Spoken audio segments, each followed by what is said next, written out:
In 1995, my grandfather died in Conwell Springs, my hometown. I returned for the funeral after being away since childhood.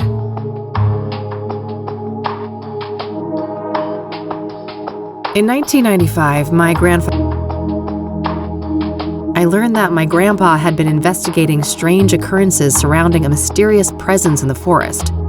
However, something happened to him in the woods, putting him in a vegetative state for over a decade.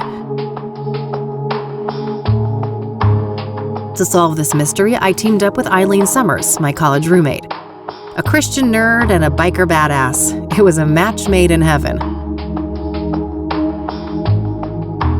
A local church turned out to harbor a secret cult worshiping the malevolence in the woods, referring to it as the Old God.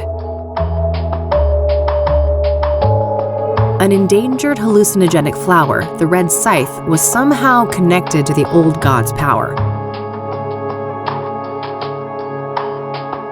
As we came closer to the truth, a servant of the Old God made himself known in dreams and visions, the Crimson One, a scheming trickster. Things came to a head when the priest of the corrupt church, Isaac Price, abducted Eileen, intending to offer her to the Old God. I managed to track them down and have Isaac thrown in jail, but Eileen was in a catatonic state and was about to suffer the same fate as my grandfather. I continued alone and found my way into a great field of red scythes in the depths of the forest. Greeted by the Crimson One, I descended into the Old God's bizarre realm, a place straddling the line between the physical and the otherworldly. The powers of that place tried to break me. My past trauma was manifested and turned against me, including my shadow, an evil doppelganger. I defeated these foes and emerged back into the real world. As I left Conwell Woods, I set the flowers ablaze to eradicate the evil at its root. In my absence, Isaac Price took the coward's way out in his jail cell. When I returned, Eileen had awoken. She was safe. It was time for us both to go back home.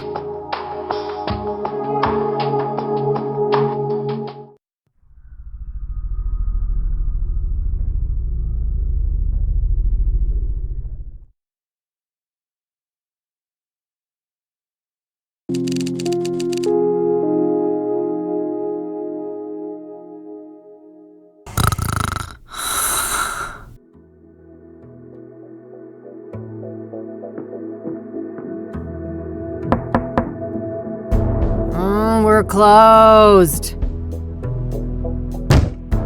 For fuck's sake.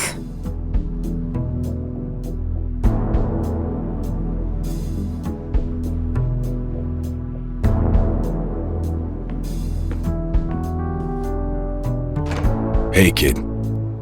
Oh, Lucas. Gee, what happened to you? Looks like somebody's been through the ringer.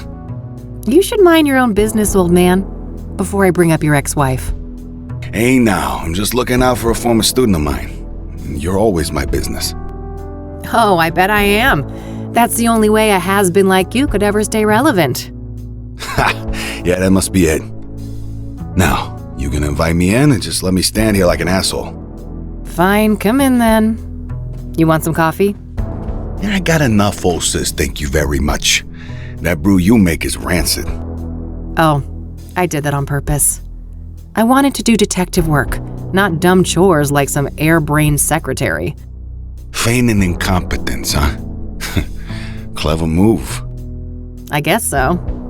I just wish that shrewdness of mine could make me some money. There's my segue. Did you hear the news on the Soothsayer? I never took you for a sucker, Lucas. This is Cassidy. There's no way that reward is legit. You're wrong. Mayor Adams is different. He's the real deal. And you know this how exactly? Well, because it just so happens that I was hired to find dirt on the guy. I got nada. Zip. He's a total Boy Scout. Whatever. We're still talking about a serial killer. Do I look suicidal to you? Kinda. You passed out at noon, stinking of booze, and that eviction notice hanging over your head isn't doing you any favors. That's none of your concern. I'm handling it. I just need a goddamn case. A normal case, free of homicidal maniacs. Don't know what to tell you, kid. Things are looking kind of dry on that front, you dig? Oh, God. Please don't try to sound hip, Lucas. Your Dick Tracy imitation is cringeworthy enough. I suppose you could always pawn off that bike of yours. Buy you another month or two. Pfft. Tell him, Mildred. Lose the Katmobile? I'd rather chop off my left tit. I may be a has-been, but I'm fairly sure that self-mutilation won't do you much good. A couple $100K, on the other hand. I love money just as much as the next girl, but, I mean, this isn't just a long shot. It's about as likely as Mildred turning vegan and taking up juggling. Come on, one more case, for old time's sake. 50-50 split. How could anyone beat my rugged charm and your youthful vigor? Lucas, we both know you're about as charming as a clown at a funeral. And the last time I saw my vigor was 3 tequila bottles ago. All right. I know what I'm beating. I'll drop it. Look, thanks for the tip. I might actually take a shot at that bounty, but you need to accept that we're not a team anymore. We had a good run, but I have my own thing going. Look, see? My name is on the frosted glass and everything. I can respect that. You're not allergic to a little quid pro quo from time to time, though, are you? Now, that I can do. That's how the world works anyway. It's all just an endless circle jerk of quid pro fucking quo. I don't quite see things that way, but my door is always open if you'd like to discuss the case. Sure. May the best woman win. You telling me I'd look good in a dress? Later, kid. Bye, Lucas.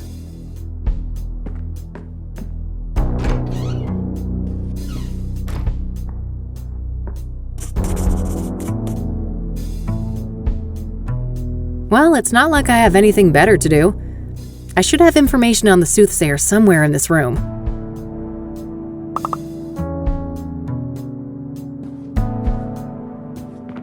Yeah. Maybe there's something about the killings in these papers.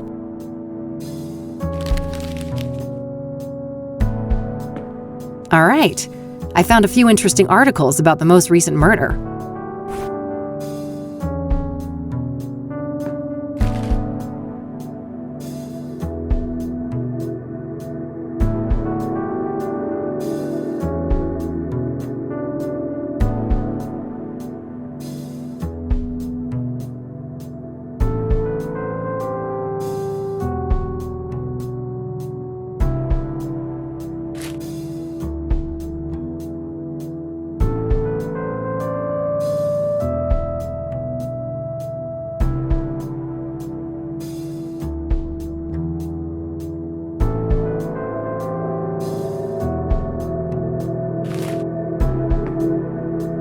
All right, I think that's everything I've got on Deborah in here.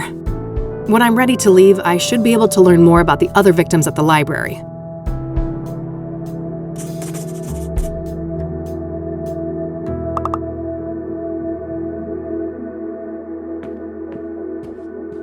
The yellow pages. Handy for looking up people and businesses. Huh. I wish it was that easy. Huh.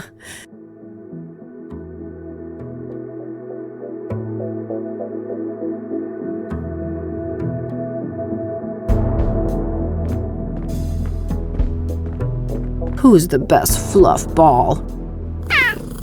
Couldn't agree more. Plotting world domination as usual, Mildred? I better get those pets in then. I've already caught myself a little serial killer, haven't I?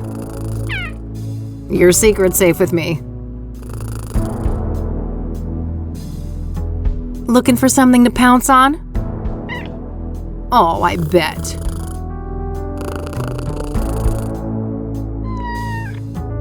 Who's the cutest predator around here? Oh, yes, you are. Who's my perfect little killer?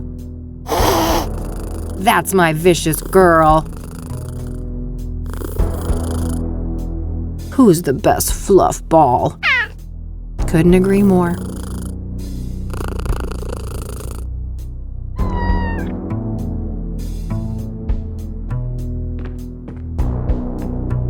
I should grab this in case I need to snap some shots.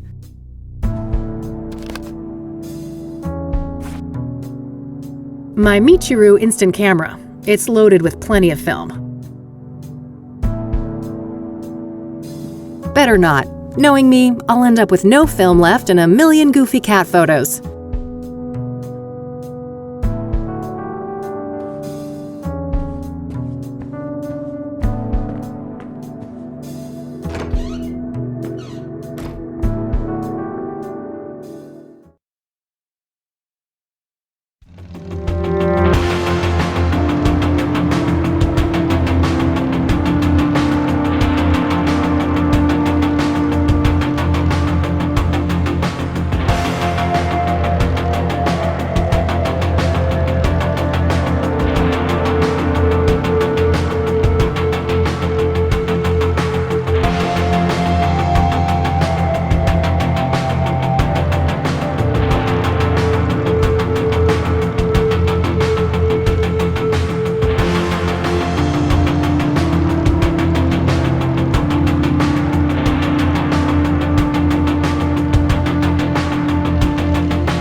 Hi, I need some help, please.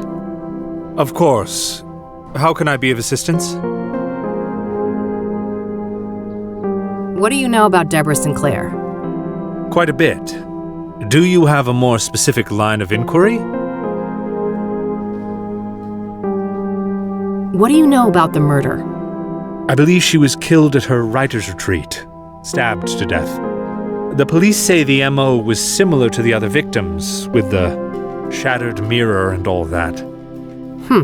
Where's this writer's retreat located exactly?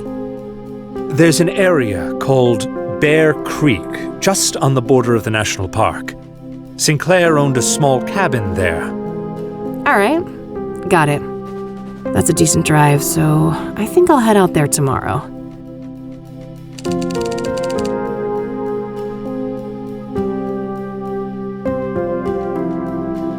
What kind of books did Deborah write?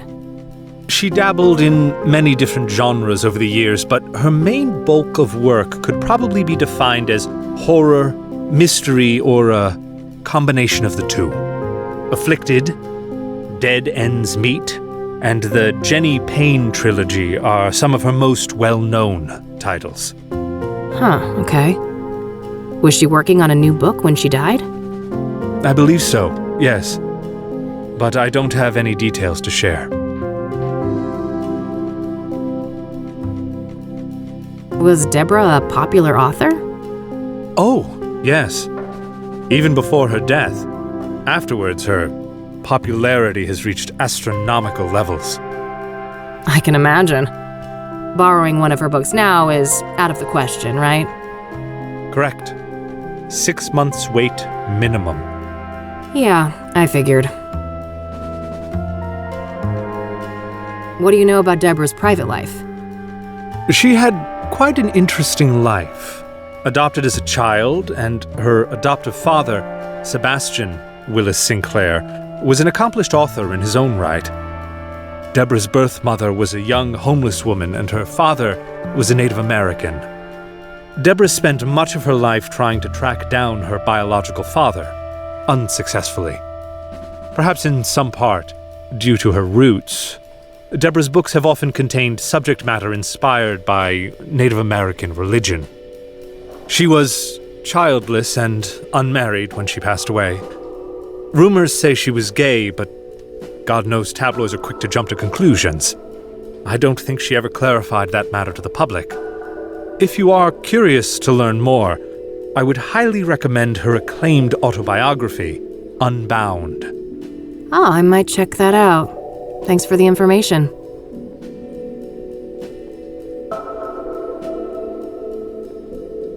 I'm looking to find some information on the Soothsayer. Ah, quite a few people have taken an interest in that case lately. That's so. Well, I'm not scared of a little competition. So, you got anything for me? Yes. I would direct you to the microfilm viewer at the end of the hall. We have full scans of all of the major newspapers dating all the way back to the 50s. Perfect. I should be able to browse those for some articles about the murders. Indeed. If I may ask, what is your own interest in the case? You probably heard there's a reward, right? I'm a PI, and money is tight, so... I see. I suppose we each have our own ways to make a living. Thanks. I'll come back if I have more questions. Very well. Good luck.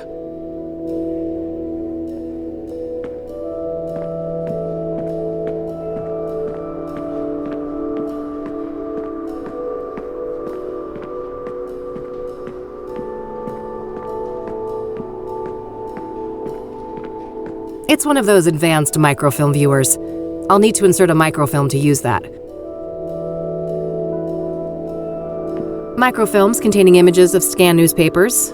They're organized by calendar date.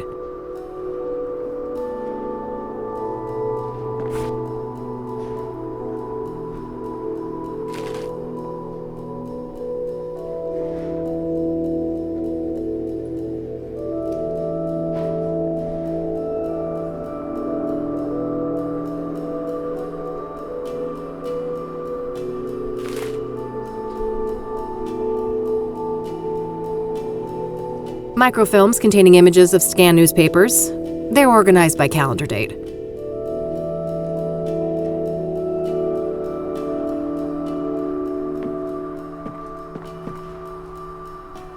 Okay, let's see here.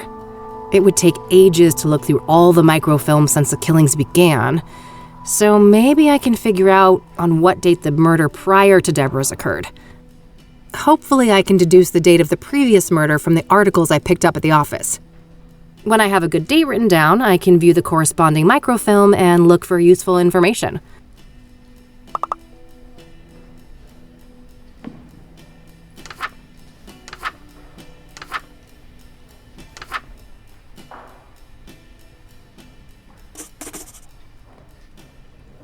All right, I've got a date written down. I can use that to find the corresponding microfilm.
Let's not get that crazy.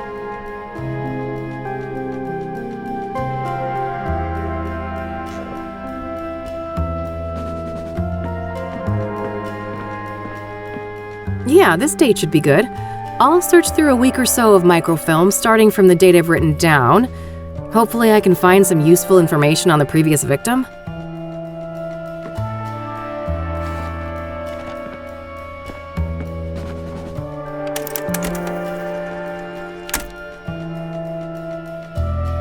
Yes, there we go. I'll have these printed.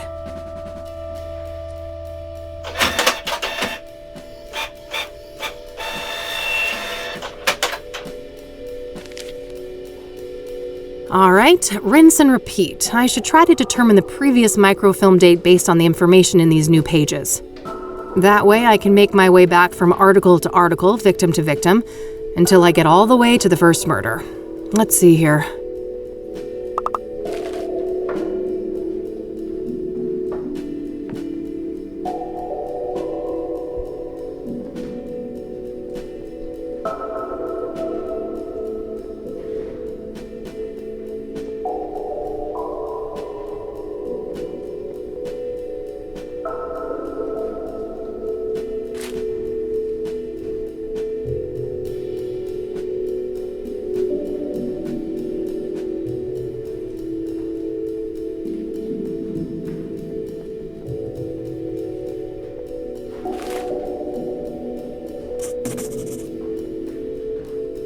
I know where Constance Hill is, but that's a fair distance from the city. Better save it for tomorrow. For now, I'll put Jane Doe on hold and see what I can find about the previous murder victim.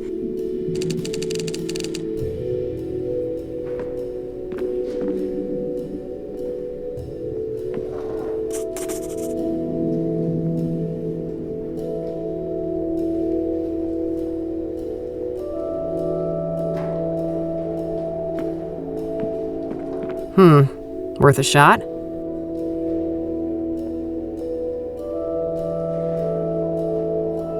Rats. I was hoping to find issue number 842 here. I guess the Sun is not a daily paper. Oh, and Jane Doe died on April 25th to boot, didn't she? That's the day before this. Seems unlikely that the murders were that close.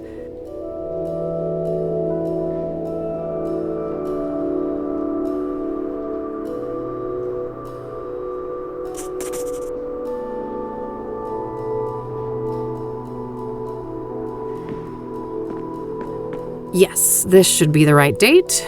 Let's see here. Okay, let's have a look.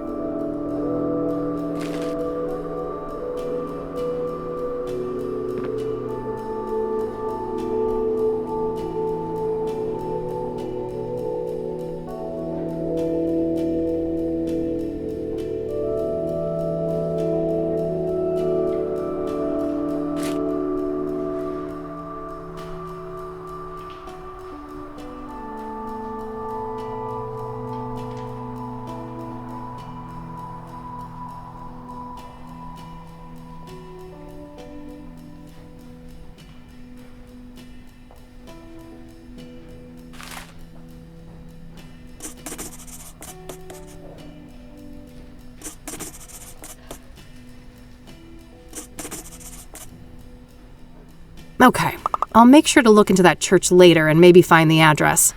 For now, let's move on to victim number 2.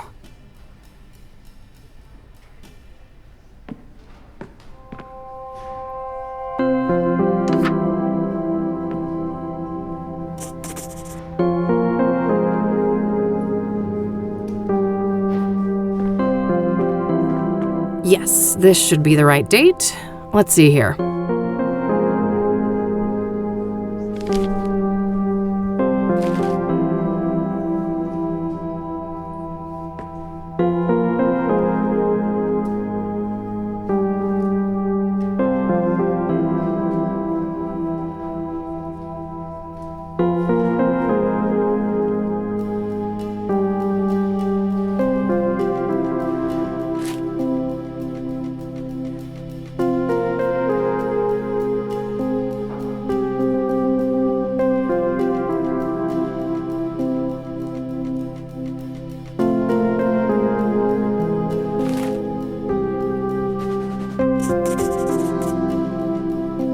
Eric's address isn't too far away, but I should learn all I can here before I visit any of the crime scenes. Coming up last, the very first victim of the Soothsayer.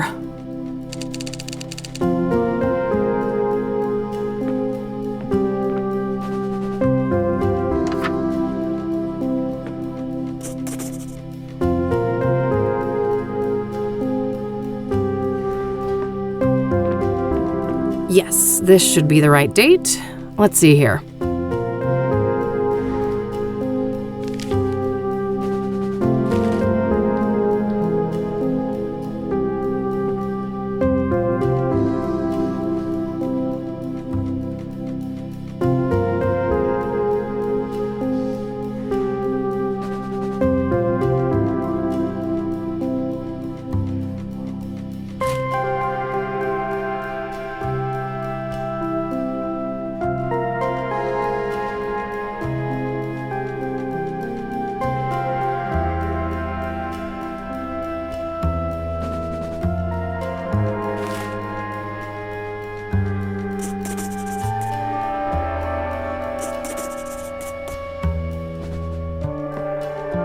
All right, that should be everything on the microfilms.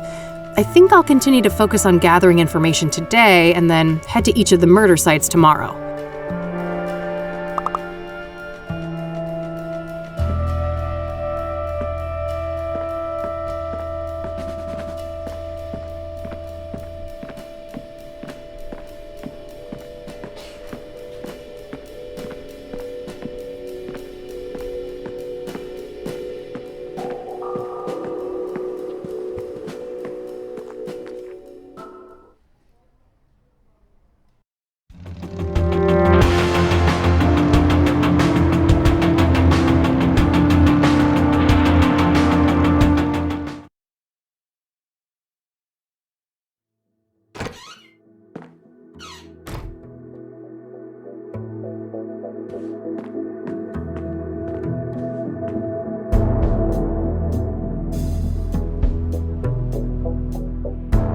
Got the number.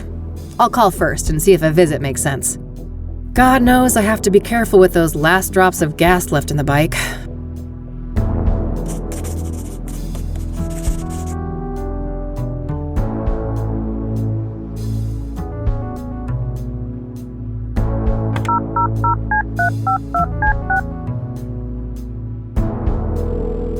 Thank you for calling the Azure Sky Motel, your oasis in Cassidy.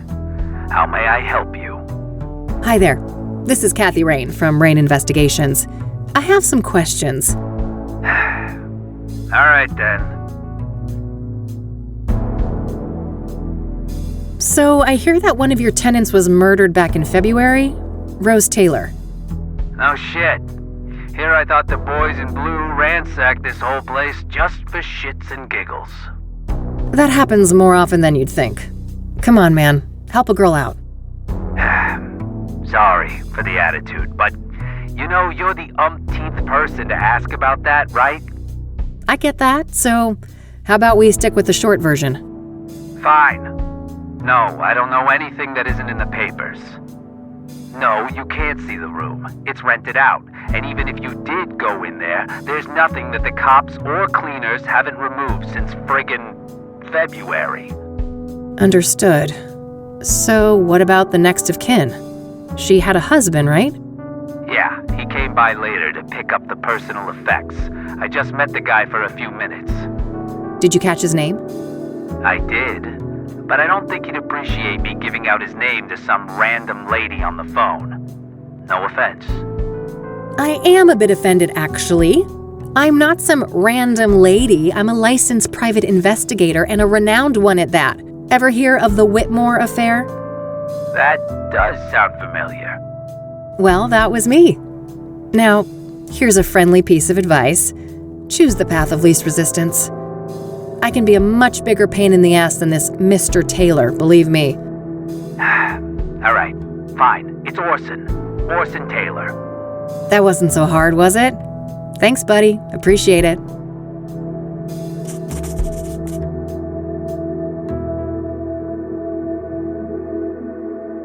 What can you tell me about Orson Taylor, Rose's husband?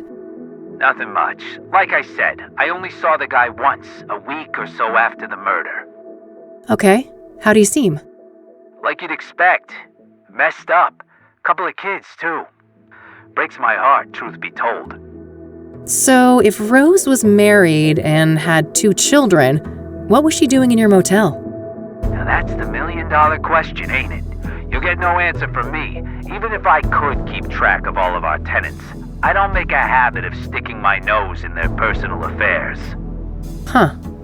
Was she a regular then? Not really, just a couple of bookings in January and February. Look, I think I've said enough. Any other questions? We need to wrap this up. I've got calls on the other line.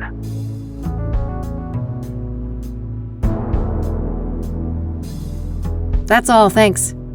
You're welcome. Have a great day now.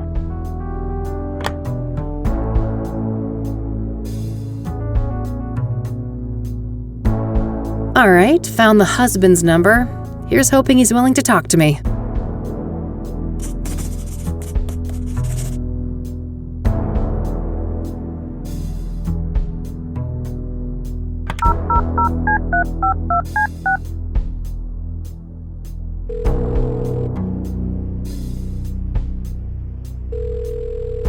You've reached the Taylors. No one's home right now, but if you leave your details after the beep, I'll get back to you. Hi, Mr. Taylor. This is Kathy Rain, private investigator. I was wondering if I could ask you some questions. You can reach me at 555-142-062. Thanks in advance. Bye. I think I'll look into that church next, the King of Kings. There was no mention of an address for it in the newspapers.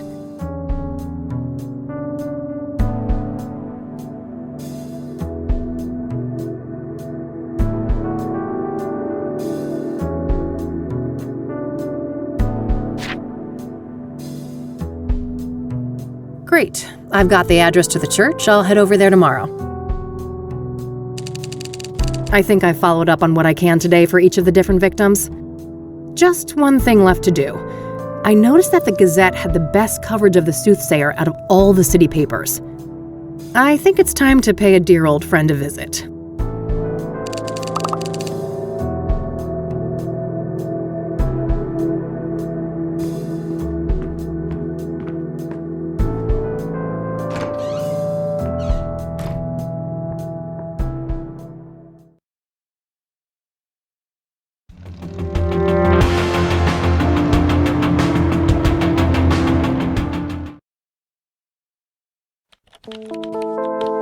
All right, here we are.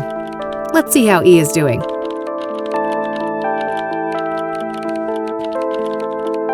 Hello, sunshine. How's my favorite Christian reporter? Oh, what do you want, Kathy? I'm on a deadline here.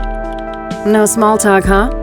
Can't I check in on a friend? I wish, but we both know you only show up when you need something. Ouch. Well, I did have something I wanted to talk to you about. Let's hear it then.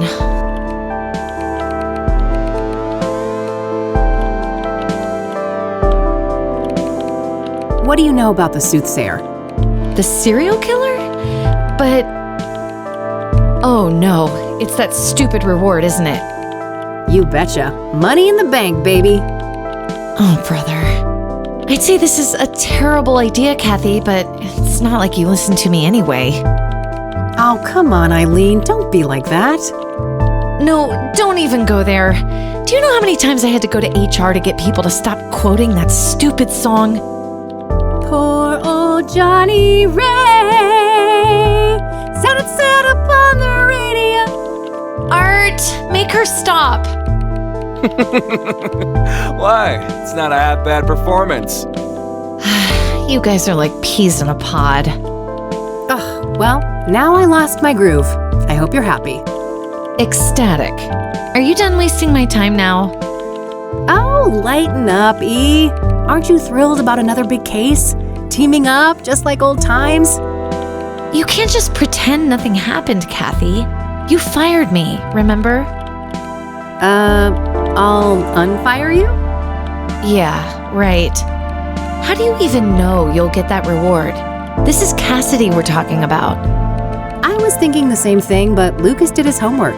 He says this new mayor is the real deal. That silly old man. He just wants one last case with his protege before retirement, even if it means you'll get yourselves serial killed. And I'm all here for it. Of course you are. It's not like self-preservation is anywhere on your hierarchy of needs. Can't argue with that. So, speaking of my, needs, what do you know about Cassidy's most prolific murderer? Not much. You should ask Art. He's much more up to date on that stuff, being our crime correspondent and all.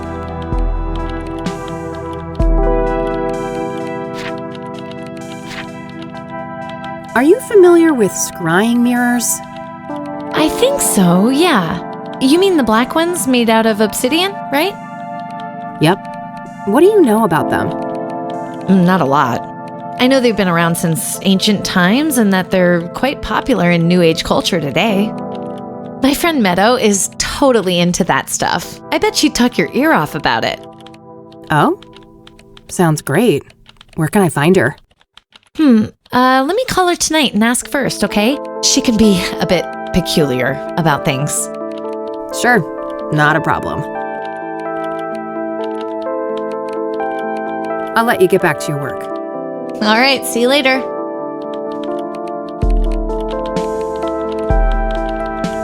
Art Hopkins, just the man I need to see. That's so. This better be good. What do you know about the Soothsayer? What do I know?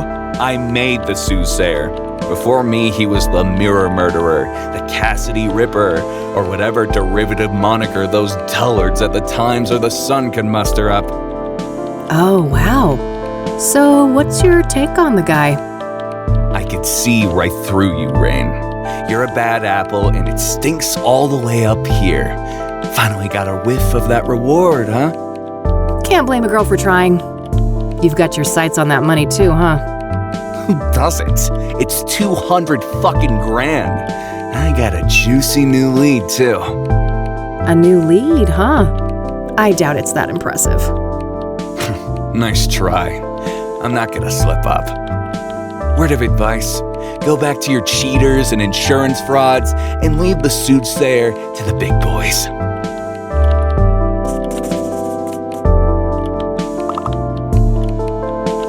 All right, that's all I needed. Okay, then.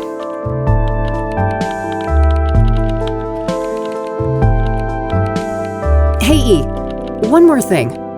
Yeah? What do you know about this new lead that Art supposedly picked up on the Soothsayer?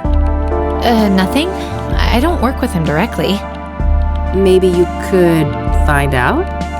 No, Kathy. I respect Art. I'm not gonna mess with his story.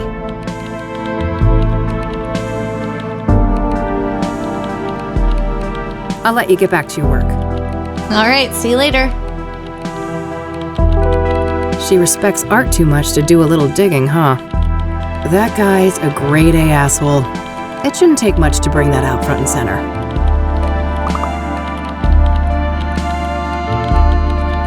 Can I pick your brain for just a few more moments?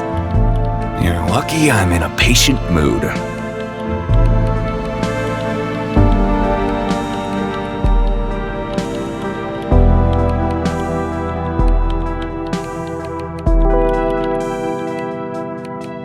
I should probably look at that before I ask about it.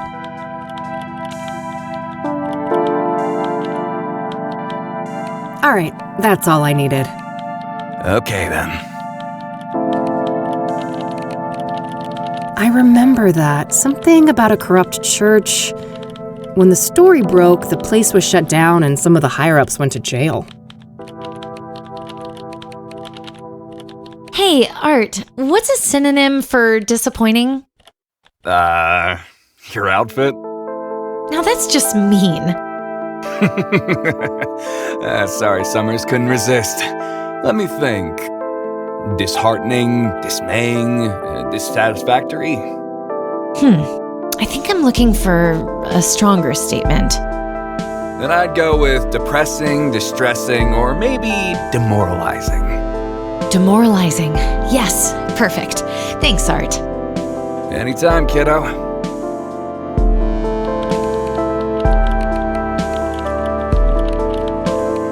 Can I pick your brain for just a few more moments? You're lucky I'm in a patient mood. That's quite the story you've got framed up there on that wall. Oh, yes. One of my proudest accomplishments.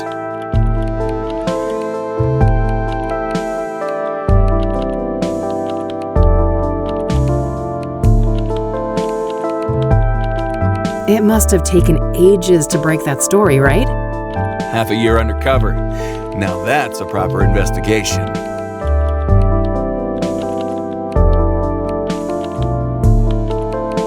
Oh, God. I wouldn't make it 6 minutes, let alone 6 months among a bunch of embezzling Bible thumpers. That's why I'm the best. I do what it takes to get the scoop.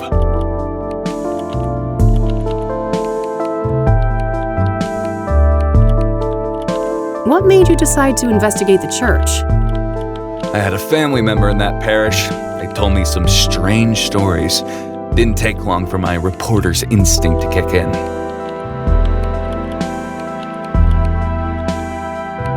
Ah, that's simple. Here I thought you were a militant atheist like me. Don't project your own issues with religion on me, Rain. My goal was to bring those corrupt assholes to justice. What was the fallout? Some people were arrested, right? If by some you mean a lot, yeah. 12 people charged, 9 convicted, and about 100 years of prison time sentenced in total. Damn. The state shut the church down too, right? Oh, sure did.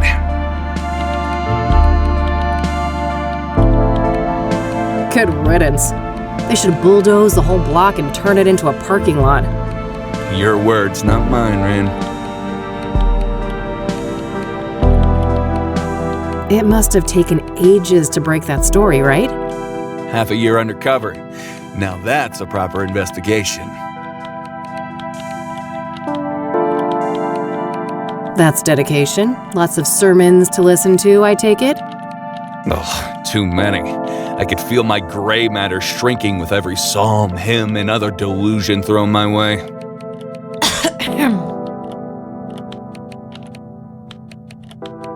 What made you decide to investigate the church? I had a family member in that parish. They told me some strange stories. Didn't take long for my reporter's instinct to kick in.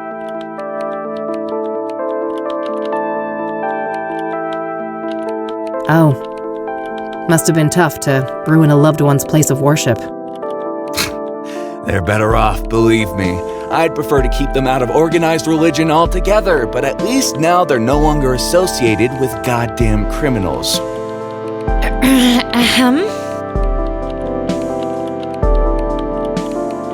What was the fallout? Some people were arrested, right? If by some you mean a lot, yeah. 12 people charged, 9 convicted, and about 100 years of prison time sentenced in total. Damn. The state shut the church down too, right? Oh, sure did.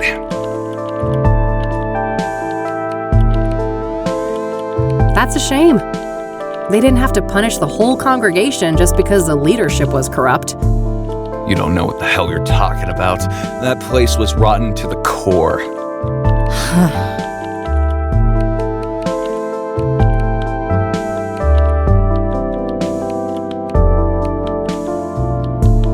All right, that's all I needed. Okay, then. Oof. I don't think Art's Eileen's favorite person right now.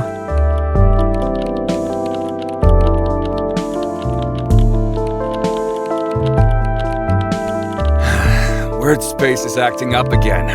What was that? Hey, E, one more thing. Yeah?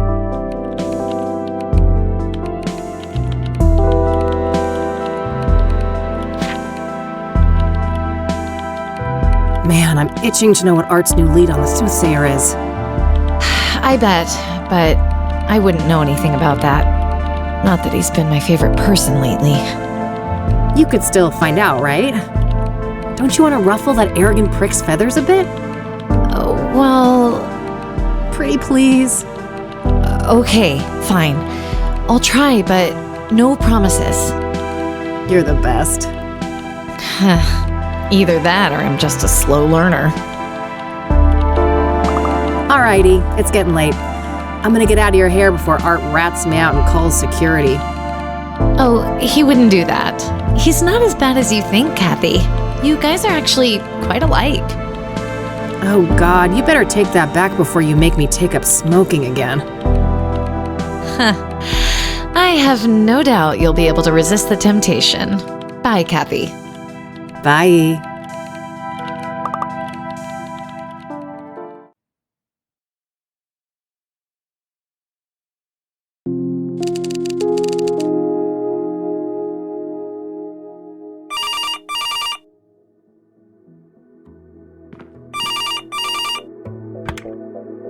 Rain Investigations. Kathy? It's me.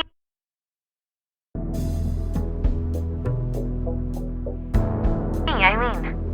Hey, E. What's up?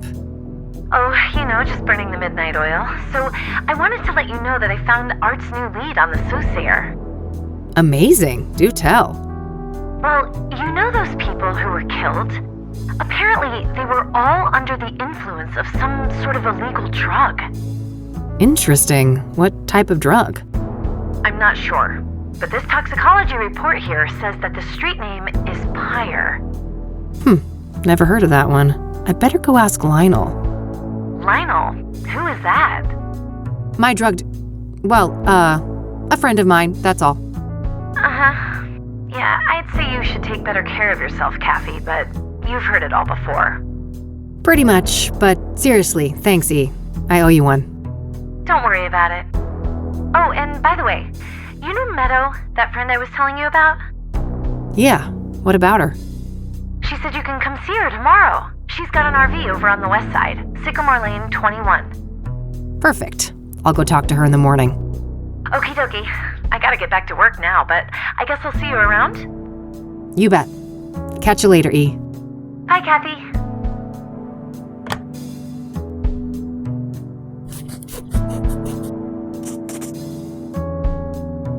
Pyre, huh? I better call the cop shop and ask Josh about that.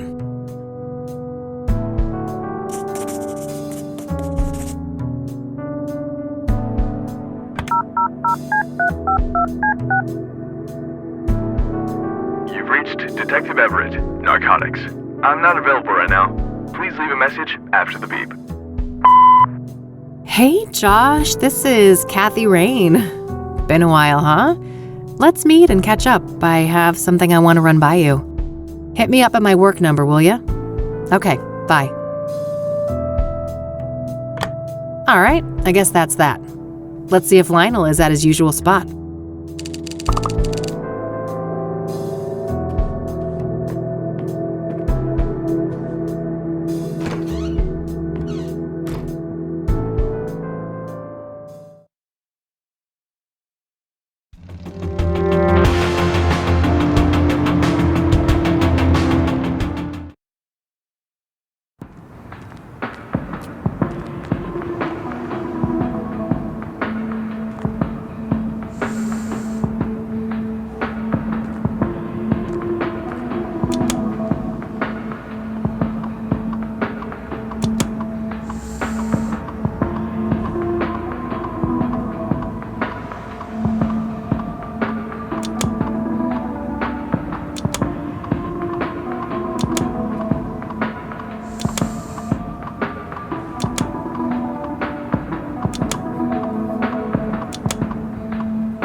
Hey, what's up, Lionel?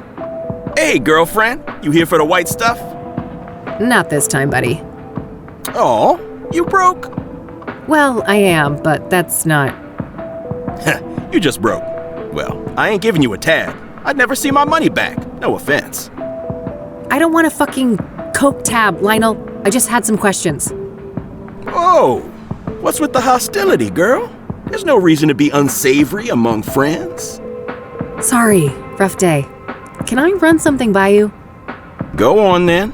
I suppose I got some time to spare.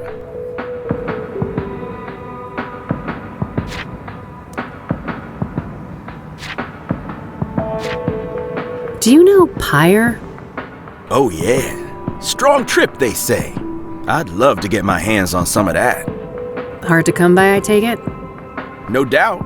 I never got so much as a whiff of the stuff. Oh, really? Who's slinging? No one I know. Sketchy motherfuckers though, whoever they are. How so? Well, for one, you won't find them on the corner like us, regular hard-working candy men. Yeah, you're all salt of the earth. How do they conduct business then? Well, they pretty much don't. I'm not following. Well, join the club, 'cause it's some real candid camera shit. Every now and then, one of them dope fiends starts yapping on about some creepy fucker giving them Pyre, and it's always on the house. Trying to run an honest pusher out of business. Some kind of obtuse marketing tactic? If it is, those people sure as hell ain't capitalizing on it. Some half-assed DEA honeypot operation then? No way. The feds don't give a fuck about Cassidy, trust me. Who are these fiends then? Got any names? Nah, I don't ask for names. And the junkie clientele all look the same to me, no offense. Haha. So you don't know anyone who could get Pyre? Some drug dealer you are. No, I didn't say that. There is this one person who just might be able to pull it off. Yeah? A friend of the boss. Ultra-wealthy connoisseur. Tries everything once, apparently. Rich. I mean old money rich. Deeply connected. Quite the sales pitch. Are you gonna give me a name or just leave a girl hanging in suspense? Now. Let's not get ahead of ourselves. Surely a gumshoe such as yourself is well aware that information is a commodity. I told you, I'm fucking broke, Lionel. And I ain't deaf. We're talking a simple exchange. If you find out who's slinging Pyre, you send the Love Lion a word. Deal. Loaded guy's name, please. It ain't a guy, strictly speaking. It's one of those, transsexual types. Prefers to go by the name Hannah Verdue. Verdue? That rings a bell. Some French family, right? Mine owners? You tell me. Sounds about right.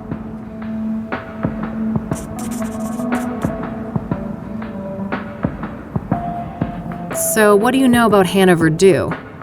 Not much, but I know she owns and runs a place on the south side. The Club of Hearts. Catchy name. Casino? Poetry club, if you can believe that. I can. Sure sounds like an appropriate waste of money for a Verdue. Yeah, I suppose those motherfuckers ran out of rooms to put golden bathtubs in. Either that or mammoth wool rug suddenly went out of style. So that poetry club, do you know where it is? South side, that's all I know. Never patronized myself. That's it. Later, Lionel. Until next time, hot stuff.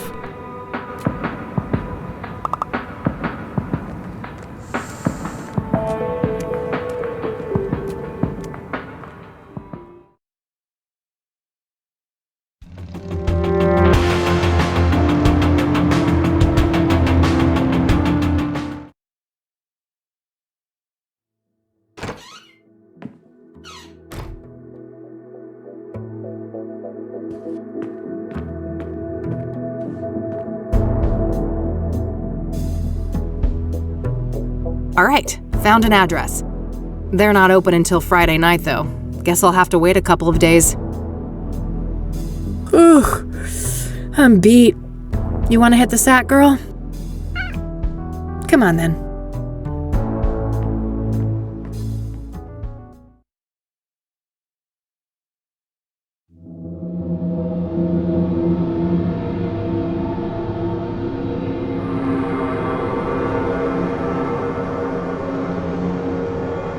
So, there's something I need to tell you.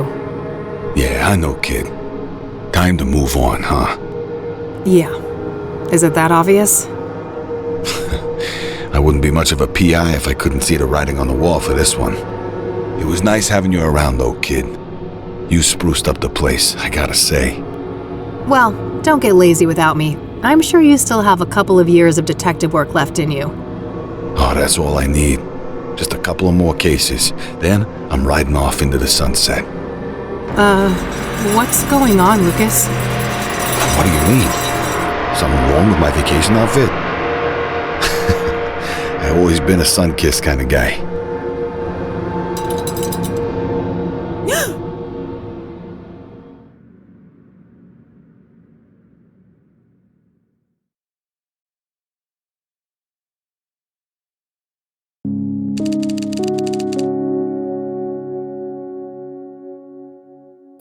Okay, Kathy.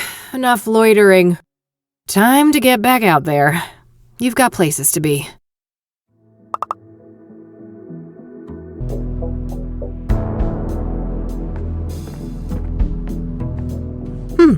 This might be useful.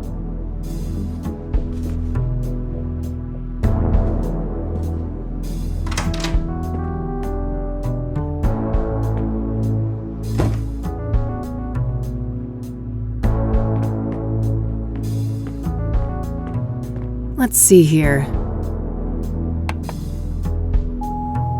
This is Orson Taylor. I only have one thing to say to you. Eat shit and die. Yeah, you heard me.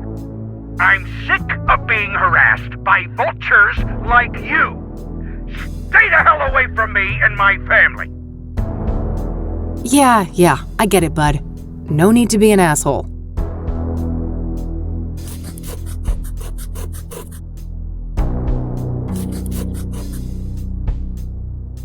Let's see what this other message says. Hey, Josh here. Busy day today, but I'll swing by your office tonight after my shift. Alright? See you later. That's better. Hopefully he can give me some insight on Pyre. Alright, that's it for messages.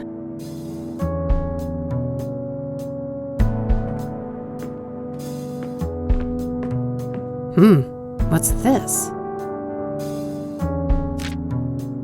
Pyre is the key. T. Damn, this T knows what I'm up to. The question is, are they friend or foe?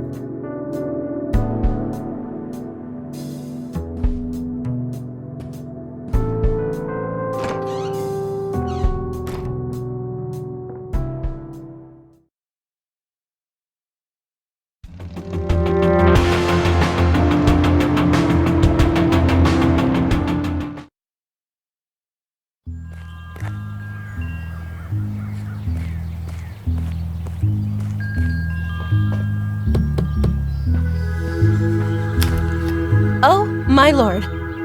What? Did I step in something nasty on my way here? Have you attended to your root chakra lately? I can't say I've been keeping tabs on that one. Oh, you're such a treasure. Oh, how do I put this? Your root chakra is dog shit. It's a really crappy chakra.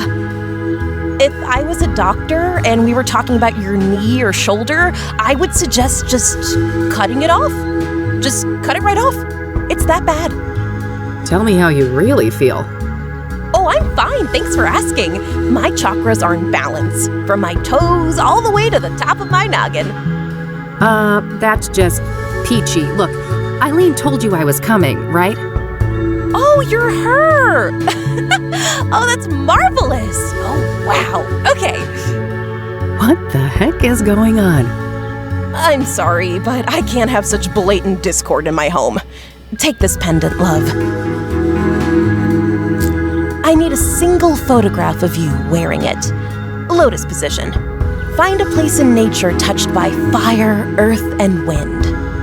I have no idea what you just said. That's funny. See you later. What a weirdo. If I want her help, I guess I need to find a spot to take that photo. Fire, earth, wind.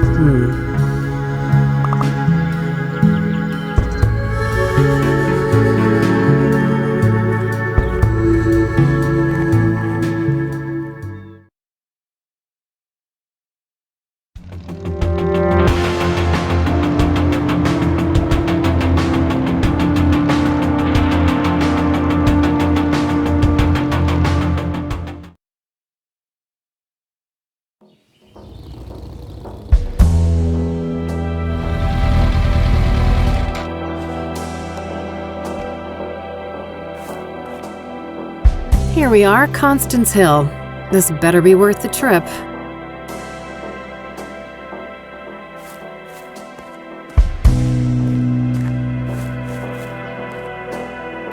This must be it. This is where they found Jane Doe.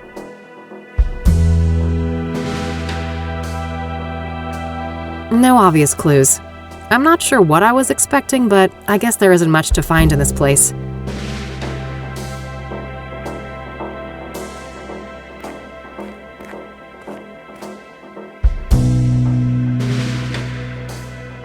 Well, it ain't city concrete if it isn't covered in spray paint.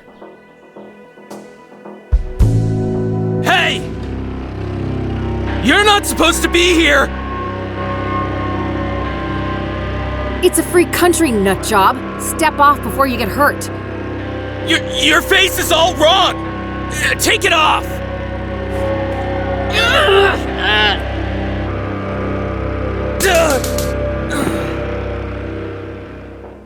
Christ. Cassidy junkies never disappoint.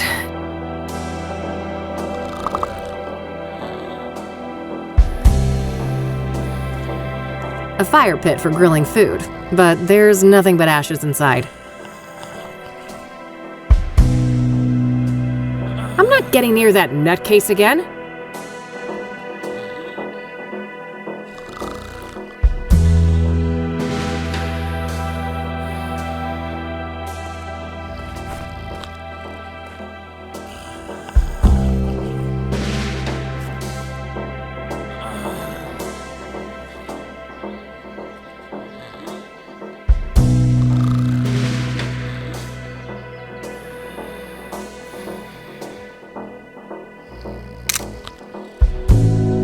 That should be it. I better get this back to Meadow.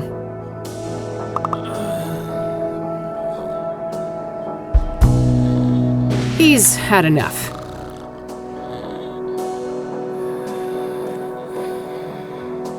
He's had enough.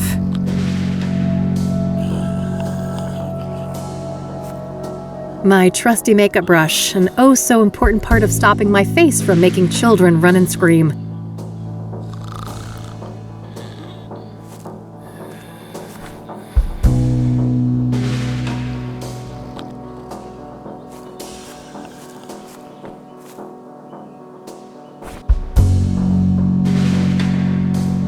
I've got a perfectly good key for it.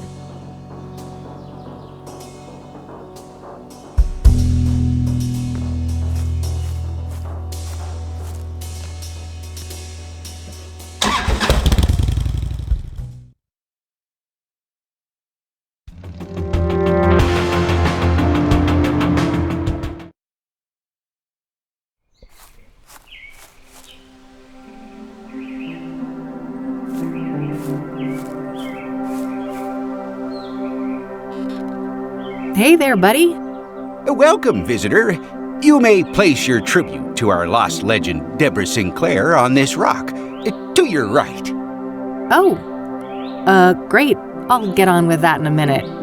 Who are you? Name's Randy Mulkins, president of the one and only SSS. SSS? Sinclair's Saga Squad, of course. From whence do you hail, fair lady? Oh, I live over in the city. Cassidy. Ha! I mean, which fan club do you belong to? Oh,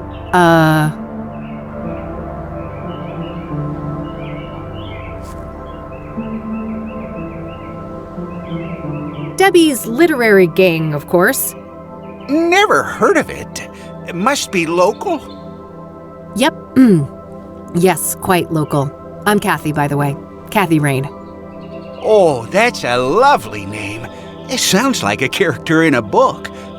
Well, I certainly have days when I wish I was made up. Whoa, that's deep. Huh.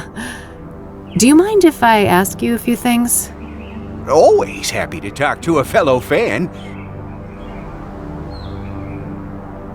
So, let's talk about Deborah. My favorite topic. Don't mind if we do. So, her death. Do you know what happened? Well, I follow the news like everybody else. I didn't think much of the killings. These things happen. But never in a million years would I expect poor Deb to become a victim. So, do you know the sequence of events exactly? Supposedly, some maniac came out here and stabbed her, right in this cabin. No sign of a forced entry, so either the door was open or she let him in. Any idea of who would want to do that to her? Did she have any enemies? No, everybody loved Debbie. Whoever did this is a twisted, sick person. We still have to consider the possibility that it was, one of us. A fan? No way. I refuse to believe that. Well, what about the fact that one of the victims was killed on the anniversary of Storm Chaser? Yeah, that's an odd one. Not sure what to think, but in the end, only the killer knows why he chose that date. Would anyone benefit from her death then? Some relative who would get the book royalties, maybe? She had no close relatives, so I'm not sure who would be next in line. I'd be surprised if she had no written will, though. I bet most of that money will go to charity, benefiting Native Americans. Do you know if Deborah was writing a new book when she died? Oh, yes. Years in the making, enshrouded in mystery. Now we'll never get to read it. Do you know what it was about? I wish, but no. Deb was tight-lipped about that one. All she stated publicly is that it wasn't a sequel.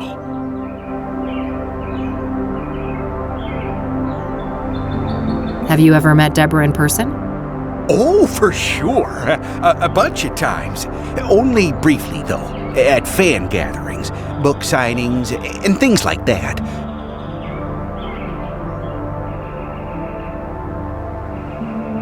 What's your favorite Deborah Sinclair book? Oh, man. That depends on my mood. But I generally have a weak spot for her early experimental work, like Evermore and The Guidance.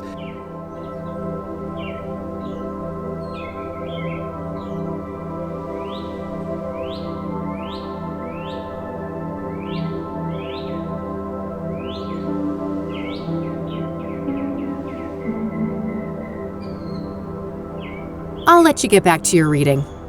Don't be a stranger.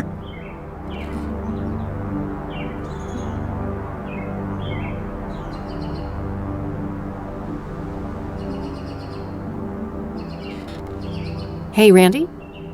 Yep. So it would be pretty interesting to have a look inside the cabin, huh? Oh, I have definitely entertained the thought. Who wouldn't want a closer look inside the famous cabin of Deborah Sinclair? So why not? There's no one else here. I won't tell if you won't. That's so? I'm not sure your intentions are pure. Maybe if I knew you were a true fan of Deborah Sinclair. Oh, but I am. I told you, I'm a longtime member of Debbie's literary gang. You know, the old DLG. Uh-huh. Then I guess you wouldn't mind answering a few questions about our favorite author. Now, would ya? Of course not. That would be easy peasy for an avid fan like me. I'm glad. Let me just dig out this old beaut for you then. Behold, the official SSS membership application form. A written quiz? Are you fucking serious? You chicken. Yeah, I figured you were just a poser. Oh, shut up and give me that thing. There you are. Let me know when you're ready to hand it in. Yeah.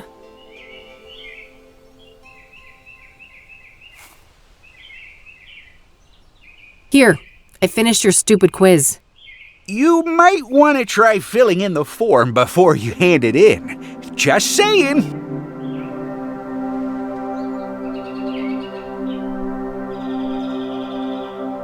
I'll let you get back to your reading. Don't be a stranger. I guess I need to read up on Deborah. There's probably some useful information at the library.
Here, I finished your stupid quiz.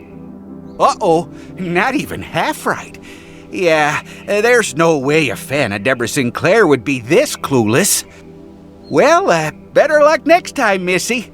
Keep the form if you want to retake the test.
Here, I finished your stupid quiz. I'll be damned! Told ya. Now, how can we get that door open? Well, a spare key could be around here somewhere. Yeah, any idea of where Debbie could have put it? You know, this makes me think of Thorns of the Wild. When Johnny was trying to enter Miss Goodman's house, the key wasn't just put in a flower pot. It was buried in the dirt. Well, it can't hurt to try.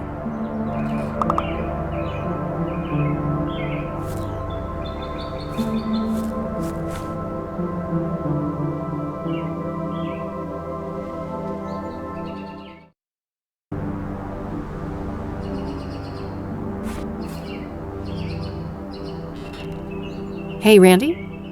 Yep. So it would be pretty interesting to have a look inside the cabin, huh? Oh, I have definitely entertained the thought. Who wouldn't want a closer look inside the famous cabin of Deborah Sinclair? So why not? There's no one else here. I won't tell if you won't. That's so? I'm not sure your intentions are pure. Maybe if I knew you were a true fan of Deborah Sinclair. Oh, but I am. I told you, I'm a longtime member of Debbie's literary gang. You know, the old DLG. Uh-huh. Then I guess you wouldn't mind answering a few questions about our favorite author. Now, would ya? Of course not. That would be easy peasy for an avid fan like me. I'm glad. Let me just dig out this old beaut for you then. Behold, the official SSS membership application form. A written quiz? Are you fucking serious? You chicken? Yeah, I figured you were just a poser. Oh, shut up and give me that thing. There you are. Let me know when you're ready to hand it in. Yeah.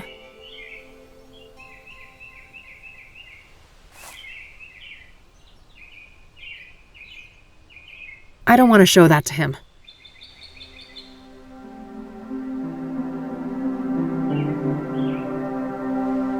I'll let you get back to your reading. Don't be a stranger. I guess I need to read up on Deborah. There's probably some useful information at the library.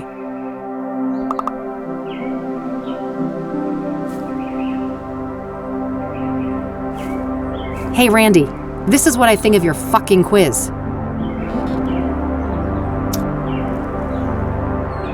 Holy shit! You incinerated an official SSS membership form? I sure did. What you gonna do about it?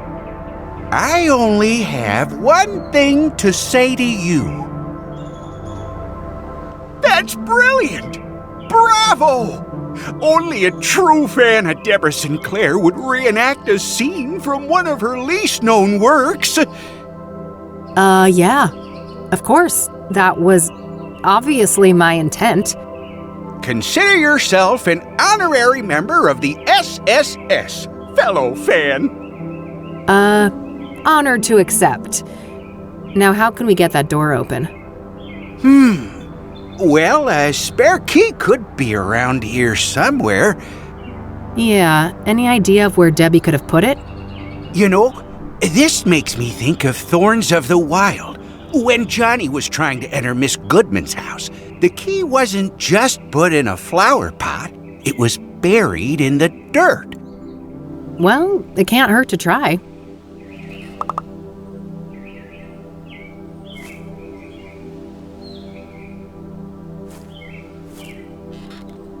Hey, Randy? Yep. So it would be pretty interesting to have a look inside the cabin, huh? Oh, I have definitely entertained the thought. Who wouldn't want a closer look inside the famous cabin of Deborah Sinclair? So why not? There's no one else here. I won't tell if you won't. Well, a spare key could be around here somewhere. Yeah, any idea of where Debbie could have put it? You know, this makes me think of Thorns of the Wild. When Johnny was trying to enter Miss Goodman's house, the key wasn't just put in a flower pot, it was buried in the dirt. Well, it can't hurt to try.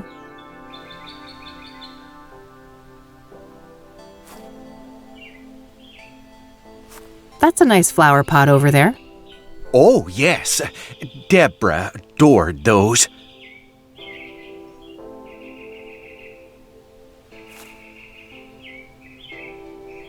I'll let you get back to your reading. Don't be a stranger.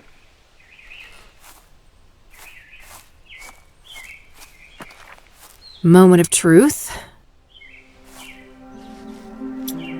Score.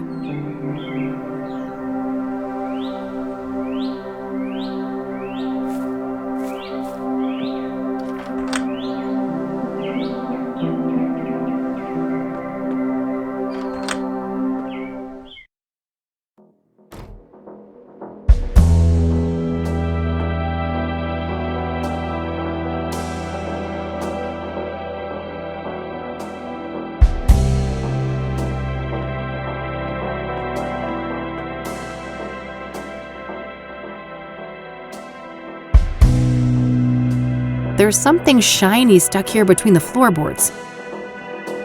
Gah. Can't pry it with my bare fingers.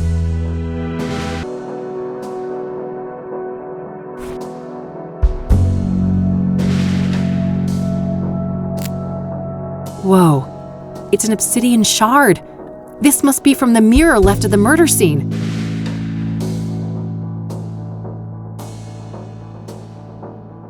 This glass is really smooth. Might be worth dusting for prints.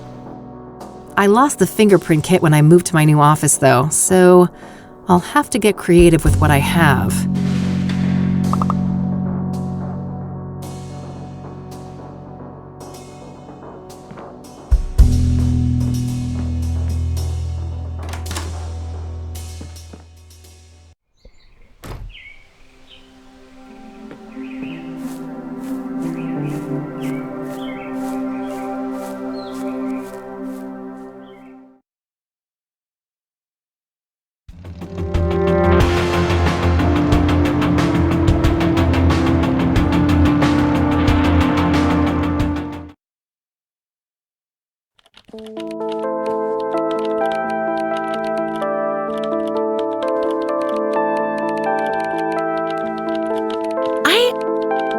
Hey.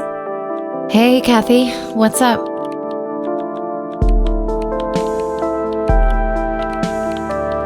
Hey, do you mind if I borrow some tape, E? Fine.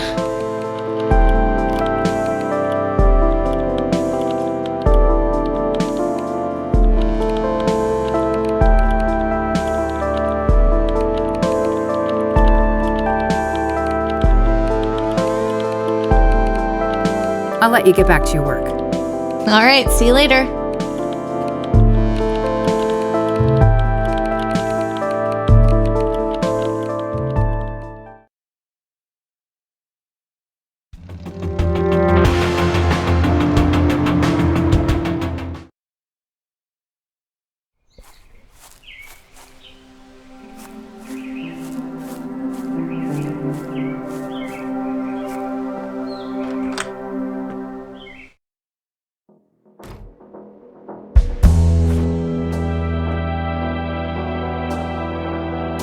What am I even trying to do here?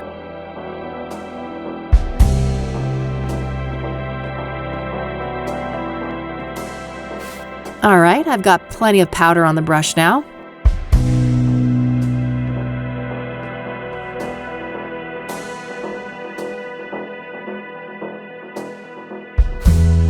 Wow, there's an actual print. All right, gotta be careful. There we go, nice clean print. I'll grab the shard too.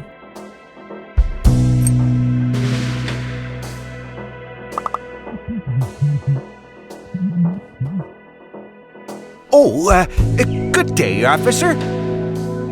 Mr. Mulkins, the forensic seals have been broken. Are you responsible? Me? Of course not. Look at me.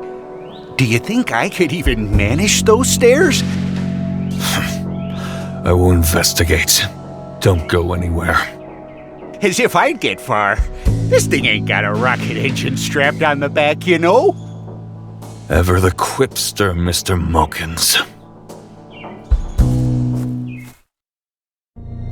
Shit! I can't let him come in here and find me.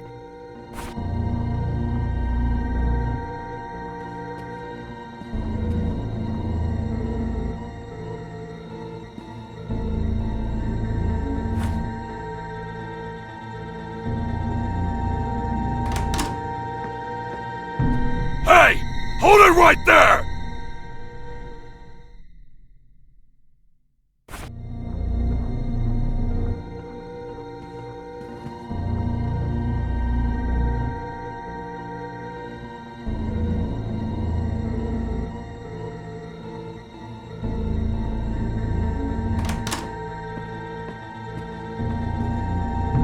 Hey!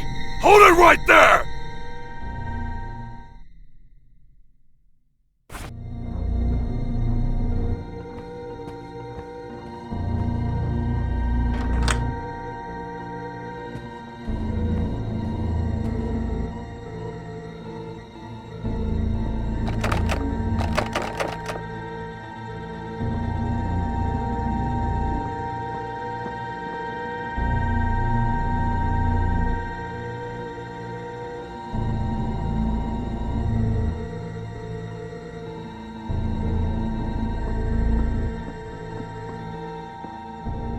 Phew.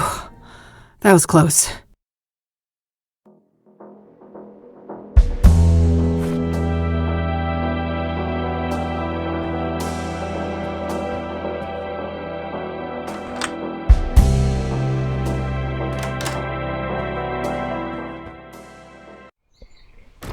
Better lock this up. Close one, huh, Kathy? Sure was. Thanks for the assist, Randy. You're the man. Ah, shucks. Couldn't let a fellow fan get in trouble. Oh, and by the way, did you check the mailbox? Not yet, but that's not a bad idea. Go for it. I'll keep watch. It's got a lock on it. Guess Deborah didn't want people snooping through her mail.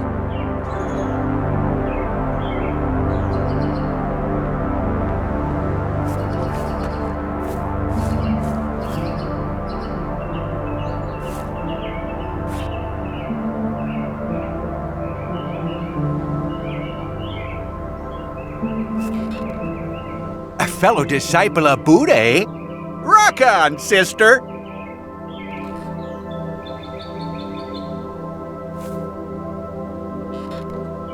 A fellow disciple of Buddha, eh? Rock on, sister!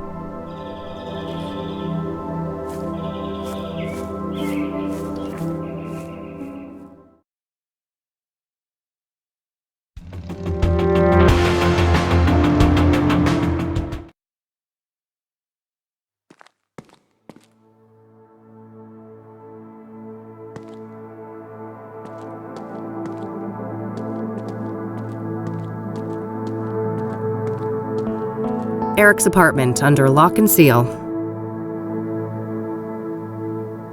Eric Holloway.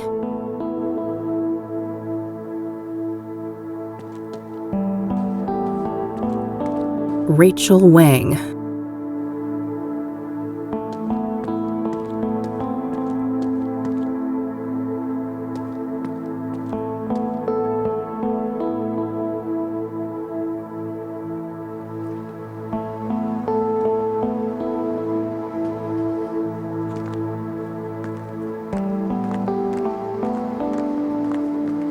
All dried up.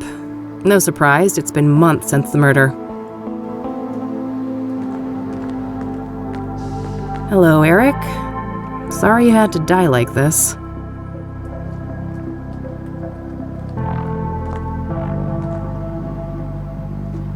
It's all generic condolences, except this note here.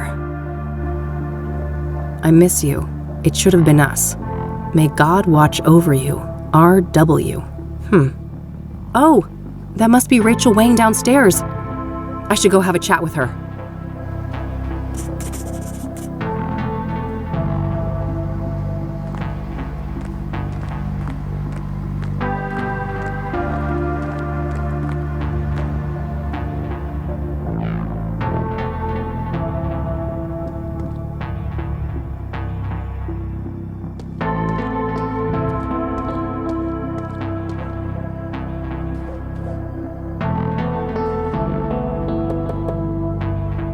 Who is it? Hey, I just want to talk about Eric. I'm a private investigator. No more detectives. Please, go away. Well, that went well. I guess she doesn't trust people in my line of work.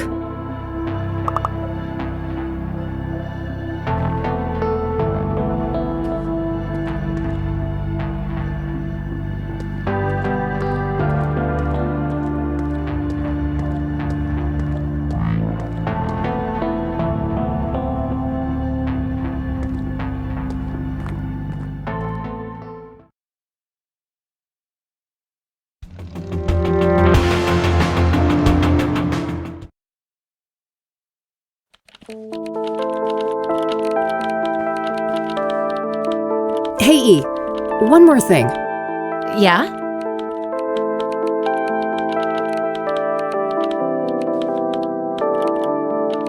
Hey, E, can I have one of your cards? Sure, go ahead.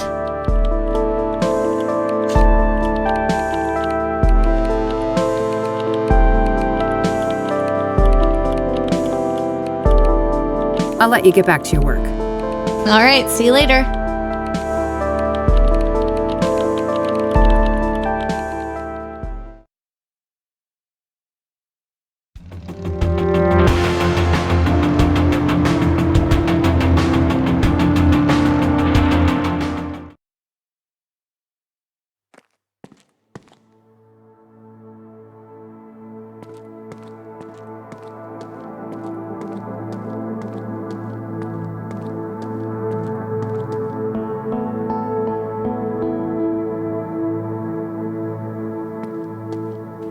Nothing but overdue bills.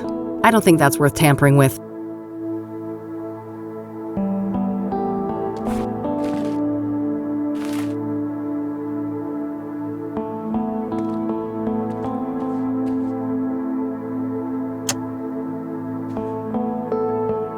I better look at the card first.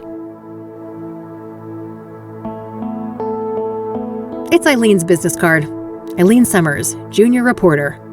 Her work number here might be useful. I'll add it to my notebook.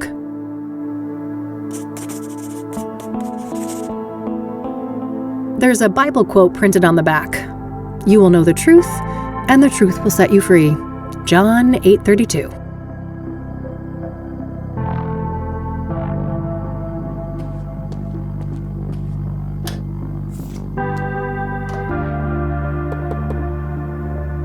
Hey, it's Rachel, right?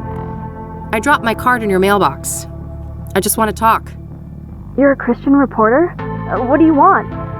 Only to talk to you about Eric. It's for a story, a respectful one. Oh, I suppose that would be all right. I'm glad. Could you open the door? It's hard for me to hear you out here. Did you wash your hands? I can't risk getting any germs in here. Of course. Can I come in? No, I prefer it like this. I have a weak immune system. Sure, no problem. Okay, ask your questions then.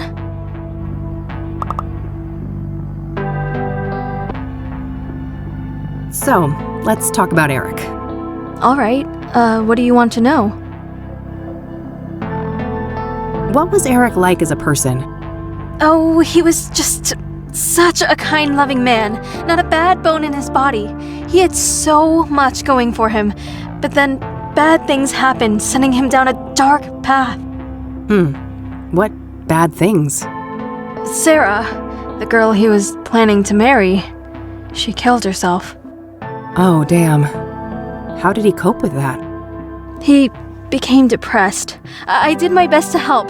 Tried so hard to be his friend and bring Jesus into his life, but he wouldn't let me. I see. What happened next? He started doing drugs. He was out of it on more than one occasion, acting all confused out in the hallway.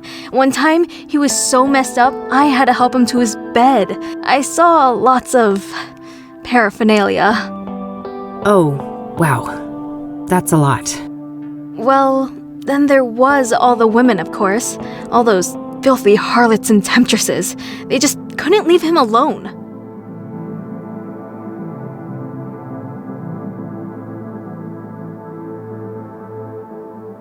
Was Eric seeing a lot of women when he died? Too many to count. They kept dragging him back into sin. I prayed and I prayed, but they kept on coming. It didn't end until one of those Jezebels killed him. I know it in my heart. That's what happened. Did any of the women stick out in some way? Maybe one of them acted suspicious? Not that I can remember. I'd have to check my... no. You'd have to check your... what? Your diary? I misspoke. Don't mind me. I get confused sometimes. What kind of relationship did you have with Eric? I loved Eric. I truly did, with all my heart. But it wasn't reciprocated? I know it was, deep down. He just couldn't find a way to convey it. I'm sure he would have realized that one day we were meant to be together, if it wasn't for all those despicable floozies.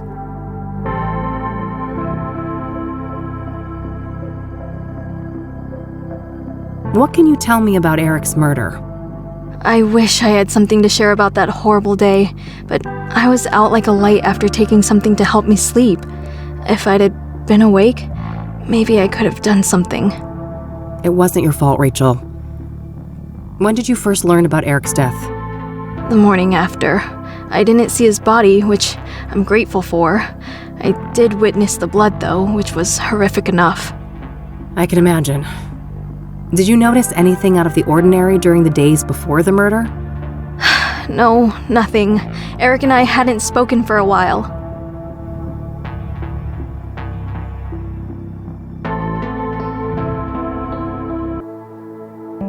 Do you know Deborah Sinclair, the author? I've heard her name, but I'm not much of a reader.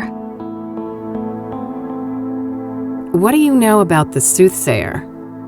Only that he's an irredeemable demon. I have faith that when his time comes, God will judge him harshly for all the misery he has caused. What do you know about scrying mirrors? Foul implements, used for witchcraft and black magic. You should steer clear of them. What do you know about Benedict Townsend, the deacon killed by the Soothsayer? I know that he was a prominent figure in charity work all around Cassidy. My pastor even held a sermon in his memory. Are you familiar with the King of Kings Catholic Church? I've heard of it, but I belong to a different church. What do you know about Jane Doe, the fourth Soothsayer victim? I heard she was burned alive. I can't imagine the pain. What do you know about Rose Taylor, the first Soothsayer victim? Not much. I just know that the police think that she was stabbed to death by the same person that murdered Eric. Do you know the Azure Sky Motel? That's where the first victim of the Soothsayer was staying. I don't know much else than that, though. Have you ever heard of a drug called pyre? Goodness, no. I want nothing to do with drugs. Do you know who Hannah Verdew is? No, I haven't heard that name before. Have you heard of the Club of Hearts? I haven't. Never been there. What can you tell me about yourself, Rachel? Well, my family is Korean. We belong to a Methodist church. As for me personally, I guess I'm not that interesting. I don't go out much. Due to your immune system? Yes, not that any of the doctors believe me. Agents of Satan. Uh-huh. What do you do to support yourself, then? I've been between jobs for a while now. I get help from my family in the church.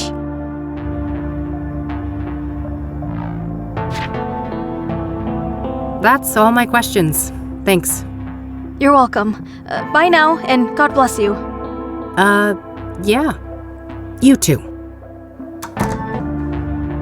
Poor girl, this Rachel. She seems to have quite a few issues. I'm not sure how reliable her information on Eric is. In any case, I think I'm done here for today.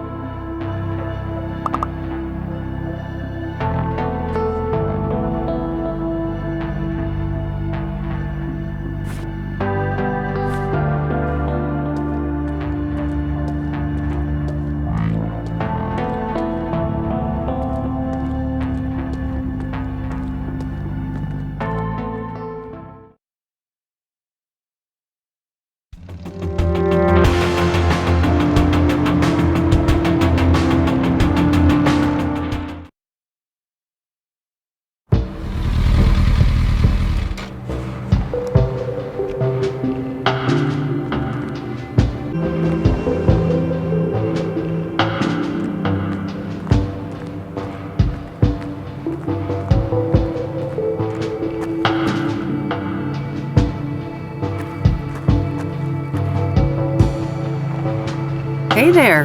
How's it going? No time to chat, young lady. I gotta get this old bird up and running. You'll have to come back later.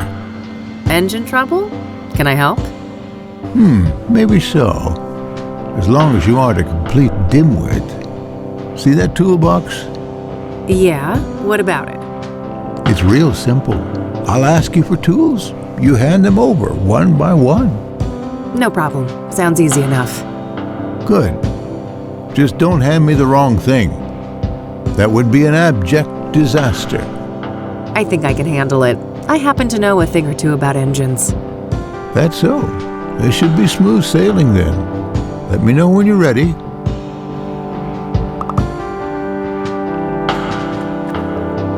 All right, I'm ready.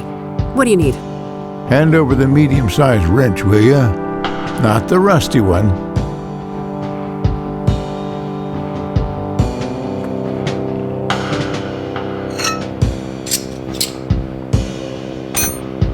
All right, now something to cut a wire and check the voltage.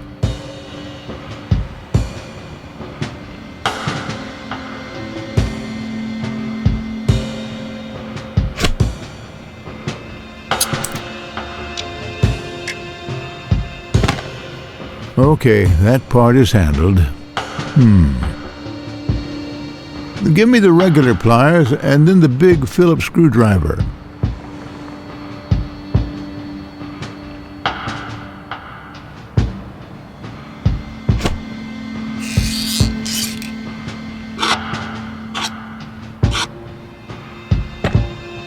Now I need the key set, the mini wrench, and the other big screwdriver, not the one you gave me before.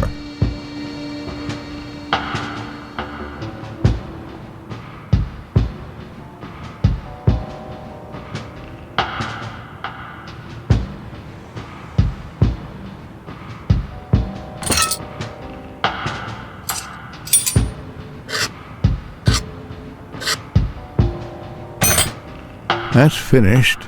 What's next? Hand over the rusty wrench, something to bash with, and the small flat screwdriver, will you?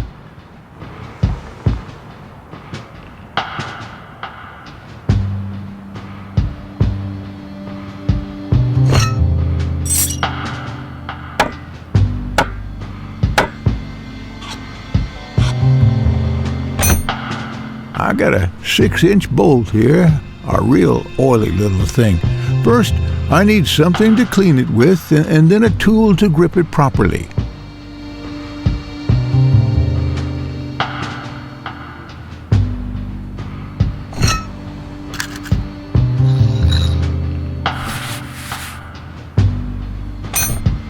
Hand me the other type of screwdriver. Same size as the last one you gave me. Also, I need a wrench 2 sizes smaller than the last fixed-size wrench.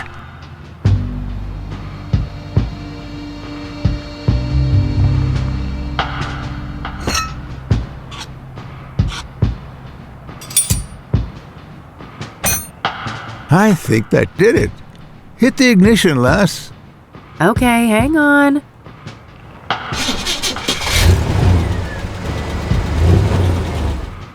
Praise the Lord. I prefer to go by Kathy, but thanks. I didn't quite catch that, young lady. Oh, never mind. Now I think I've deserved a little chat. You're Reverend Winters, right? Indeed. Hugh Winters at your service. And who might you be? The name is Rain, Kathy Rain. I'm a private investigator. Oh, I see. Another one. Very well, ask your questions then. Care to tell me about your church? Well, the King of Kings is a Catholic church with roots nearly as old as the city itself. These days, we're a fairly small congregation, around 200 active parishioners.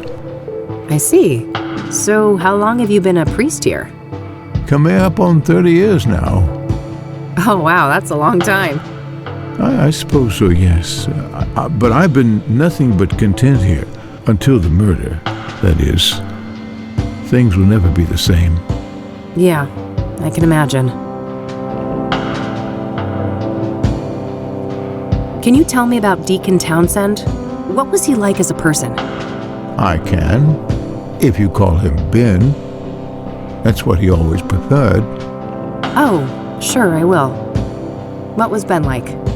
I'm glad you asked. because these days most people know him as Ben, the murder victim. Isn't it a tragedy how a man's life's work can be so utterly overshadowed by his final moments? Tragic indeed.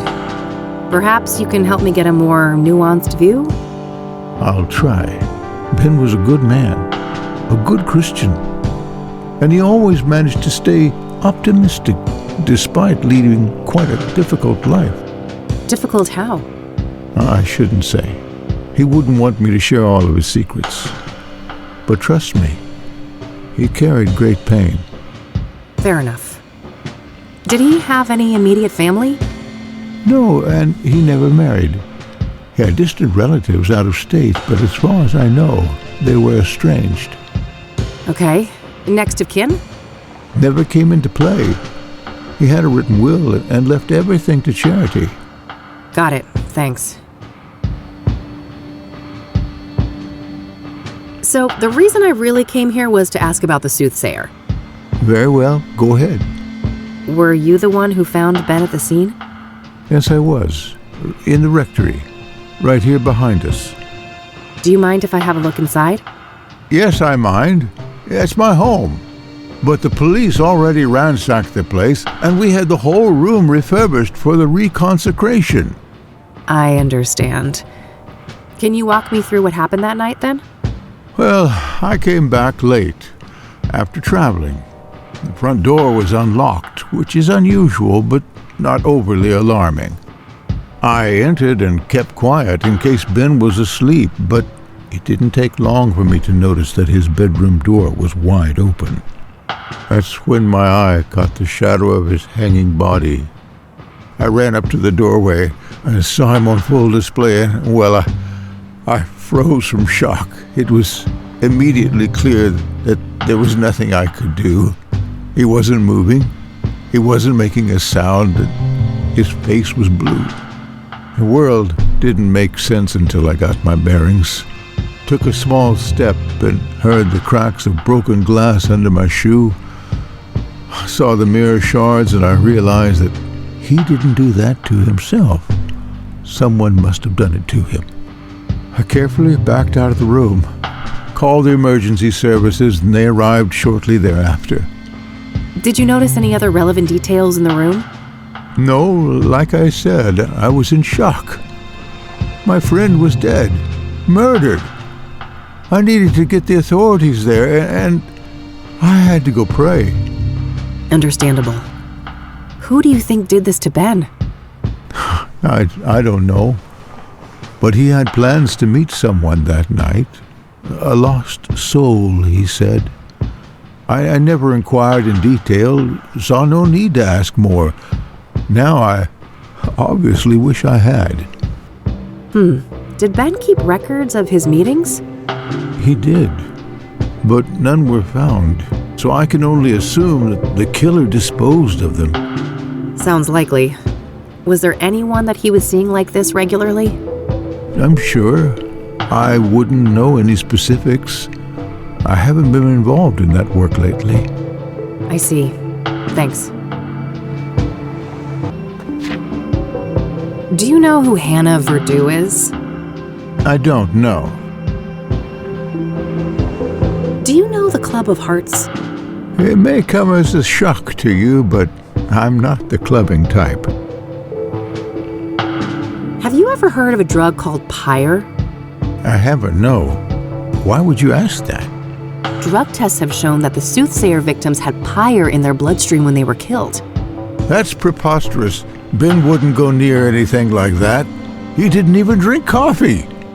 Covertly drugged then, maybe? Or coerced? Something along those lines. The Ben I knew would never voluntarily abuse narcotics.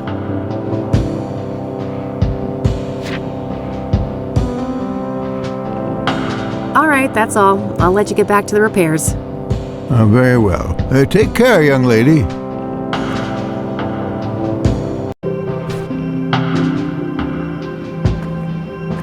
A, it's unlocked. B, he's standing right there. C, I hate cars. Still not the worst idea, though.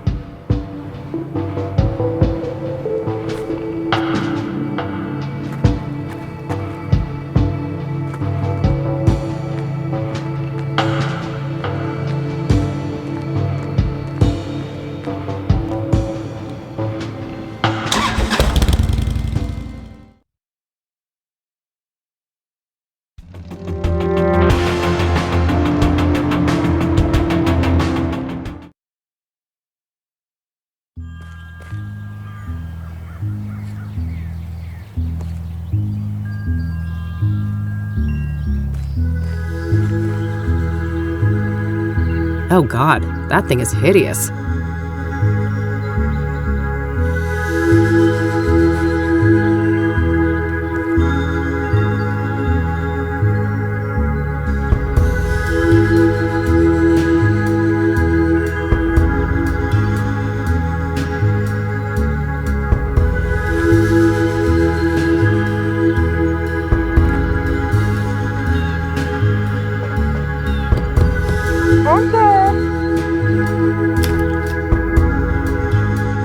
Wow, look at you! You're positively glowing! Thanks, I guess. I took that picture you wanted. Oh, that's okay. I can see that your chakra is well taken care of. Oh, aren't you supposed to have scars, though? Scars? What are you on about? I've got plenty of emotional ones, if that counts. Oh, never mind. I must be confusing you with someone else. Have a seat, love.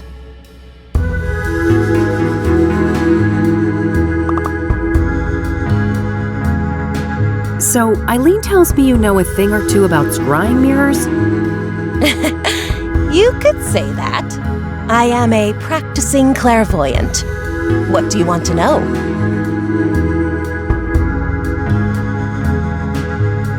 What can a scrying mirror be used for? A scrying mirror is a powerful artifact that can be used to channel the astral realm, perform divination, and even commune with spirits. Ah. Can you walk me through your scrying process? Sure. First off, the room should be dimly lit, preferably by candlelight. I like to use sage smoke to cleanse the air, and then I establish a protective circle to keep any negative energies at bay. I gently place the mirror in a steady position where I can look into it without using my hands. I make sure that the surface is clean and polished. I sit down, relax, calm my thoughts, and close my eyes. I visualize my intent, the knowledge I seek. When I'm ready, I open my eyes and gaze through, not into, the mirror. I see. And this is when you're supposed to get the visions? With some patience, yes. The scrying is not always successful, mind you. Spirits are a fickle bunch. Can we do a scrying session together? Sure. I charge $250 per session. I can pen you in next week? I think I'll pass on that one. Why is obsidian used in traditional scrying mirrors? Because of its rich mystical potency, of course. Obsidian is strongly grounded in the astral plane, which makes it ideal not only as a vessel for divination, but also for protecting the scryer and cleansing any negative energies. So it's pretty much spiritual duct tape? Spot on, sister.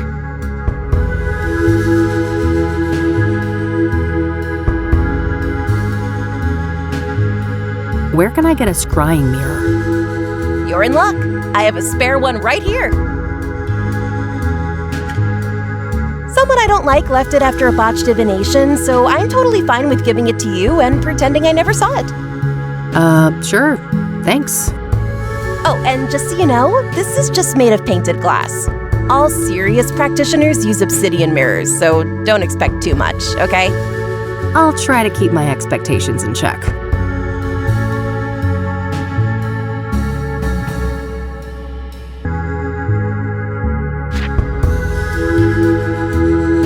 Do you know who Hannah Verdue is? Of course. She's the one and only queen of the Club of Hearts. Yeah? Are you two friendly? Oh no, I'm just a mere patron at her club. I would be surprised if she knew I existed. I see on this poster of yours that you're familiar with the Club of Hearts. Yep. It's one of my favorite spots in the city. Yeah? What's so great about it? Oh, everything. The vibe, the poetry, the people. Sounds interesting. I'm planning to check the place out tomorrow. Oh, that's super neat. I'm sure it'll do wonders for your chakras. They're still pretty crappy, you know. Yeah. I bet they are. What do you know about the Soothsayer? quite the enigma, aren't they? A soothsayer is a seer, a pursuer of wisdom. An obsessive search for truth often leads down a dark and twisted path. Perhaps that is what happened to our killer? So do you think the soothsayer is legit? The business with the mirrors isn't just for show? Oh, I'm just a silly Wicca. But wouldn't it be goofy to go through all of that trouble just to make everyone think there's something they're not? Yeah, I guess.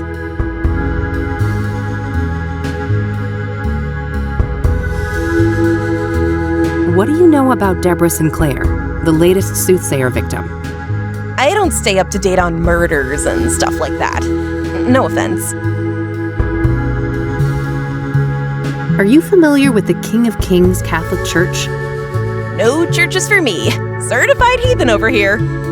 Huh. We should form a club. Do you know the Azure Sky Motel? No, not a motel enthusiast. Have you heard of a drug called pyre? Nope.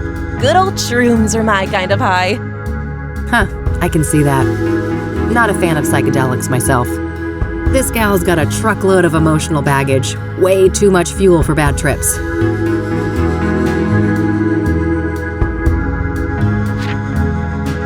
Time for me to go. See ya. Bye now.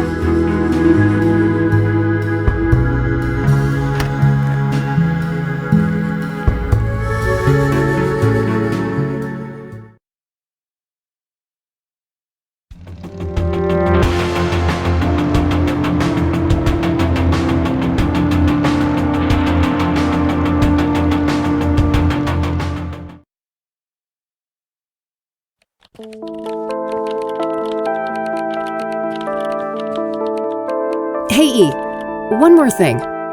Yeah? What do you know about Deborah Sinclair?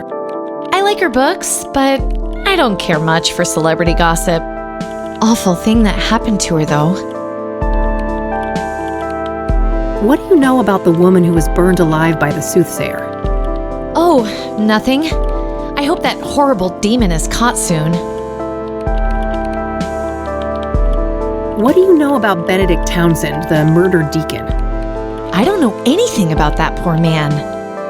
Hey, you're a Christian. What does a deacon actually do? It depends on the denomination, but a deacon belongs to a church and can practically do the same work as a priest, with the exception of sermons and rites. Interesting, thanks. Are you familiar with the King of Kings Catholic Church? I'm not. My family, we're Protestants. Do you know anything about Eric Holloway, one of the soothsayer victims? Not really. I'm sure you know more about him than me. What do you know about Rose Taylor, the first soothsayer victim? She worked as a nurse, I think. Other than that, I don't know much. Have you heard of the Azure Sky Motel? That's where one of those serial killings happened, right? Yeah. Thought it sounded familiar. I don't know anything else about it, though. So that drug lead you mentioned ended up being quite the rabbit hole. Oh, really? Have you been able to learn more about it? Yeah, a little. The drug dealers seem obsessed with privacy. Nobody I've talked to knows much about them. I mean, they're criminals, right? Avoiding exposure doesn't seem that strange to me. Sure, but I asked a proper career criminal I know about it, and even he thought they were behaving weird as hell. Apparently they're giving out free samples left and right, too. Maybe they're not trying to make money then? They have some other goals? Yeah, like murder, for instance. If the soothsayer victims were under the influence of pyre, a lot of things point to whoever is responsible for the drug. Yeah, that sounds plausible. Do you know who Hannah Verdew is? That name sounds familiar, but I can't place it. Do you know the Club of Hearts? Sure, never been there myself, but I know Meadow loves the place. Ah, yeah, she told me as much. Does the name Rachel Wang mean anything to you? No, I don't know who that is. I'll let you get back to your work. All right, see you later.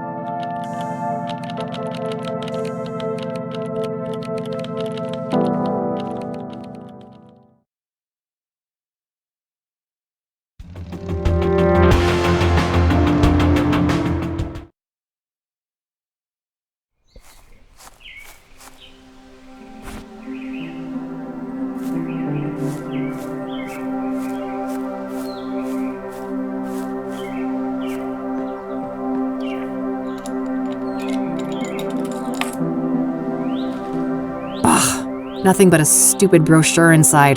What a letdown.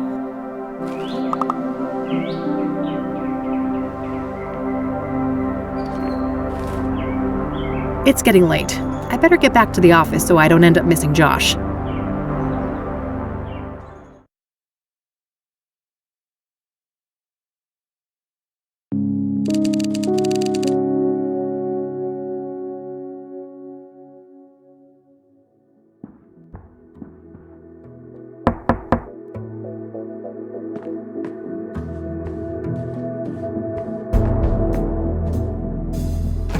Hey, gorgeous.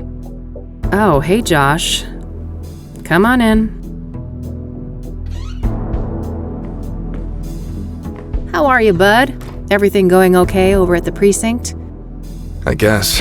Things are tense. The higher-ups are breathing down our necks with all this Soothsayer bullshit. Yeah, I can imagine. But don't you worry. I'm gonna get the Soothsayer out of your hair. That so? You know something we don't? Maybe. Let's start with a few questions. This should be good.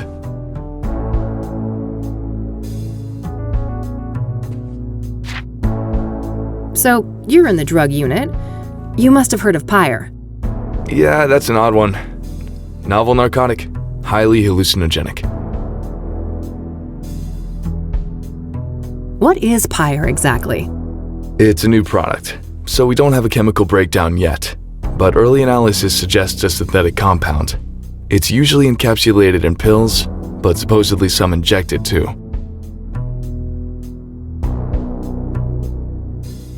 What do you know about the origins of Pyre? Less than I'd like. We suspect it's locally made, but that's just our working theory based on the territory we found it in. And what territory is that? Within the city limits and surrounding areas. Do you have any leads on the Pyre dealers? Nope, and not for lack of trying. These fuckers are freaking Houdinis. Every meth head has a story about them stranger than the next. Alien abductions, government experiments, you name it. Huh. What do you think the deal is, personally? My gut feeling is that this is a new actor on the scene, and they're being real careful not to rustle any feathers. Whose feathers? Rival gangs? Yep. My informants tell me that there are some bad people out for blood. They don't like competition. Interesting. Someone told me that Pyre was handed out for free. Is there any truth to that? Yeah, I've heard similar stories. I wouldn't read too much into it, though. Things like that are common business tactics in these circles.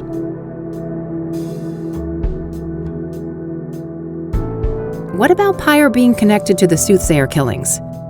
That's news to me, but they have seniors from narcotics on the task force, so it's possible they're looking at that angle.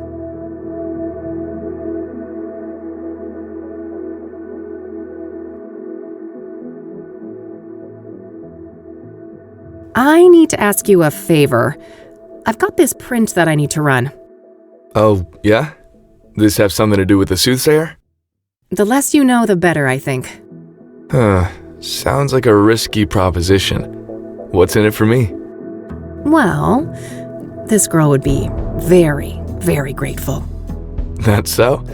Well, if you put it that way... Great. Here it is. Okay. No guarantees, though. And it'll take time. Like I said, things are tense at the station right now. I have faith in you, Josh.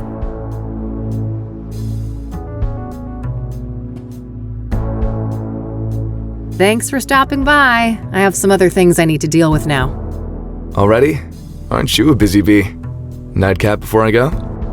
Oh, I wish, but one drink turns into multiple, and you know, this gal ain't got no time for that.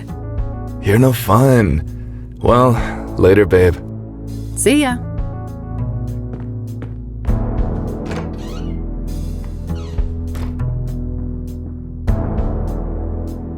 Okay, that's sorted. It might be worthwhile to head over to Lucas. Maybe he's had more luck with some of the clues that led nowhere for me.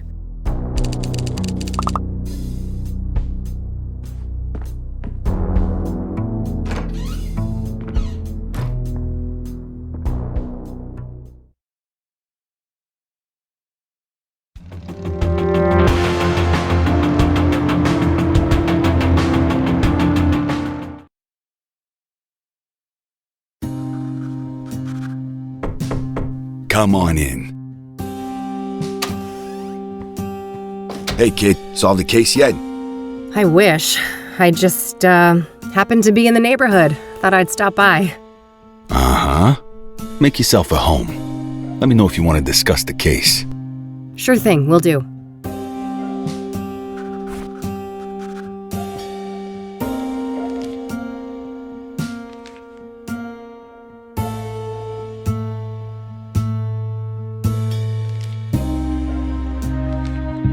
Ugh, I'd love nothing more, but I really shouldn't pick up that nasty habit again.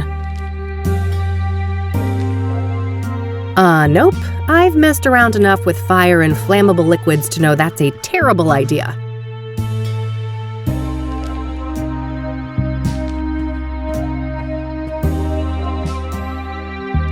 So, you were in my dream yesterday. Oh, my condolences. Yeah, it was creepy as hell. You kept ranting about your retirement and turned into a zombie. Ha! Sounds like every other day at the office. You sure you were dreaming, kid? Huh, yeah. I guess it could have been real life. Anyways, wanna discuss the case? You bet. What you got? The Soothsayer is turning out to be quite an absorbing case. Uh-huh. Are you sure it's the case? I can see those dollar signs in your eyes. Oh, don't get me wrong, I am itching for that money, but I mean, it's not every day we get to investigate a serial killer, right? It's definitely a first, even for this old-timer. Anyway, I haven't found any solid links between the victims, have you? They seem arbitrarily chosen to me. A varied bunch indeed. Different genders, ages, occupations, social class. Not much in common between the 5 murder scenes either. I'm as stumped as you. So, Deborah Sinclair, huh? I gotta say, the Soothsayer is gutsy going after a celebrity like that. Gutsy or riddled with hubris? That's the question.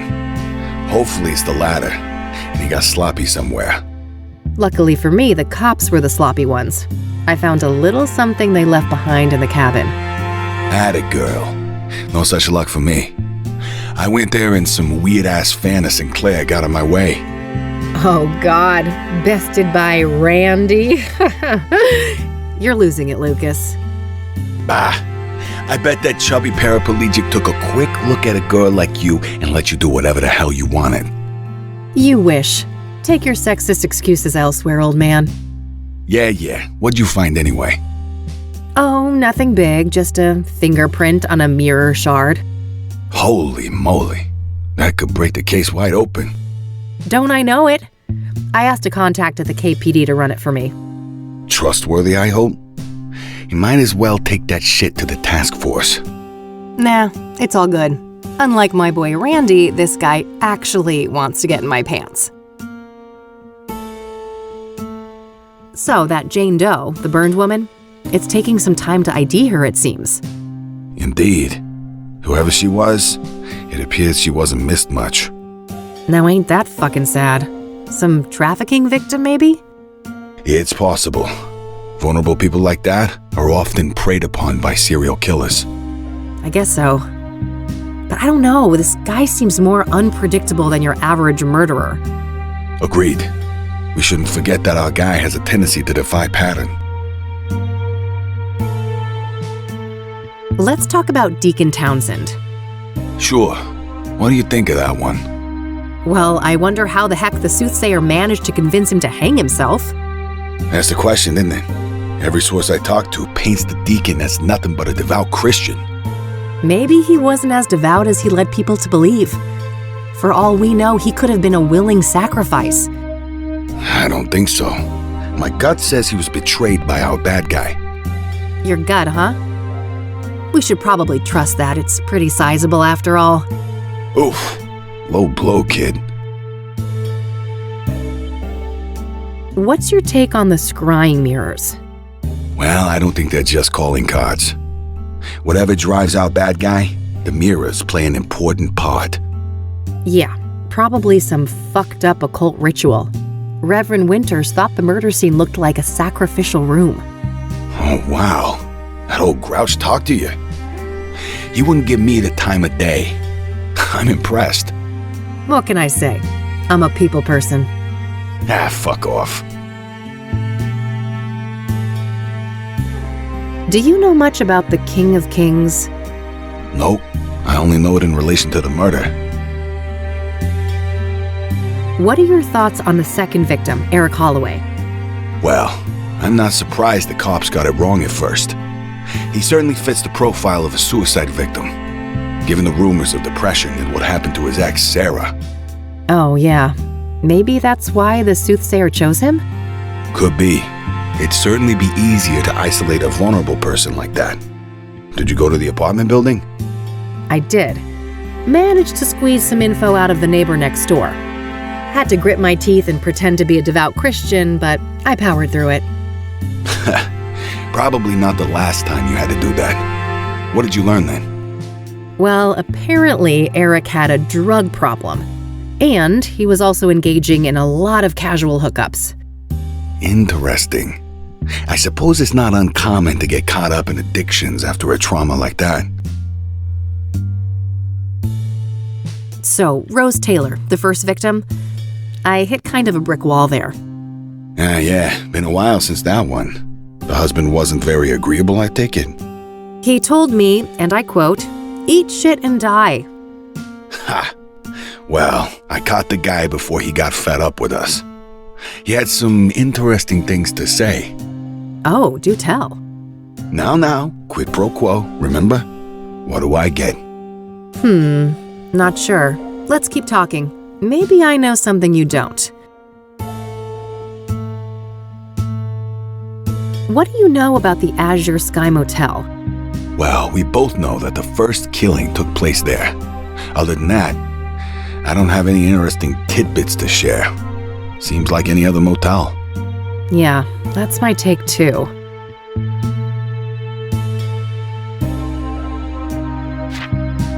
What do you think of the pyre angle? The what angle?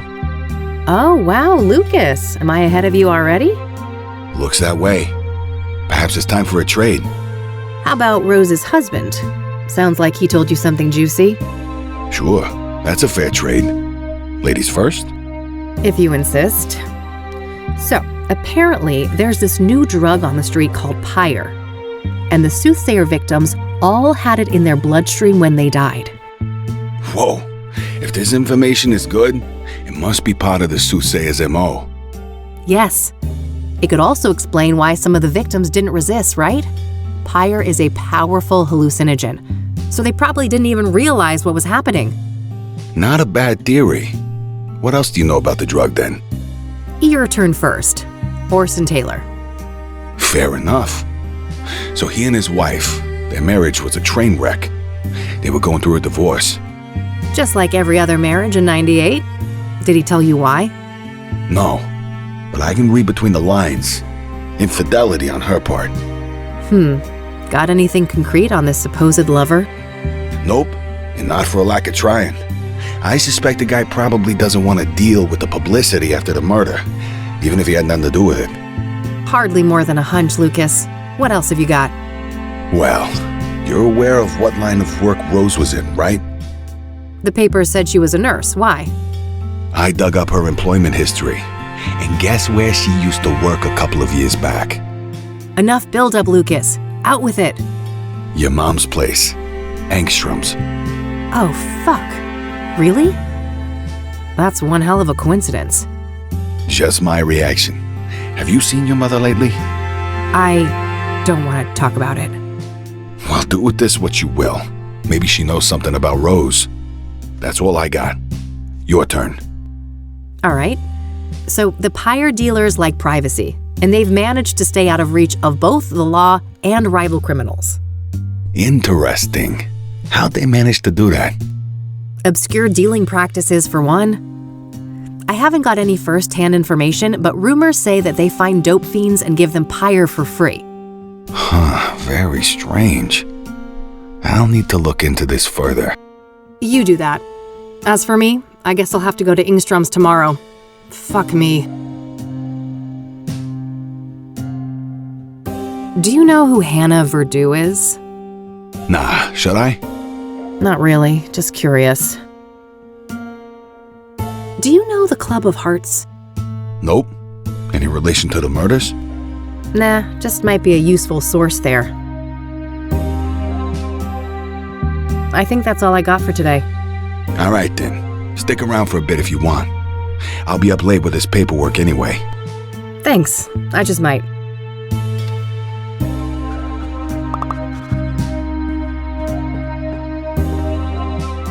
Thanks, Lucas.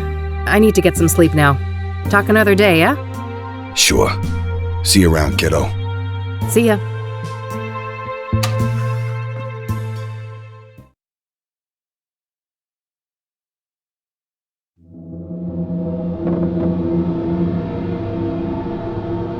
Huh? What's that noise?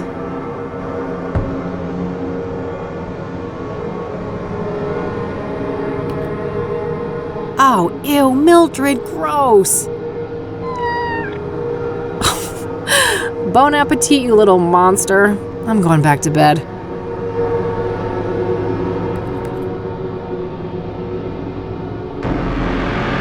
Everyone's here. It's been a busy house. The colors are just right. And we are all so very, very proud. Oh, fuck.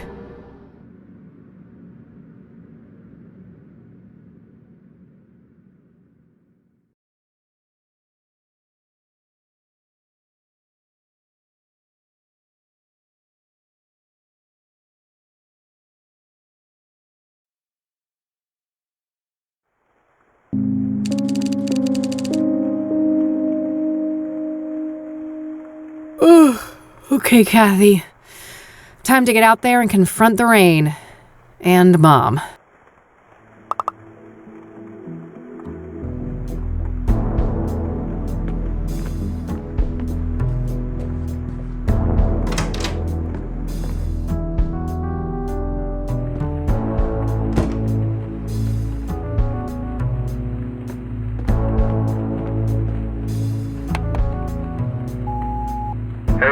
Josh here. So, that print you asked me to run, apparently it belongs to an old lady called Tabitha Caldwell, 73 years old.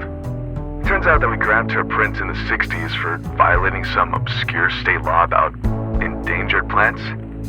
Apparently she owns a small flower shop now, Tabby's Garden. The address is 11 Pine Road. Hope this helps. Gotta go.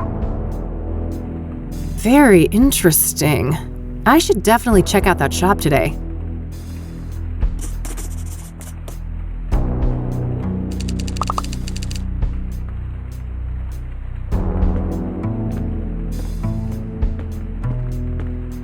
Another one of these. The Queen King of Two Suits longs for human connection and non-conformity, yet is caught in a painful loop of self-destruction. T. What is this cryptic nonsense? Somebody is messing with me.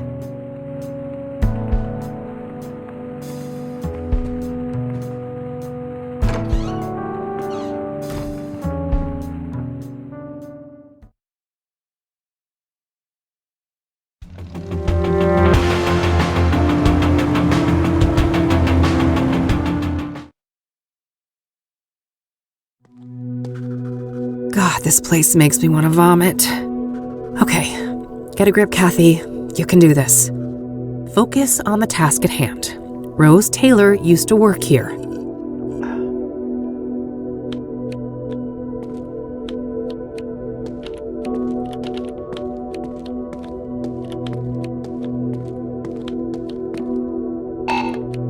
It has to be unlocked from the front desk first.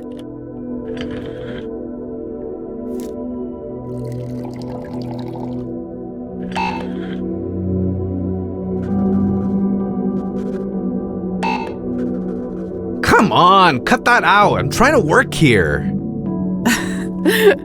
Sorry.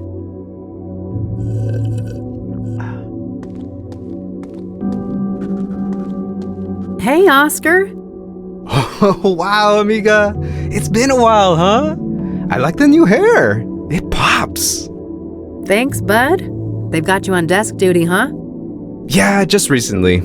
I don't mind. Got me addicted to crosswords, though. I guess there are worse vices to succumb to. So, how is she? Better. New meds, and she's moved down a security level, so, progress. All right, that's good news, I suppose. You want to see her? I can buzz you in. Maybe in a minute. I actually wanted to speak to you. Sure. Happy to chat.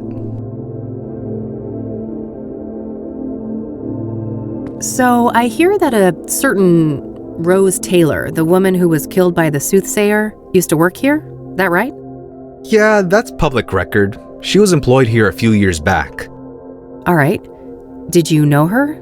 Why'd she leave? Look, I can't go there. Company lawyers ain't messing around. They rip me apart if I leak something like that. Come on, Oscar, how would they know? Don't go too far, chica. I like you, but I like this job more.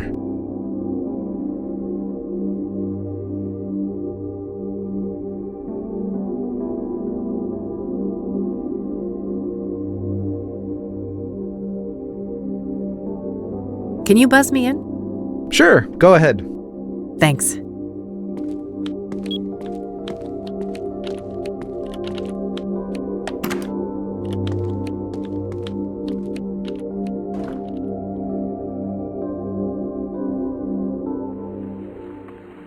$326 days, Catherine. I know. It's been a while, Mom. 326 days and 22 hours, to be exact. I heard you. It's not like you make it easy to come here. Oh, you're the victim, are you?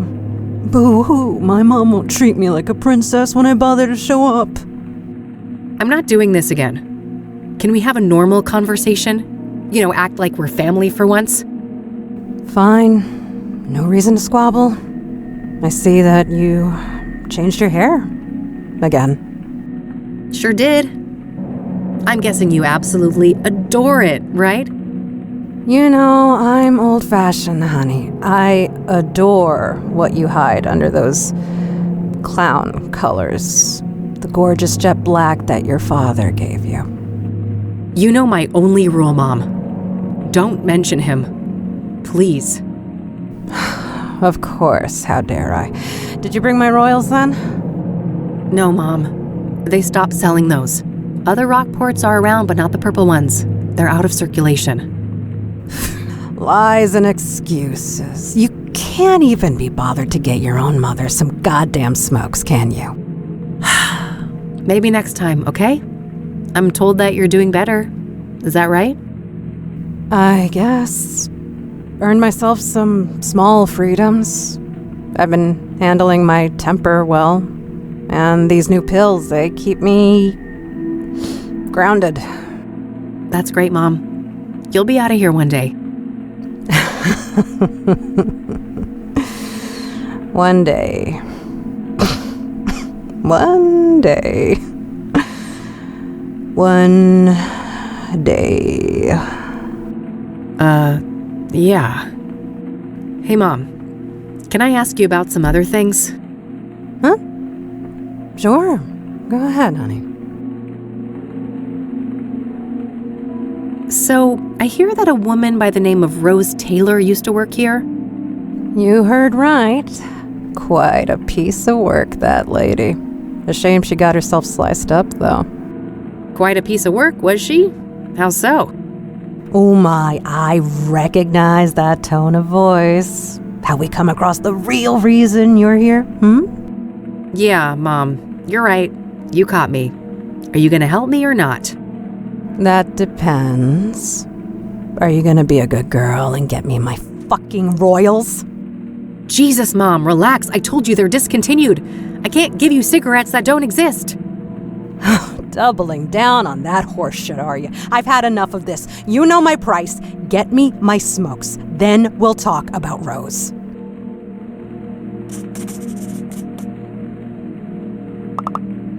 I'm gonna go now, Mom, but I'll be back soon, okay? If you say so, honey.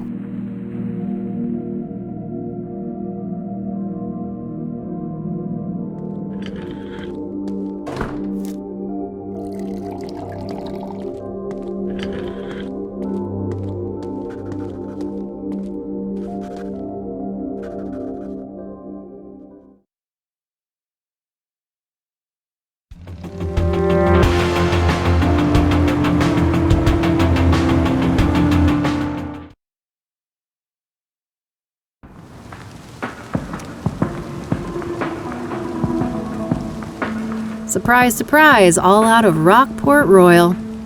Not a shocker. They've been out of circulation for a while now. I'll take a pack of Rockport White, though. Maybe I can get it close enough to fool Mom.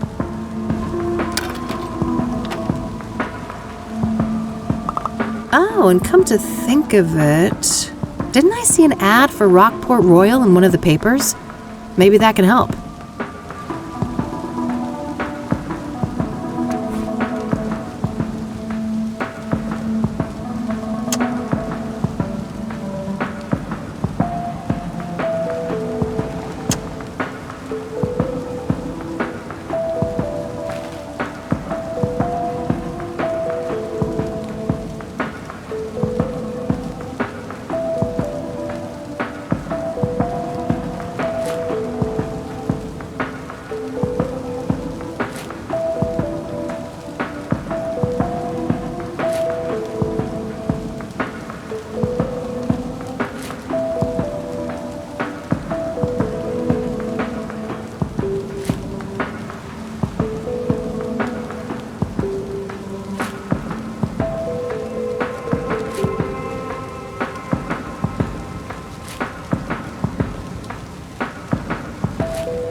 Oh yeah, that's right.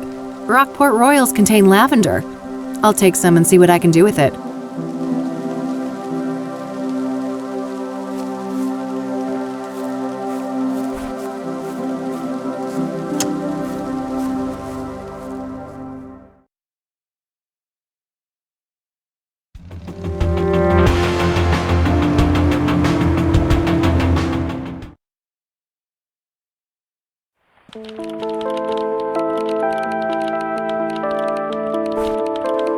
Lavender collected outside Deborah's cabin. How's that little beeping pal of yours? Oh, you mean Agatha, my virtual pet?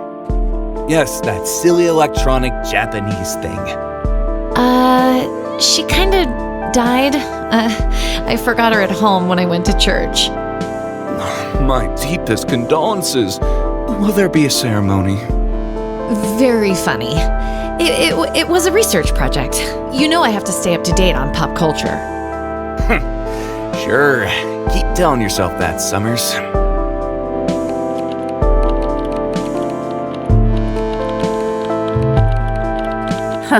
I'm sure it would be an improvement, but I shouldn't waste this ingredient on Art's tea.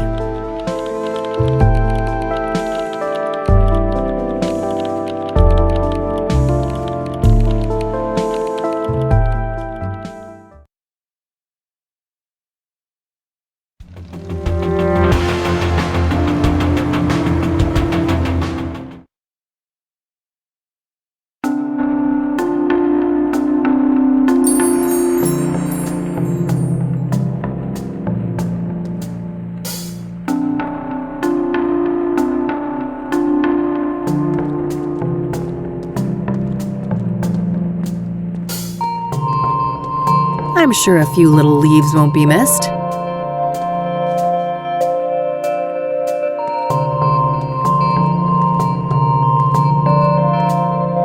Holy shit.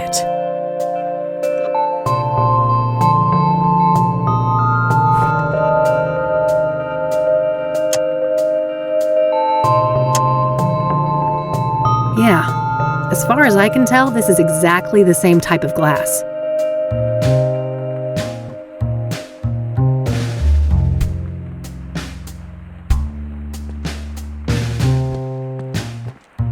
Hi there. Hello, and what? Wait, you look familiar. Have we met? No. I'd remember that. Oh, never mind then. What can I do for you, youngin'?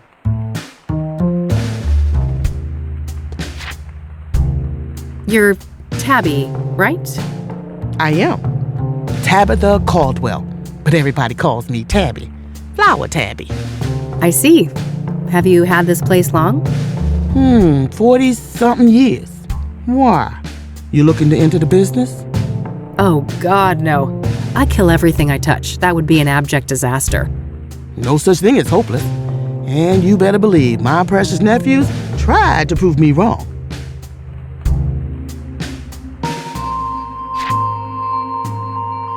I see that you have scrying mirrors for sale. Ah, yes. Those are always popular. High quality, exquisite design, made from genuine, locally mined obsidian. Ah, cool.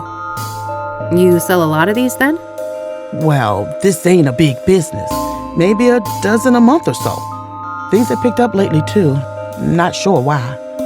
The Soothsayer uses scrying mirrors, doesn't he? That might be why? Oh, really? I suppose that would explain things. I'm too old to stay up to date with this latest newspaper boogeyman. Boogeyman, huh? You think the Soothsayer murders are blown out of proportion? Well, child, how many stiffs we talking about? 5, I think. So far. Nothing but a bad weekend in the projects. When our boys drop like flies, you can bet those hysterical ink slingers ain't nowhere to be found.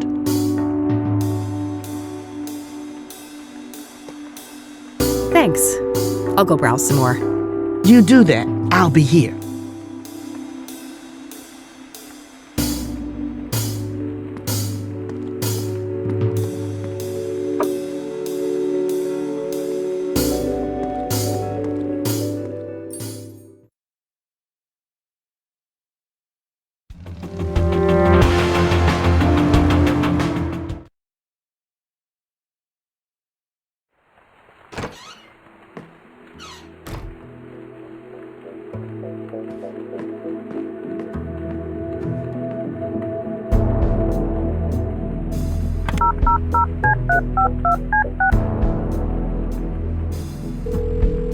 Eileen Summers.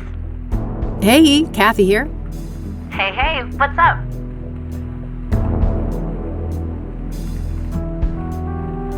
Hey, you know that stupid drawer in my office? How do you open it? Oh, just hold it up to the left, tilt the cabinet slightly towards you, give it a good shake, and then pull out the drawer quickly. Easy peasy. All right, then I'll give it a try. Thanksy. All right, that's all. Okie dokie.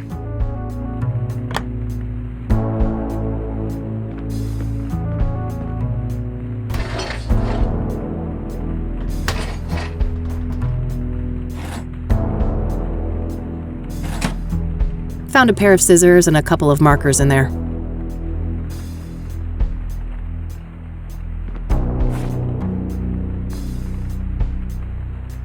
What kind of nutjob would trim their cat? Jeez Louise.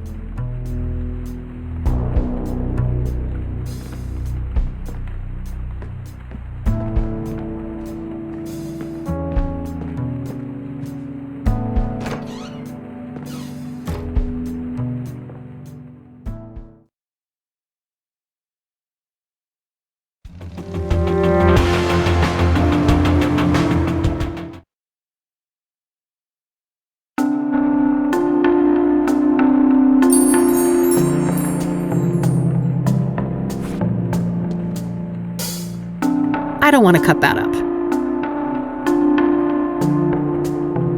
Huh. Yeah, I bet that would be a popular move. I don't want to cut that up. I don't need any time right now. I don't want to cut that up. Doing that once was enough.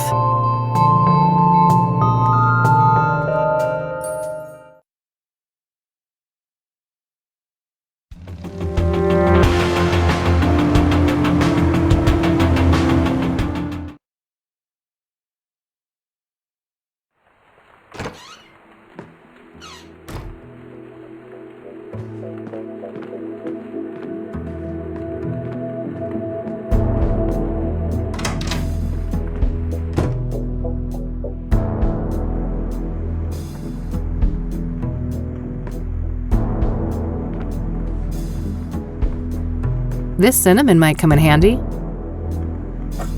Got it.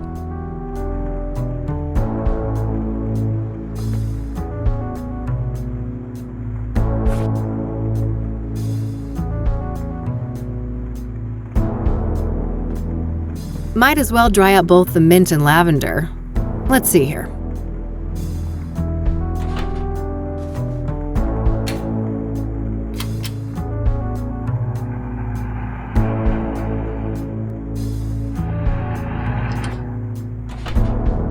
All right, nice and dry.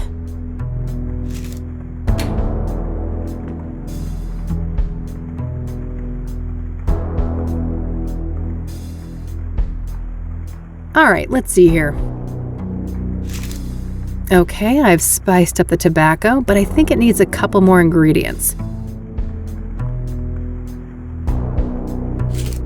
Getting close now, but I think it's still missing one last thing.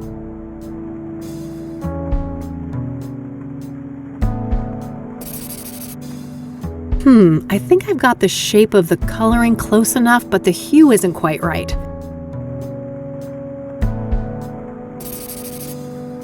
Should be close enough. Let's just hope Mom isn't wearing her reading glasses when I get back.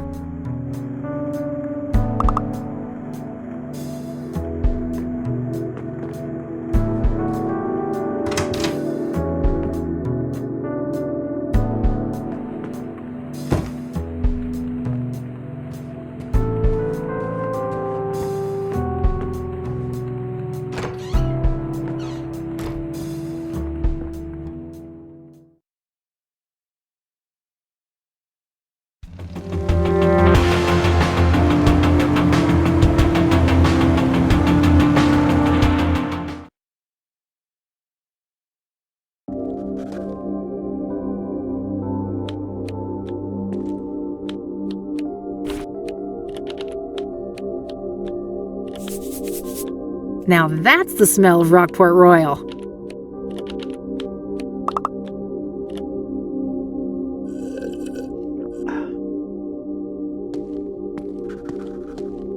Oh, one more thing. Yeah? Can you buzz me in? Sure, go ahead. Thanks.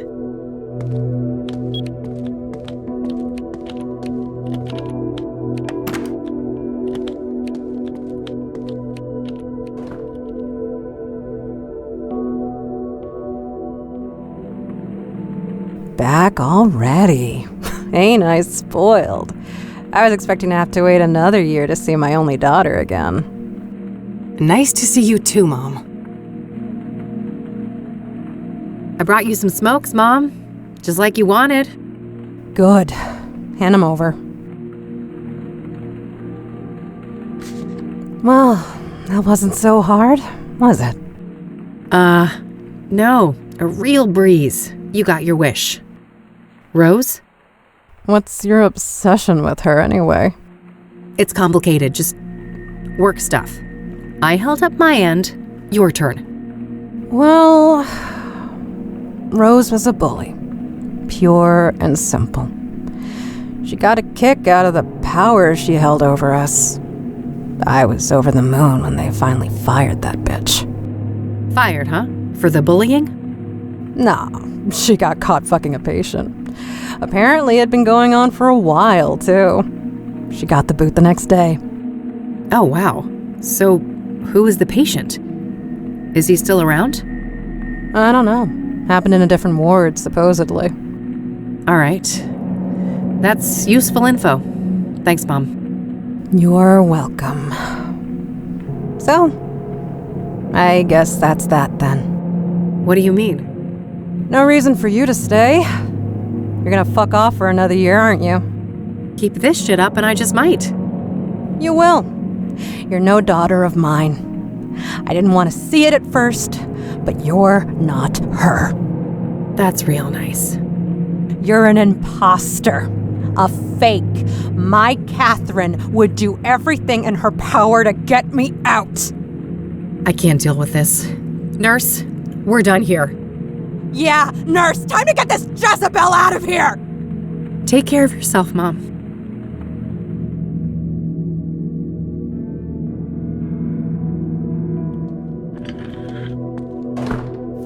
Christ. She had me fooled for a while, but it's still the same old mom.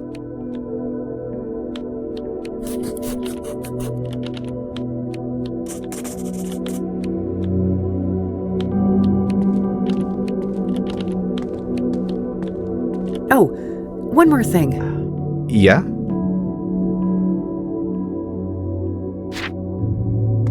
A little bird told me that Rose was fired for a relationship with a patient.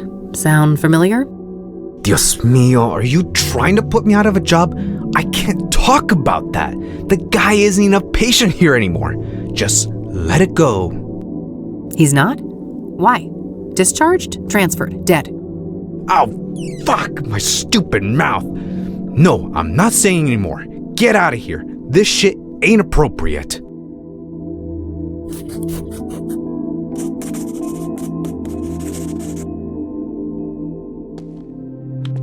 Well, I guess that's that.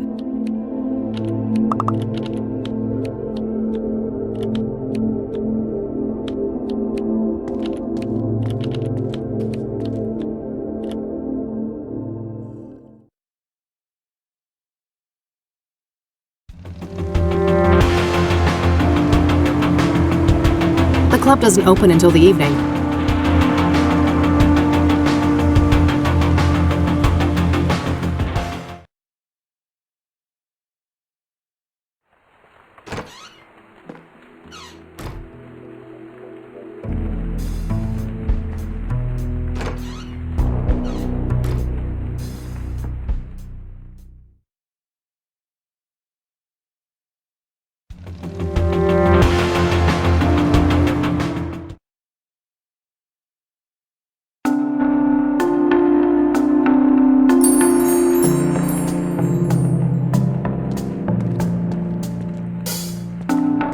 Hey, I just had a couple of more questions.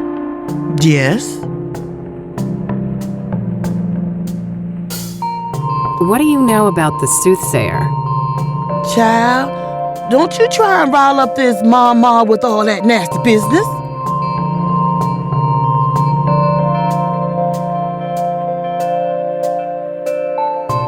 Thanks. I'll go browse some more. You do that. I'll be here.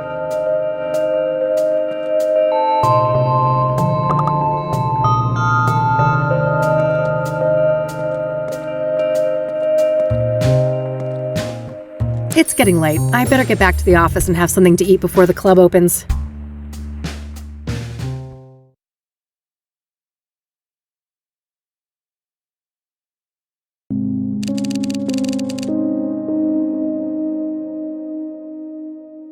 All right, I better head to the Club of Hearts. Hannah Verdue awaits.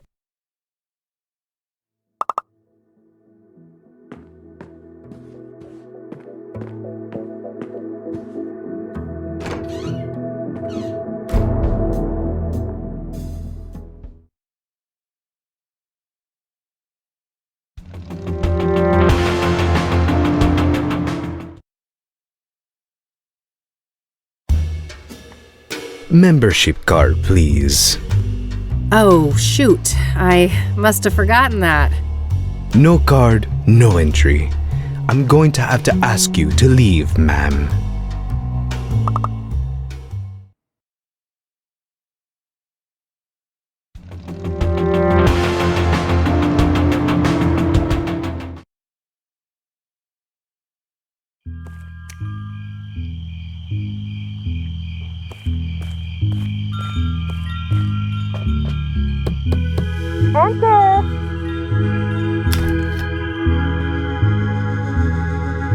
Hello again, love. Oh, come join us. Oh, evening, girls. Wow. Isn't this quite the crowd? Hey, Kathy. Meta was just doing my reading. This gal right here, her chakras are off the charts. I'm well aware of those chakras of hers. Can I talk to you guys for a sec? Sure. It's not like we're offended by your biker smell or anything. Huh. That's good, I guess.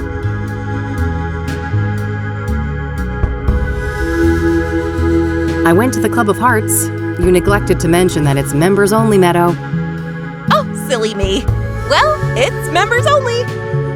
Well, duh. So, you're a member? Sure am. Got the card and everything. Neat. Any chance I could borrow that membership card? Just for tonight, I promise. Oh, I'd lend it to you, but I wouldn't want your chakra to get all over it. No offense. You're killing me. Not this again. I took that photo you wanted. What's next? Dance like a fucking poodle?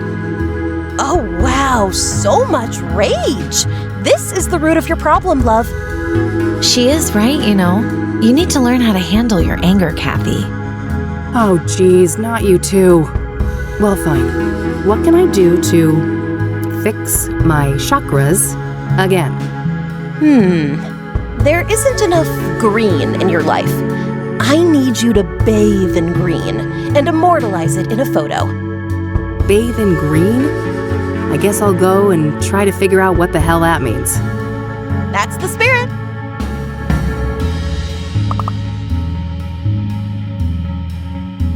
Catch you later, girls. I have places to be.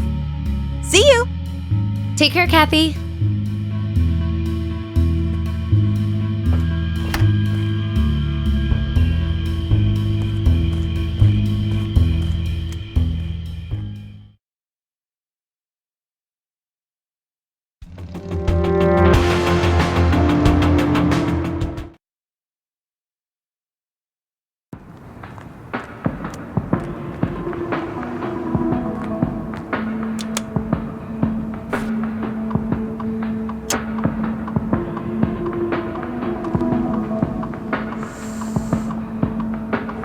What the hell is that, girl? You trying to get mugged? Oh, shut up. I'm just doing this to get this weirdo to give me a thing. A thing? Uh-huh. I think someone's got the hots for a hippie. Oh, for fuck's sake. It's all good, girlfriend. You're hardly the first to humiliate yourself for some Class A poontang. Jesus Christ. Oh, I think my boy JC will stay clear of this one. I doubt he'd like the thing very much.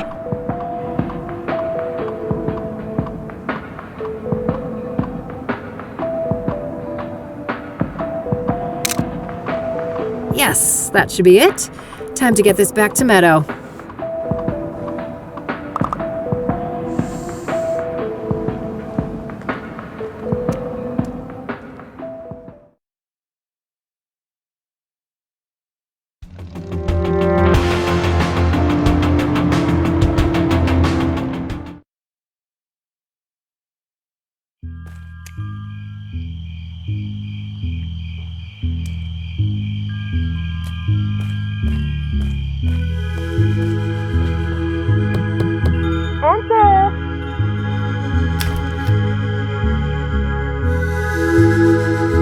Now that's what I'm talking about. Isn't that much better, love? Sure. Got that chakra all sorted out. Wasn't humiliating at all or anything. Here you are, as promised. This card has got your picture on it. Well, of course. What did you expect? It's my card. Seriously, how do you expect me to enter the club with this? Plastic surgery, maybe? And a wig? Oh, great plan. I'll get right on that. Maybe start by sticking my head in the oven to melt my face off. Now, I'm sure you'll figure something out. Catch you later, girls. I have places to be. See you! Take care, Kathy.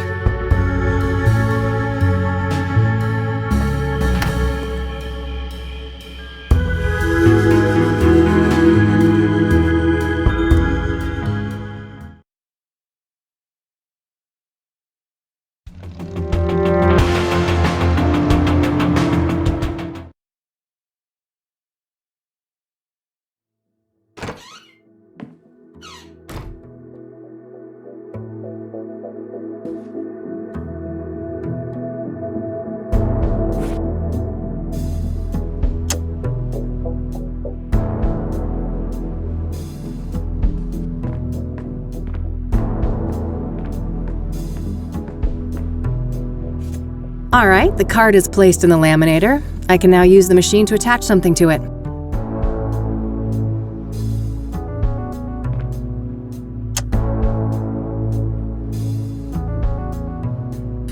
Not a bad idea, but the photo is much bigger than the card. It wouldn't fit as is.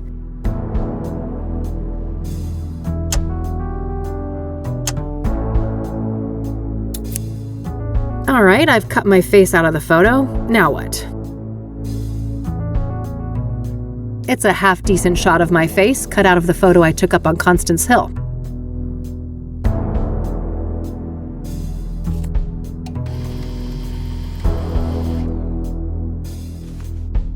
All done.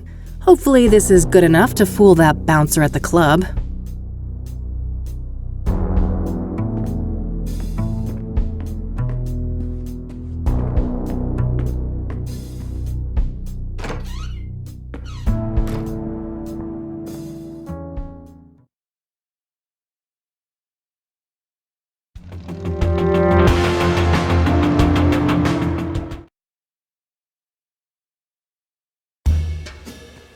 Membership card, please.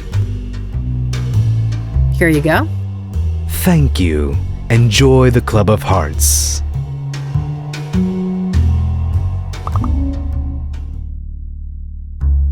And I'll leave you with these parting words. What is in a name? Only words spoken, written, yet a soul defined. Thank you.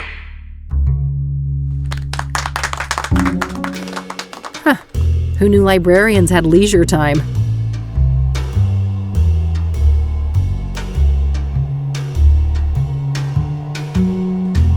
Ah, geez, here I was having a semi-good time, and who is here to ruin my day? Rain, you conniving schemer. Conned your way in here, did you? There's no way in hell you're an actual member. I haven't the faintest idea of what you're talking about, buddy. I've been a proud patron forever. Don't bullshit a bullshitter, Rain. I could rat you out, but luckily for you, I respect the hustle. Well then, fellow hustler, want to chat for a minute? No, why not? I'm bored anyway. Everyone's too chicken to go up on stage.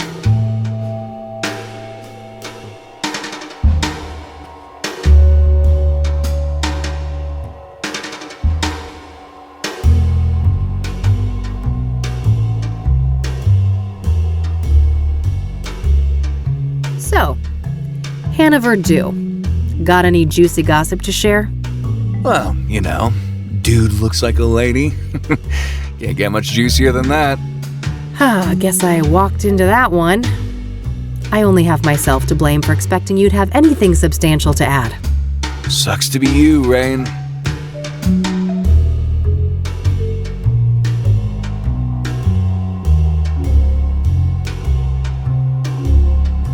I don't want to ask him about that. I should probably go look at the poster first.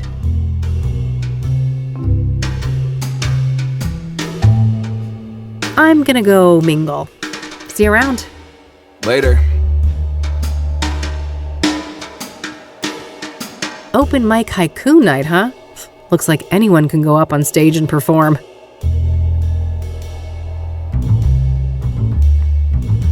Hey, one more thing. Yeah? Open mic tonight, it seems. How does one write a haiku anyway? Well, lass, Mr. Hopkins is about to teach you a little something about poetry.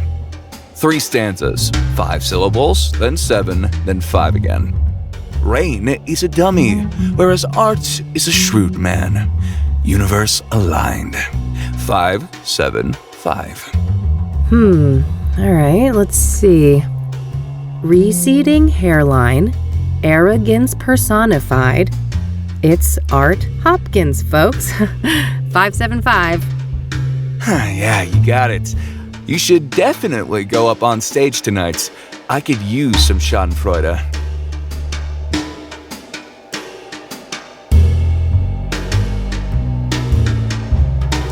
I'm gonna go mingle. See you around. Later.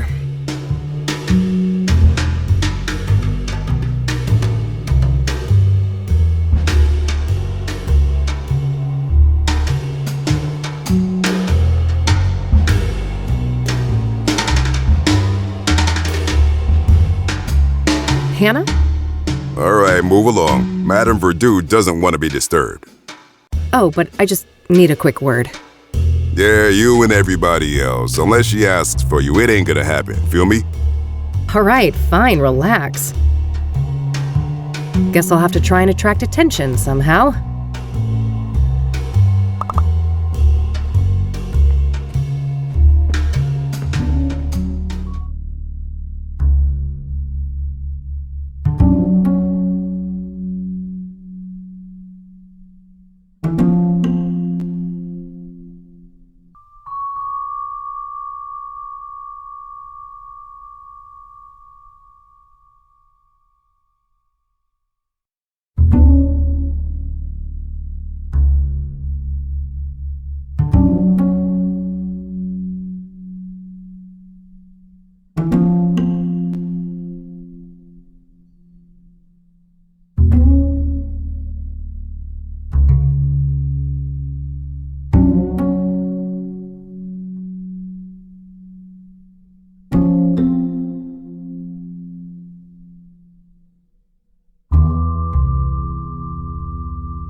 Beating hearts.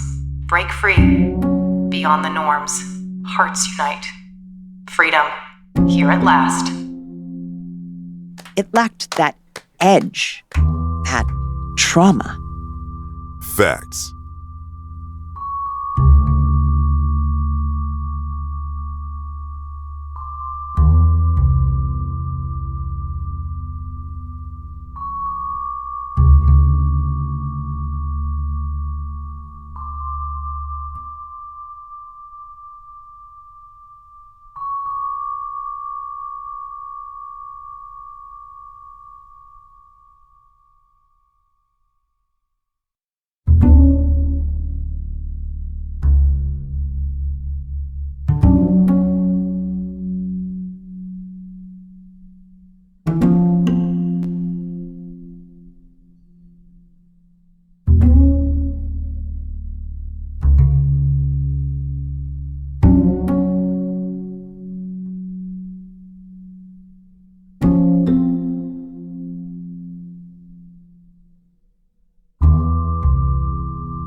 Robbing pains, scream loud.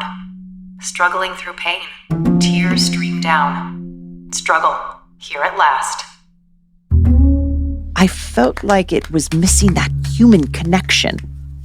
You ain't lying.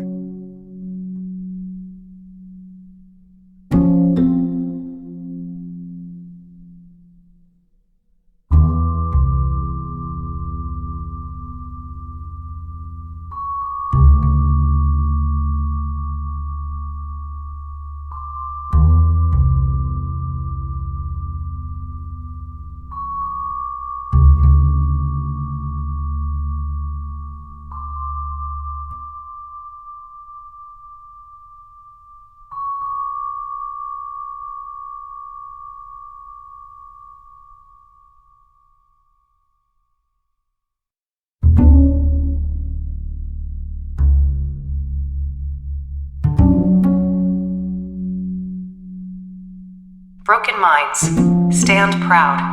Beyond the norms, peace is found. Freedom, here at last. That one could have used more closeness, more bonding. For real.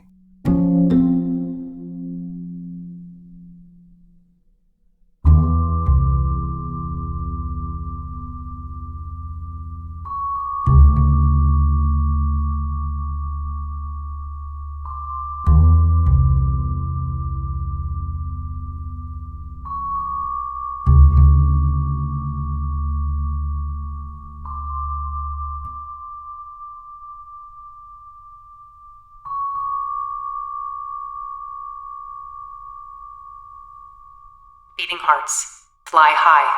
Trapped in a maze, turmoil roars. Freedom, feels so right. Oh, just lovely. It had it all. Indeed. Felt that one. Who is she? Get her up here. For sure, boss. Hey, you. Yes? Madame Verdu would like to speak to you. Have a seat. All right, great. Thanks. Hello, darling. Why, aren't you a doll? I might be a doll, but don't you get any ideas about playing with me? Oh, what a breath of fresh air. This place usually reeks of sycophancy. It gets tiring, you know. I can imagine that. Anyway, I just wanted to say that your performance was nothing short of divine. Well done. Thanks. I've never written a poem before, so there's that. Incredible. And you went up on stage just like that. Well, I needed to get your attention. I've been told you have information I need. That's so. A woman on a mission, are you? I'm eager to learn more.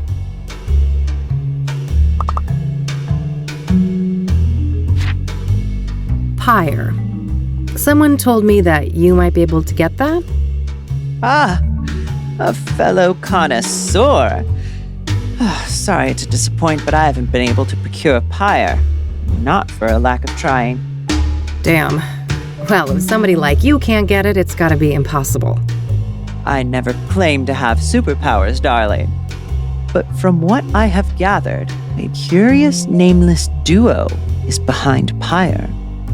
A man and a woman. Interesting. What can you tell me about them? Very little. The man is supposedly tall, bold, and an intimidating figure. The woman stays in the background, from what I understand.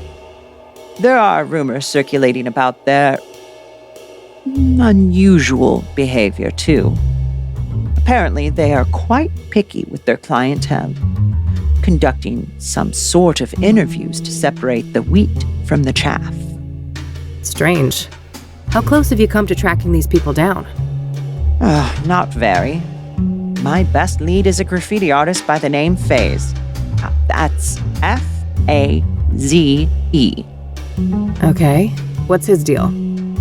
Well, the word on the street is that he had direct contact with the pyre dealers. And his experience with pyre had a profound effect on him. Supposedly, he's quite obsessed with it. I see. Know where to find him? Alas, I don't. Well, this is still very useful information. Thanks.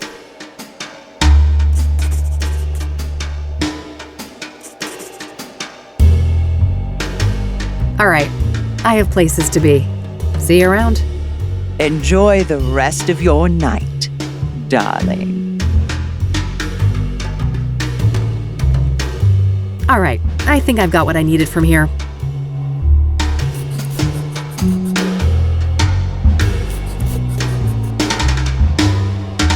Time to head back, but I'll stop by Lucas's place on my way home.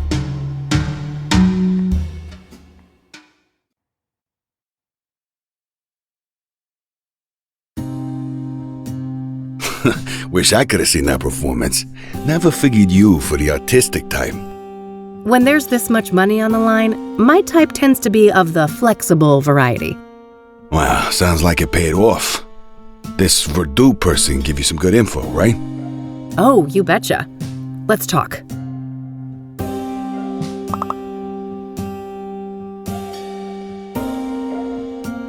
So, Rose Taylor. I've made a little progress, but I was hoping for more. All right. If you want, we can try to untangle it together. Well, okay. Apparently, she was fired for screwing a patient, but that person is no longer at the facility for reasons unknown. That would explain the failed marriage. She's caught in the act, they fire her, the husband files for divorce? Makes sense. And then sometime after that, she's murdered in the azure sky by this lover of hers, possibly? If the husband was cleared, this paramour, if released at the time, would certainly be a prime suspect, yes. Surely the KPD must have been swarming him like flies on a turd then. Indeed. My source at the KPD said no arrests yet. So either patient X isn't our guy, or he's a slippery fuck, and they simply don't have enough on him. Okay, good to know.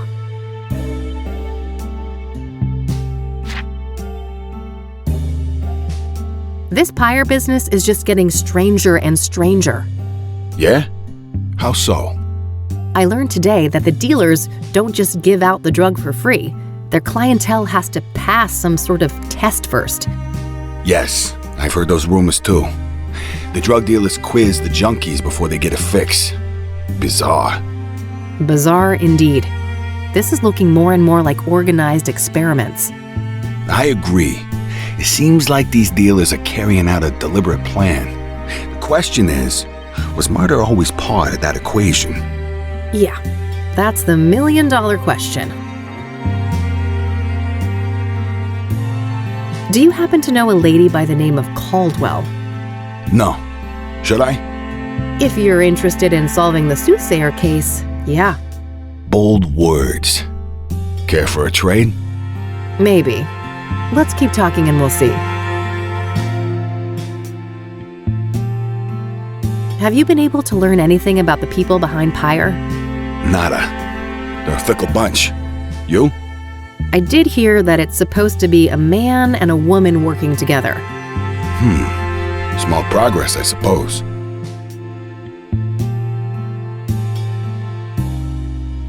Does the name Faze mean anything to you? It does, actually. Do you have his real name? Nope. I just found out that he existed an hour ago. Then I'm one step ahead of you on that one. Quid pro quo?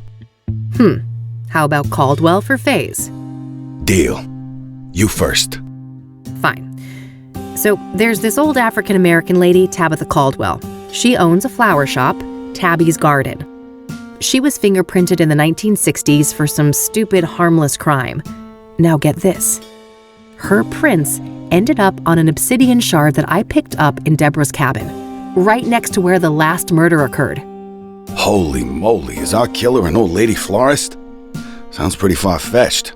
But maybe that's how she's been able to evade the authorities. My thoughts exactly. Well, don't leave me hanging. Have you followed up yet? We'll get there. Your turn. All right. Faze's real name is Corey Finnegan. He's one of those underground anarchist types. A junkie graffiti artist with no fixed address.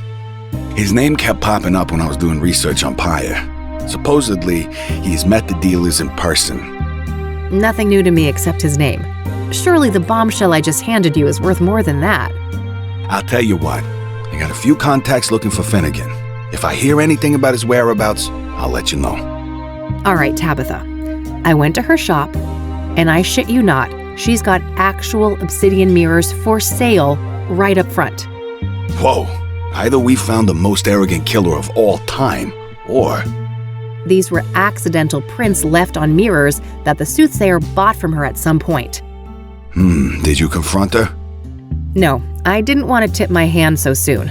I plan to follow up on my other leads first. Good idea.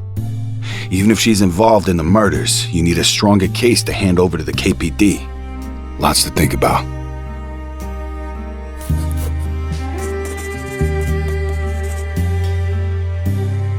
Okay, that should be everything. Understood. I'll be up for a while longer if you come up with more things to discuss. Great, I'll keep that in mind.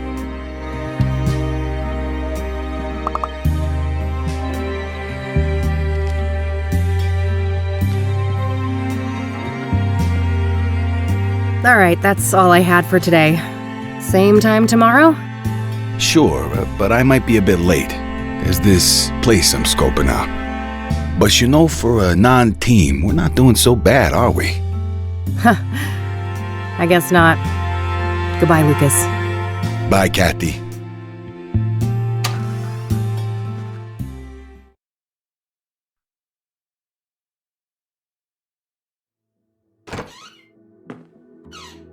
Hey, you little menace. Miss me?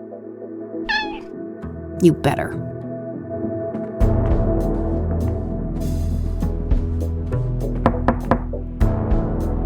Ugh, what now?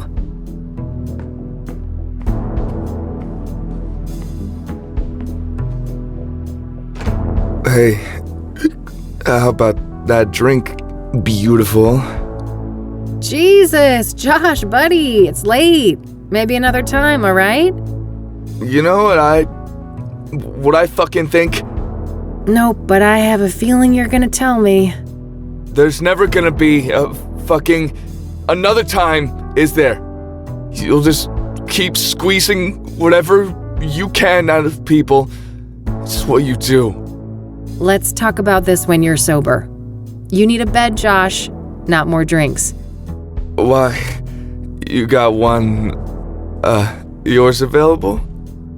It's the least you could do, seeing as what your little fucking stunt cost me. What are you babbling on about? The fingerprint thing?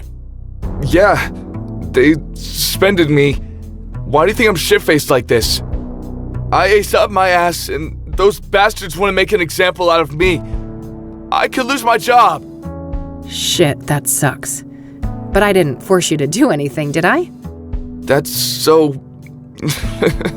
so easy for you to say. You knew I still got a thing for you. You knew you could use me. Like you use everyone. You've known me since high school, Josh. I've always been a bitch. Miss a fucking memo? I guess it seemed like you changed. I don't know why. People never change, Josh. They just get better at hiding their inner asshole. Go home before I call some actual cops. Christ almighty, what a train wreck. Time to get our asses to bed, Mildred.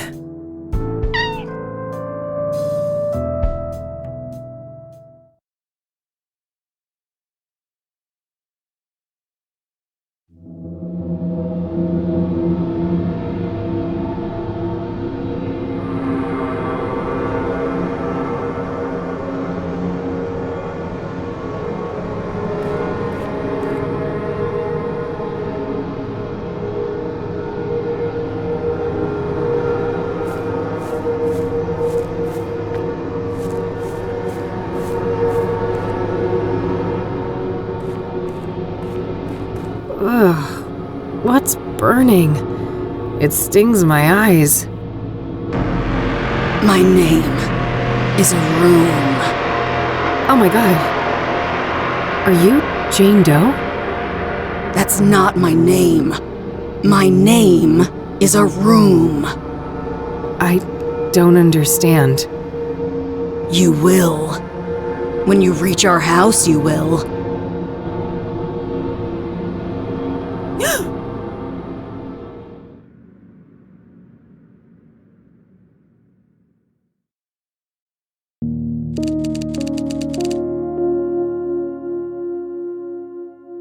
All right, time to track down Corey Finnegan.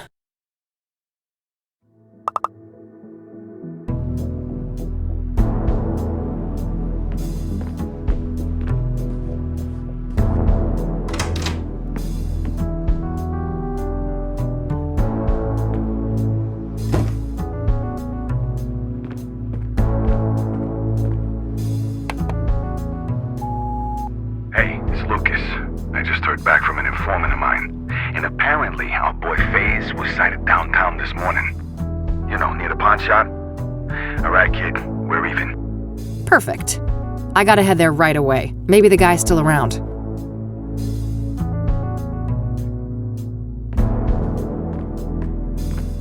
Here we go again. Pattern. Stab, fall, hang, burn. Mirrors are portals. Inception occurred in 1995. T. 1995? No, it can't be. Is this all connected to what happened in Conwell Springs?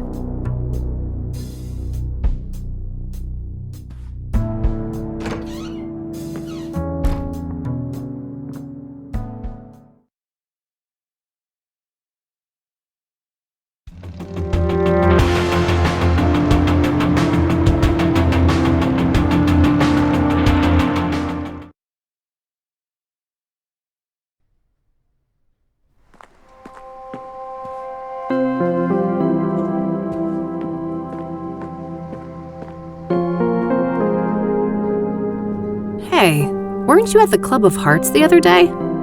Guilty as charged. I couldn't help but notice your performance as well. First time? That obvious, huh? I had a hunch. Impressive debut, nonetheless. Thanks, buddy. So, I had a few things to ask. Certainly. Go ahead.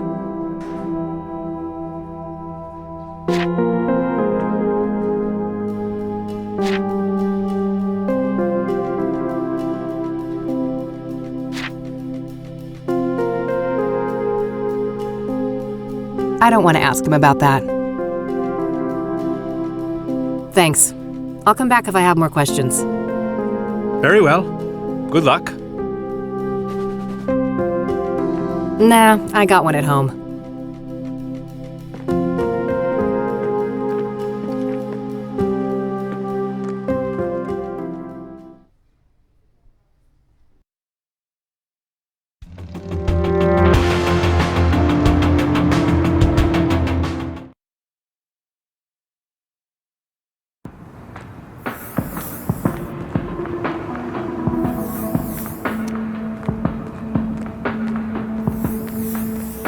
Hey, Corey, right?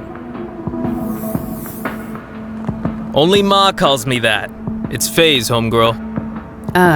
Sure thing. FaZe homegirl. You one of those sassy-ass chicks, huh? I've been known to mouth off on occasion. But wait a minute, you look familiar. Huh? What are you on about? The FaZe ain't ever seen you before. Yeah, you're that raving lunatic I electrocuted up on Constance Hill. Damn, that was you? Oh man, my bad. I was fucked up that day. No doubt, yo.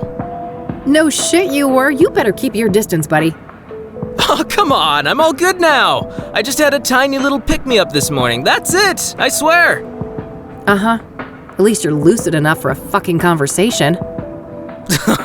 You got me good, though, no joke. Look at this sick bump on my head, and I still can't feel some toes on my foot, for real. Well, you had it coming. Look, FaZe, people have been saying that you're a guy with some useful information. Oh, yeah, I guess the FaZe knows a thing or two. Alright then, speak.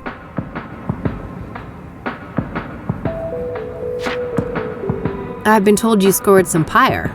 Is that right? Oh man, yes. Just once. I'd do anything to feel that high again. Yeah? What's so special about it? You'd have to be a junkie to understand.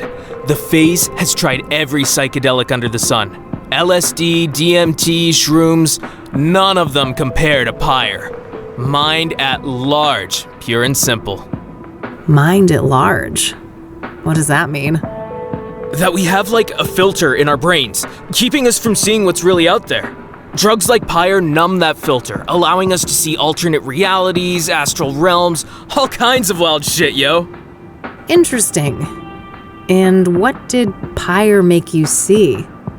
Man, most of it can't be described with words. One thing is burned into my mind, though. The eye. The eye of the universe staring back at me. I never believed in a god before, but now I ain't so sure. How did you get pyre in the first place? It seems hard to come by. The pyre dealers came to me. Makes sense, I've been a steady dope fiend for 15-something years now. Guess they went with the tried and true, huh? Right. I've also heard rumors about some kind of interview. Is there any truth to that? Oh yeah, those fuckers asked all sorts of questions. About my childhood, dramas, and whatnot. Wasn't no problem for me to yap about. The Phase is an open book. Curious. So, the pyre dealers. It's a man and a woman, right? Yeah, dude's a big bald guy. I'll never forget his face. Creepy motherfucker. Creepy how? I don't know, man. He was intense. You know, not looking at you, but through you? Like I was a thing, not a person. What about the woman? I just caught a quick glimpse of her. She wore a hood. Saw some pretty nasty scars, though. Something seriously fucking bad happened to that chick. She had scars? On her face? Yeah, on one side. Melted skin, like from burns, acid, or some shit like that. Damn. Got any more details on this couple? You know, what they were wearing or what they looked like? Both white people. She didn't seem too old, like your age maybe. Dressed in all black. I guess she wasn't too girly, you know. What's the word for it when you're in between? Androgynous? Yeah, androgynous. That's what she was. Got it. And what about the man? In his 40s or so. Bald head, big black eyebrows, brown eyes, and like I said, intense fucking energy. Major big bad wolf vibes coming off that dude. All right. Thanks.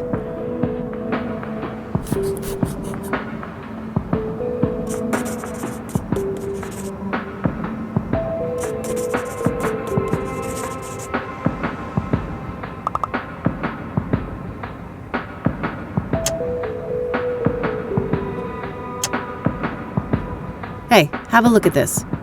Do you recognize any of these men? Oh, fuck! That's him! The tall, bald guy! You sure? The man called Vic? 200%. That's the pyre dealer. Well then, I guess it's time to go visit the ranger station.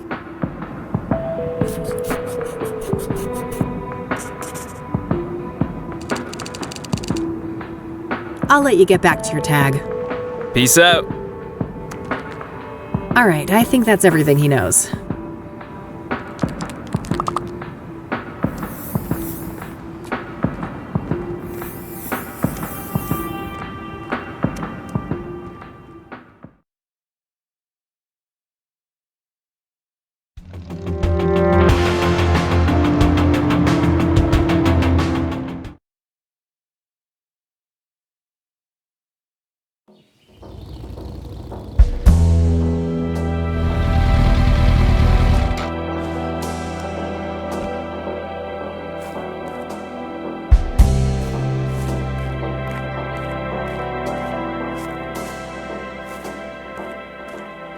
A fire pit for grilling food, but there's nothing but ashes inside.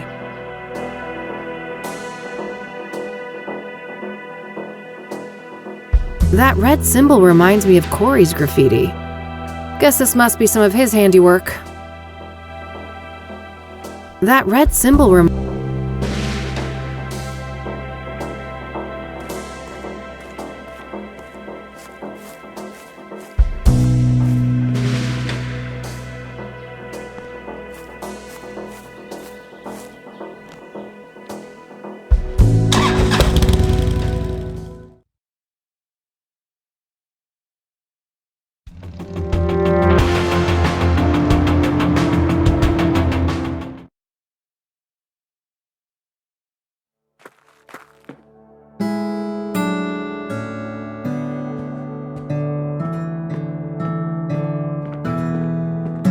Hello there, and welcome to the Bear Creek Ranger Station. Why aren't you chipper?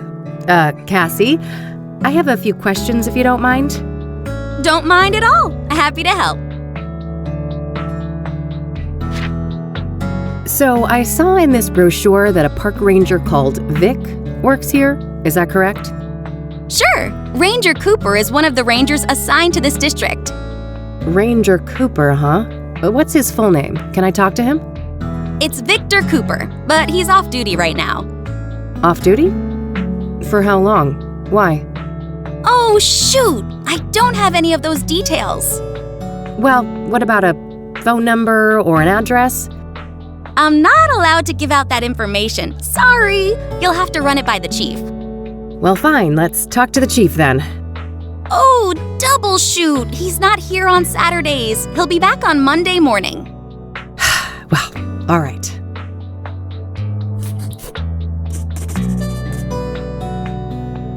That's all I needed. Thanks.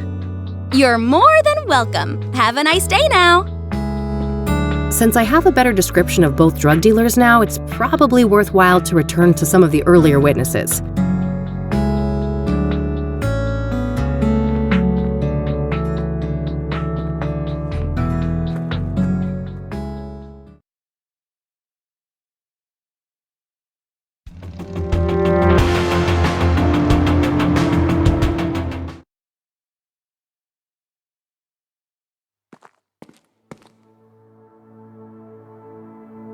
Huh, aren't those Rachel's?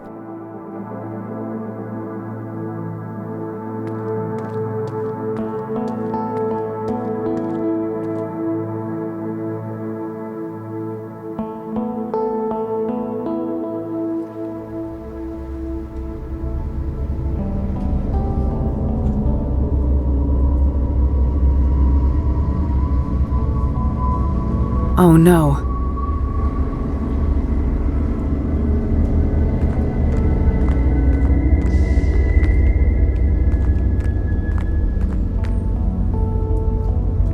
Hey there, Rachel.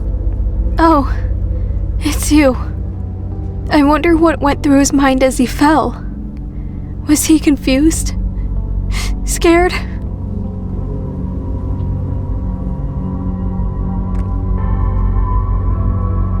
Probably. But no matter what he felt, I'm sure he wouldn't wish the same for you. Of course not. He was such a kind, caring man. And I'll never see him again. In this world.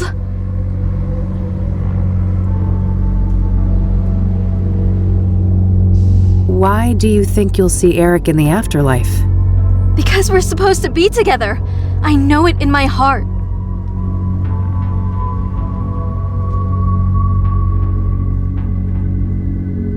If Eric would reunite with anyone in death, it would be Sarah.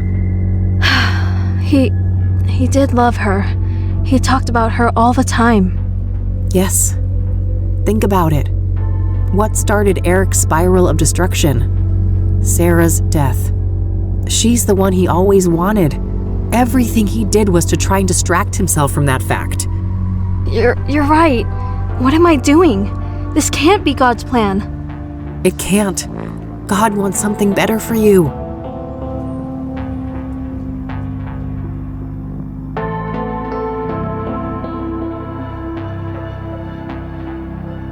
I can't believe I came so close to doing that. You didn't go through with it, and that's what matters. You need to promise you'll get some help, though. I will. Promise. I suppose you had some questions for me, though, since you came back here. Oh, I guess I did. I almost forgot, given everything that just happened. Okay. What did you want to know?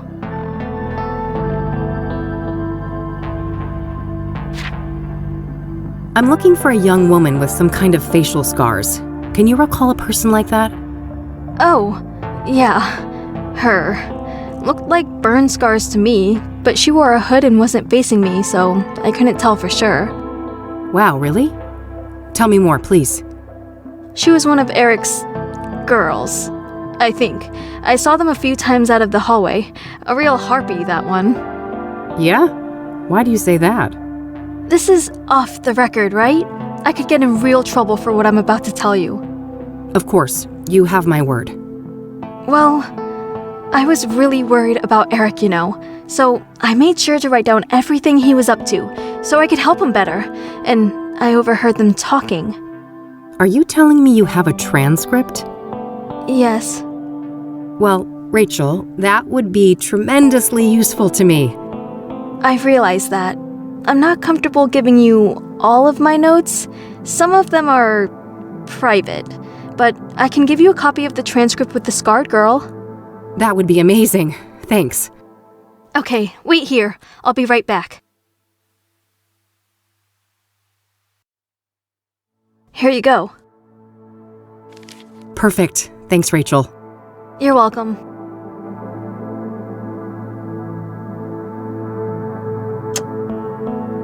Thanks again for this. You're welcome. I'm glad I could be helpful. All right. I need to leave now. Will you be okay? I will. I think I'd like to be left alone now. I'll go call my pastor. All right. Take care, Rachel, and, God bless you. You too, Eileen. Actually, it's... Never mind. Bye.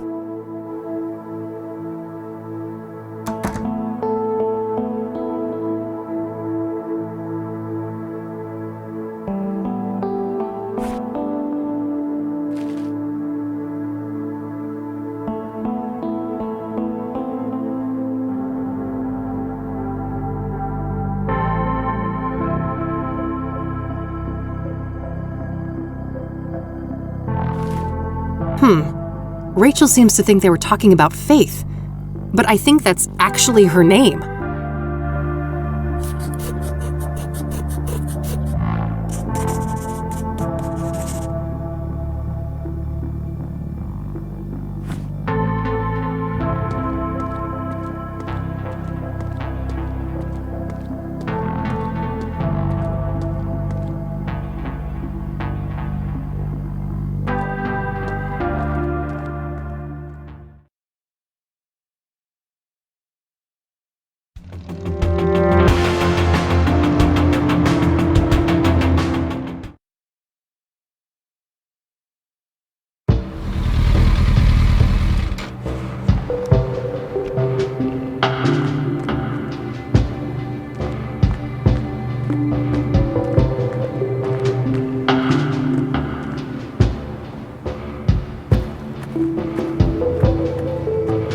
Hello again, Father. Welcome back, my child. What can I help you with?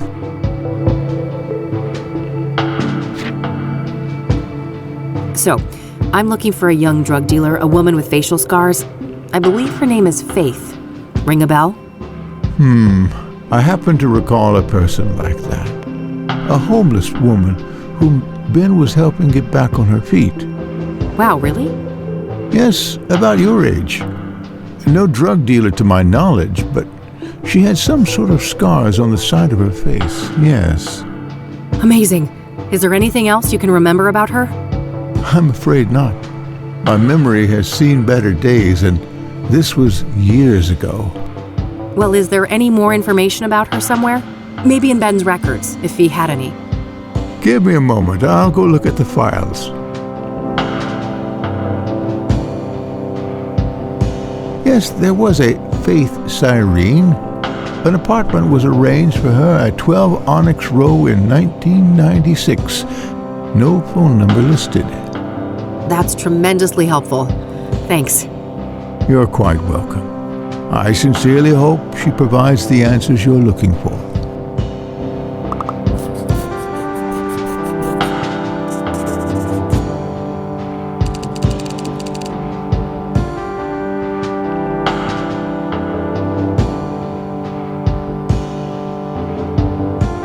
All right, I'm heading back out. Goodbye, young lady. That's my best lead yet, but it's getting late. I better swing by the office and grab a bite to eat before I check it out.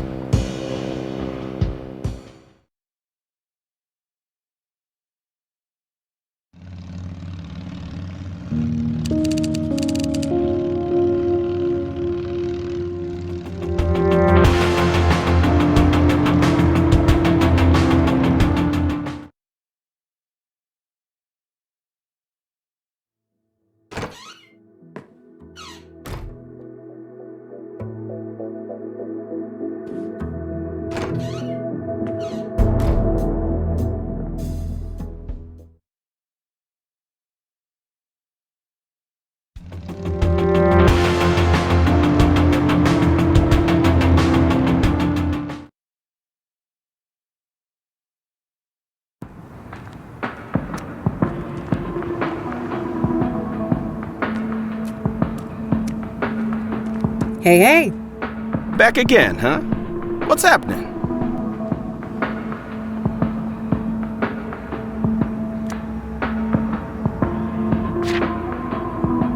Yeah, I know I promised to tell him about the pyre dealers, but I can't risk Lionel's crew interfering with my investigation.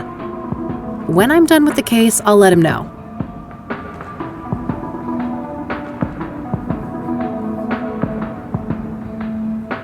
Yeah, I know I promised to tell him about. When I'm done with the case, I'll let him know.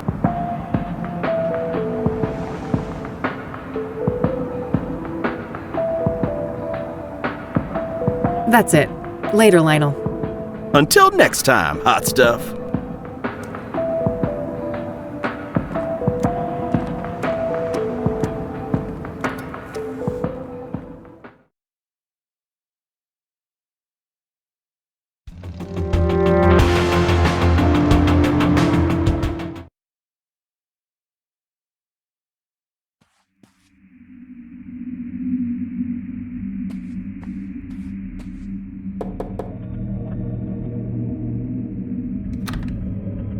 Locked.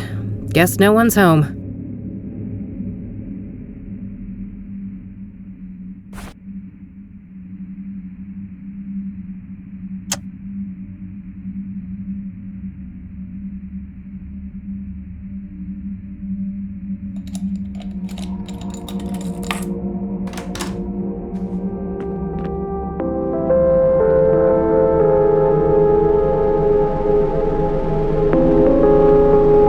No proper bed, but a cell phone. This gal needs to get her priorities straight.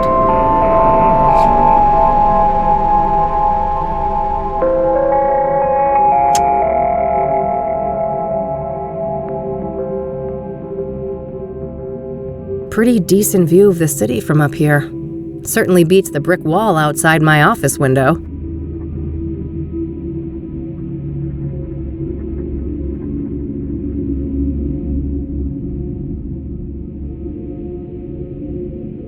I guess she likes to sleep rough.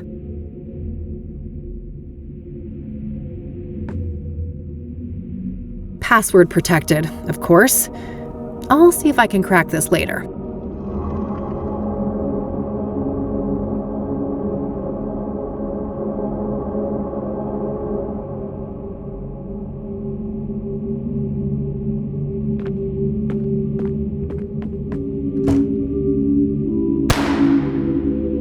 Fuck, that came from the roof.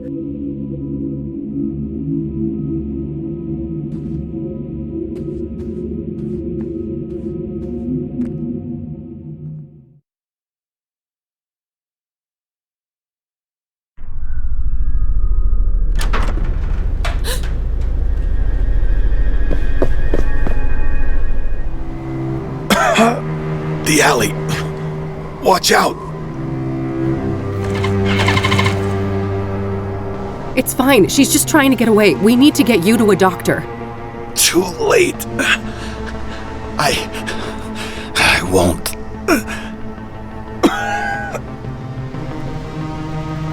Lucas!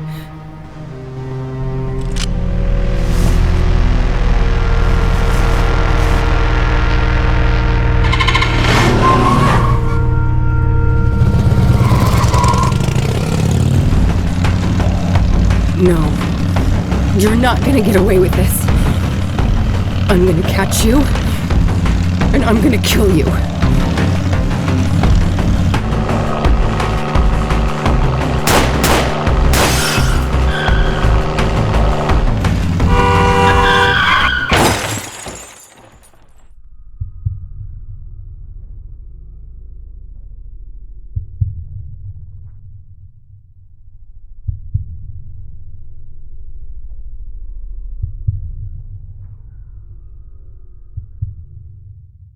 Come on, kid. Time to get back up. Lucas?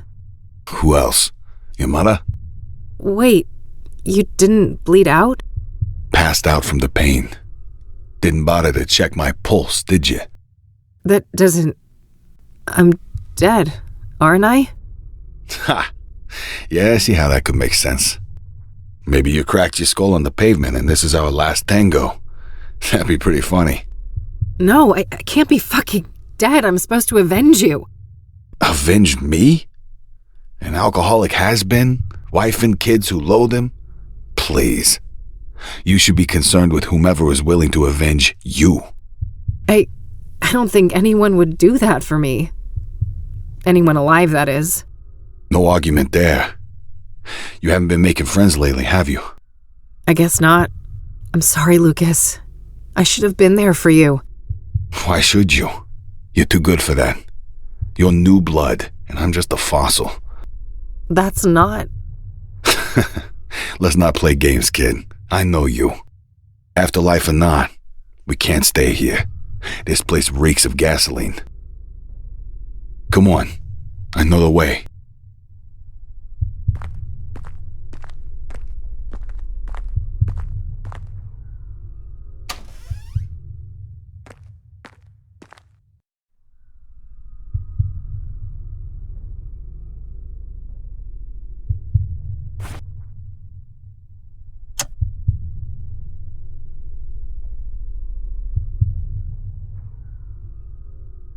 Huh. I know my life is a dumpster fire right now, but I don't need to make it literal.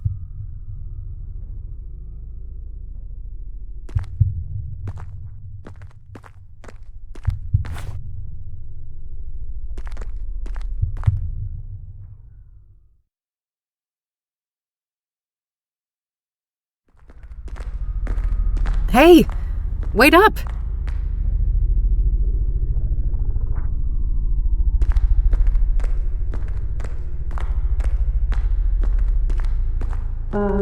What's going on, Lucas? Oh, that's all I need. Just a couple of more cases. Then I'm riding off into the sunset. Yeah. Is it that obvious? Yeah, I know, kid. Time to move on, huh? So, there's something I need to tell you.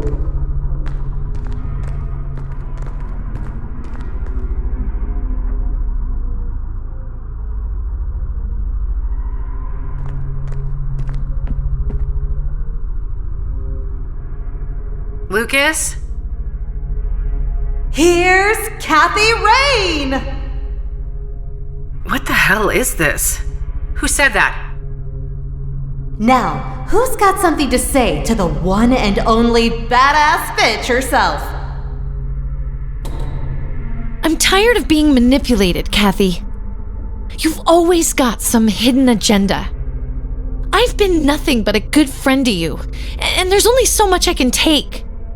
We were great together at Rain Investigations, and then you had to ruin it all by blaming me when things started to go downhill.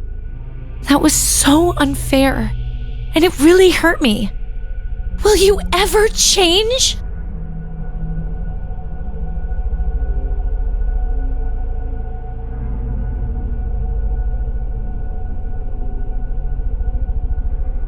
I wish I could become the friend you deserve, but I'm broken. When we were young, you used me and threw me away. That really fucked me up. And now you're doing it again. Have you ever thought about why you're alone? Why everything keeps going to shit?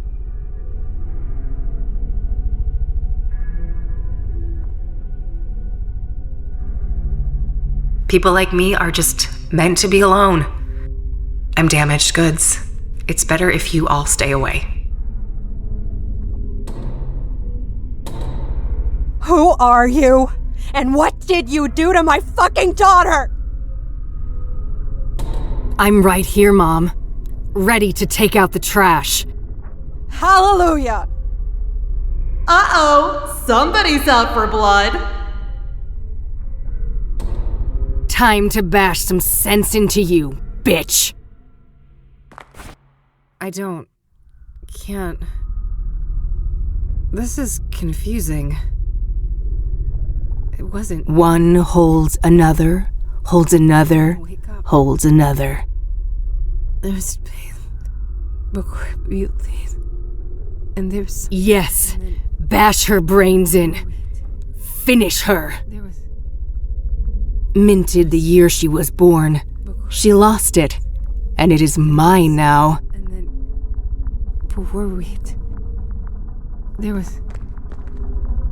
There's pain.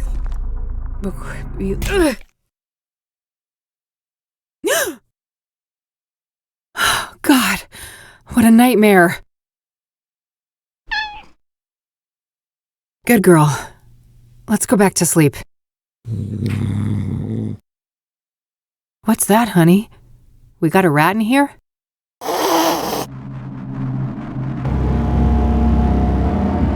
I am in you now. I know your flesh and your fiery heart.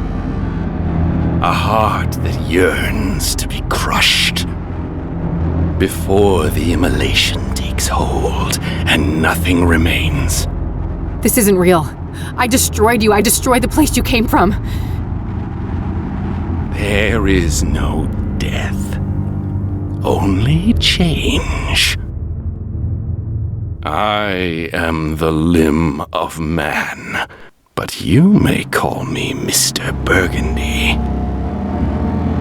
Now, let the liturgy commence.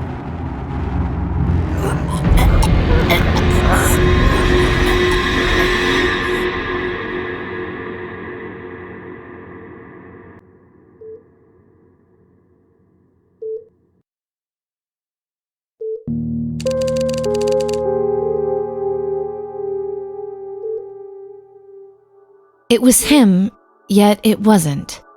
He realized that he had to be the one to pass through the threshold. He had to be the one to take responsibility. Ugh. Kathy?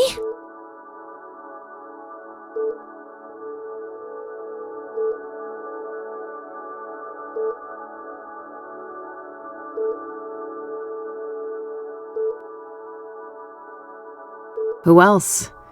Do you know many blue-haired comatose girls? Thank God. Are you okay? Just peachy. How long was I out? 4 days. Fuck. What about...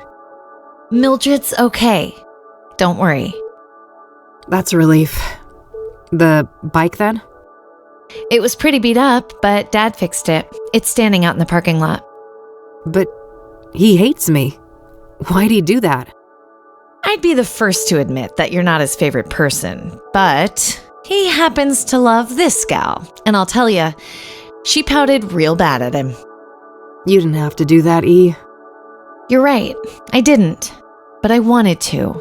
Sometimes people care. Everything doesn't always have to be some cynical tit for tat. I guess not. So, I heard about Lucas. Don't remind me. He wanted to be a team and I turned him down. If I'd had his back that night, maybe he'd still be alive. Or you'd both be dead. You know better than to blame yourself like this, Kathy. Maybe so, but it doesn't matter. It's over. I'm finished. This medical bill will be the final nail in my coffin. What's up with the defeatist attitude, Detective? That's not how we usually solve a case, is it? You don't really want to help, E. You're just feeling guilty because I got myself hurt. No, that has nothing to do with it. The Soothsayer killed Lucas. He was my friend too. Are we really gonna let this monster get away with what they did to him? What's this? Dusting off the good old eye for an eye, are you, E? No! This is about doing the right thing. The Soothsayer has to be stopped. Despite our faults, we've always made a great team. And it's time for us to step up. For Lucas. What do you say? Well, I say we better get some heavy painkillers or we won't get far. I feel like I've been through a grinder.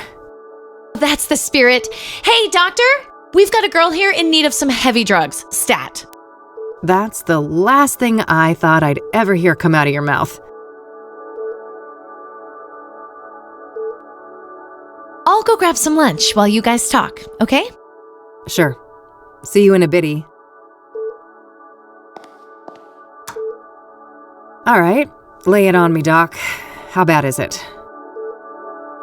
You've suffered 2 rib fractures and some cuts and bruises, but your most serious condition is what's called a subdural hematoma, a buildup of blood on the surface of the brain. Oh, fuck. That sounds serious. It is. Most cases are treated with cranial surgery to drain the blood and alleviate the pressure. However, your hematoma is relatively small, and its location makes surgery a greater risk, so we chose a more conservative approach, managing it with medication and closely monitoring the results. All right. How has the condition progressed? We performed an MRI yesterday, and the good news is that the hematoma has shrunk in size. We believe it will heal on its own, but I would advise that you remain here under observation for at least 2 weeks. That won't fly, Doc. Money is an issue. Can I check myself out and continue the treatment on my own?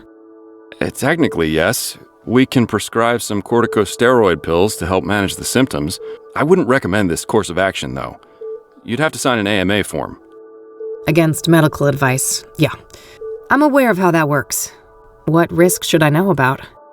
Well, physical exertion and additional head trauma may exacerbate the injury, resulting in severe headaches, confusion, and loss of consciousness. If you're unlucky, it may even be fatal. Well, damn. Guess I better take it easy. What about this neck brace thing? Oh, that's just standard procedure in cases like this. Those x-rays came back clean, so you can safely remove it. All right, good. Let's get that form then, Doc. Very well. Oh, and before I forget, there was a young police officer here looking for you. He said he knew you? Sounds like Josh. Thanks for the heads up. All right, all dolled up and ready to go. Time to get out of this joint. Geez, I'm popular. If I knew I'd get this many visitors, I'd have crashed my bike months ago. Greetings. It looks like you are feeling better. Hi. Do I know you? You don't recognize me. We met at the library a while back. Oh, right. The librarian guy.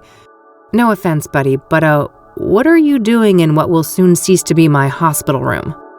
I apologize for barging in. I should properly introduce myself. I am Tom Ward, but you may know me as T. Oh, you're the guy. You left me all those notes. Yes. For reasons I cannot explain, I felt that a subtle approach was safer for both of us. However, given what happened to you and your late friend, the stakes are getting too high, so I'd like to propose an alliance. An alliance? Why? Who are you? Have you been stalking me? Who I am is not an easy question to answer, but I'll say this. Much like yourself, I have a score to settle with the Soothsayer. That's so? What kind of score? An immeasurable one. Everything was taken from me. My life was destroyed. I was enslaved. Enslaved? Were you tied up in a creepy serial killer dungeon, or what? Not quite. There is a malevolence hiding behind the Soothsayer. This evil found me at my lowest point, forcing me into bondage. Are you saying that the Soothsayer is doing the bidding of someone else? Yes. I also believe that the conjunction tomorrow will be instrumental to their plans. Huh? What plans? What conjunction? As for their plans, I don't know for sure, but I'm certain that the murders serve a specific purpose. The conjunction I speak of is when Saturn and Venus meet in the sky. It's the first such occurrence in over 80 years. Some believe that this event is charged with, esoteric potency. Uh-huh. I think I've heard enough. You don't believe me. I feared as much. Very well. I will pursue the Soothsayer on my own. Perhaps our paths will cross again. Yeah, you do that. See you, buddy. There was something really off about that guy. Hey, what'd I miss? Who was that man? No one, just some creepy weirdo. Huh? Don't worry about it. I'm ready to head out. Let's go. Okie dokie.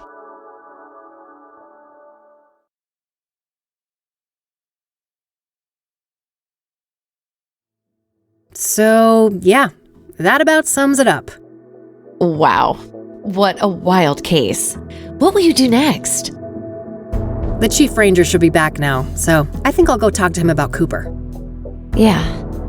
It must be dangerous to confront Cooper himself, though, if he is who you think he is. Yes. Before I go anywhere near him, I should retrieve Lucas's gun. I wasn't kept under police surveillance at the hospital, so the cops couldn't have found it yet. It must still be somewhere around the crash site. Then there's Longhorn PI, right?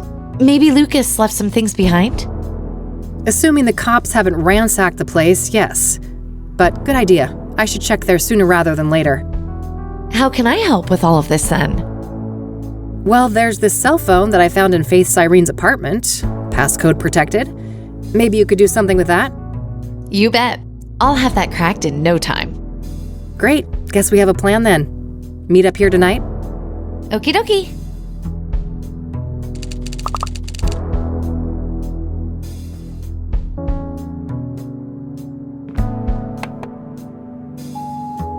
Hey, it's me, Josh. I heard you woke up and left. I just wanted to let you know that, things don't look good for you with Mr. Longhorn. He had a lot of friends here, and everyone's looking for a scapegoat. I've been trying to keep the guys off your back, but there's only so much I can do. So, yeah, I think it's in your best interest to come to the station voluntarily. It's only a matter of time until there's a warrant with your name on it. Oh, and I'm sorry about what happened before. I was in a bad place. Let's talk and clear the air when we can, okay? Bye. That doesn't sound good. Nope. We'll have to crank up the pace. No time to get derailed by the cops. But wait, don't we have to work with the police to stop the killer? Eventually, yes, but I know the cops in this town. The only way we'll get those boneheads on our side is if we give them the Soothsayer on a silver platter. There can't be a shred of doubt. And after everything that went down with Lucas, the odds aren't in our favor. I suppose so. We better stick with the case then.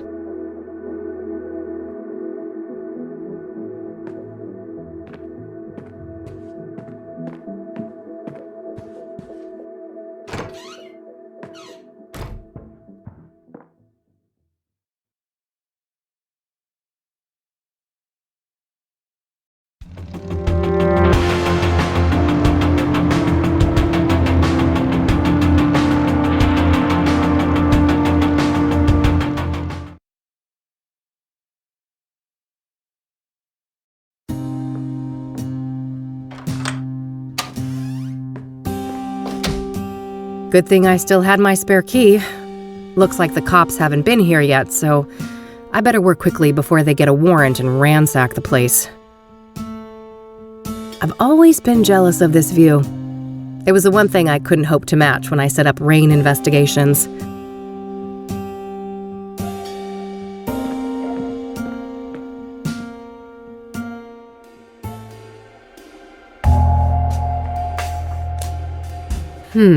Looks like Lucas received a few messages on this pager recently. I believe this model can only display numbers.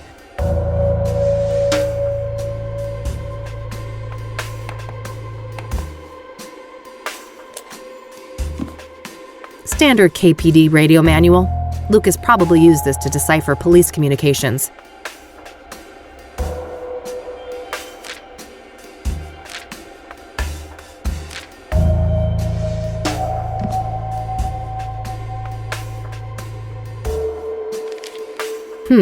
Weird note. Some sort of reminder?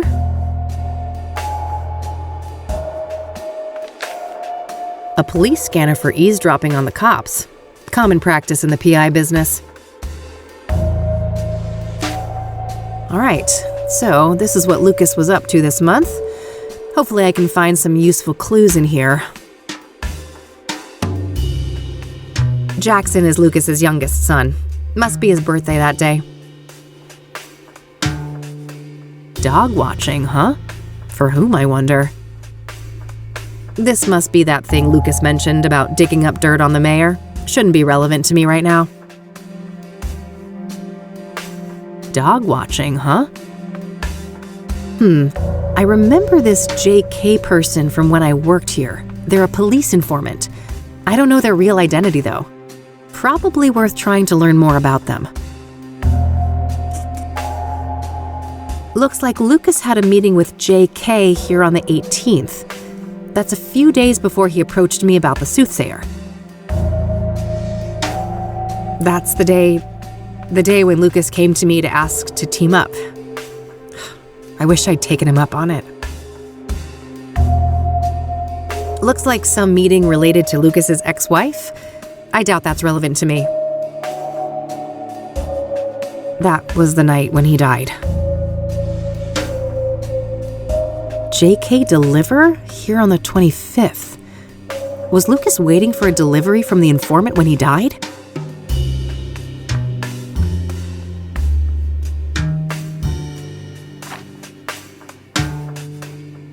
Lucas's address book. I can cross-reference it with my notes.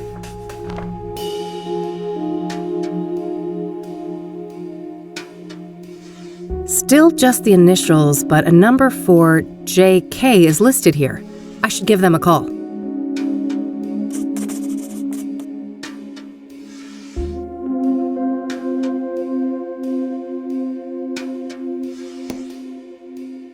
No, I've got my own.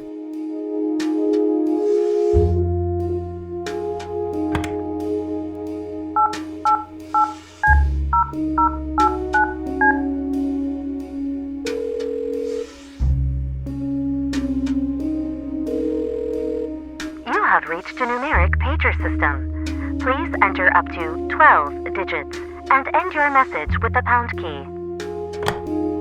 Oh yeah, now I remember. Lucas used some kind of secret pager code to arrange meetings with his informants. I shouldn't try to leave any messages here until I'm sure I've cracked the code. Hopefully some of the clues here on the desk can help. Alright, I think that's everything. I'll gather up all the clues and see if I can make any sense of them.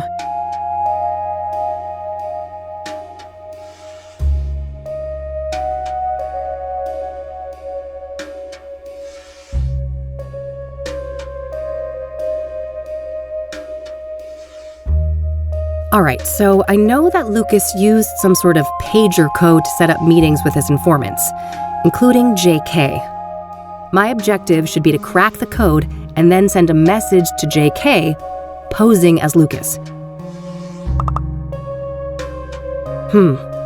All of the coded messages seem to begin with 1011. I should start by figuring out what those numbers mean.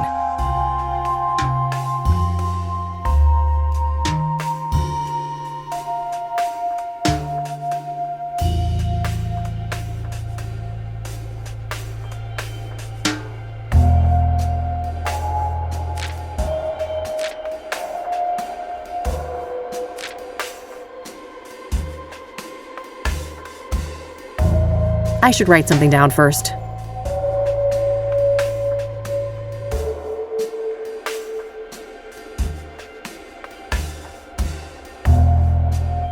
I guess that technically fits, but I somehow doubt the entire correspondence is dog-related. I should look for other interpretations.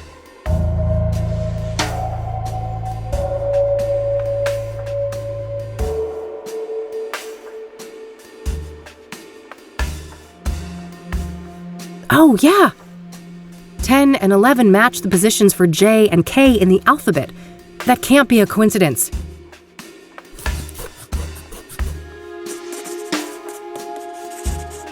The same letter mapping doesn't seem to be applicable to the rest of the messages, though. The second part must be encoded differently then.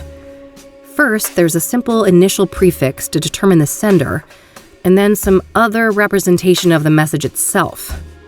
I should try to craft a message for JK now, requesting a meeting in person. I'll set a goal to arrange a meeting at 2 p.m. in the park, but I'll probably need to send multiple messages to convey that.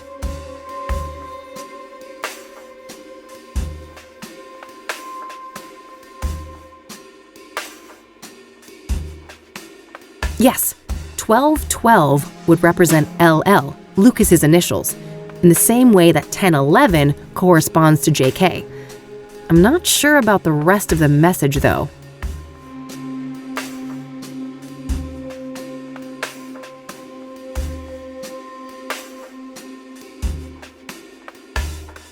Yes, 1025 should convey that I want to arrange a meeting in person. I'll send that to JK's pager and see if I can get a response.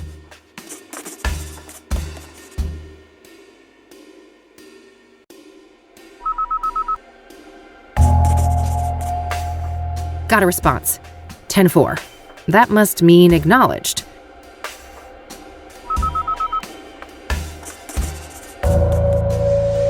Another one. 10-20,000. Not sure what to make of that one, but I have a feeling that they want me to respond.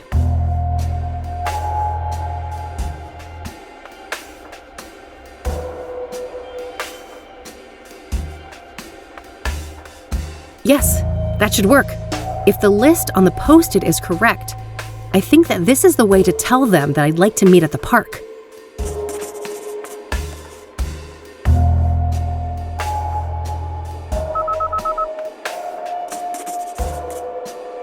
Good.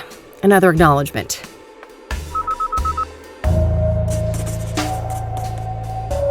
And a query once again, it looks like. If we've settled on the park as a location, what's this now?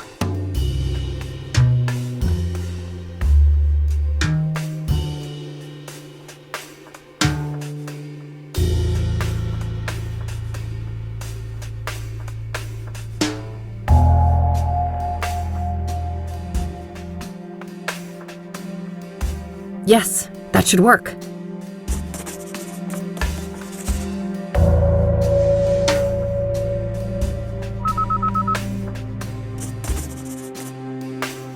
$10.76. IE en route. Perfect. I should head to the park and try to find JK.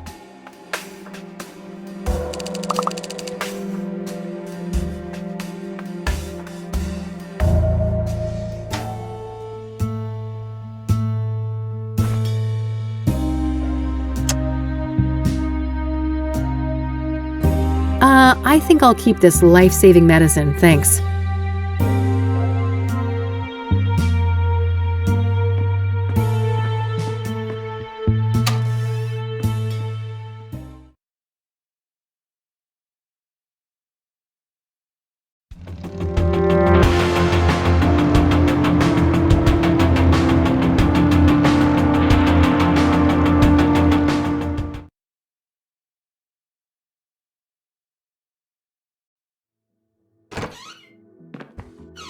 Hey! Hey, E!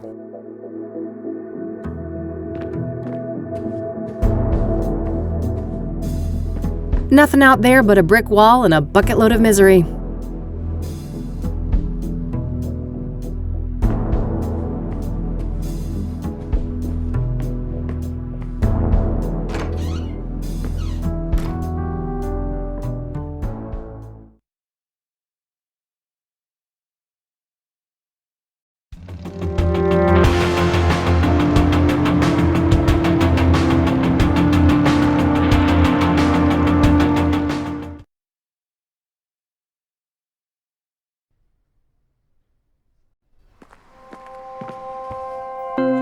Tom was a no-show today, huh? Guess he's out and about?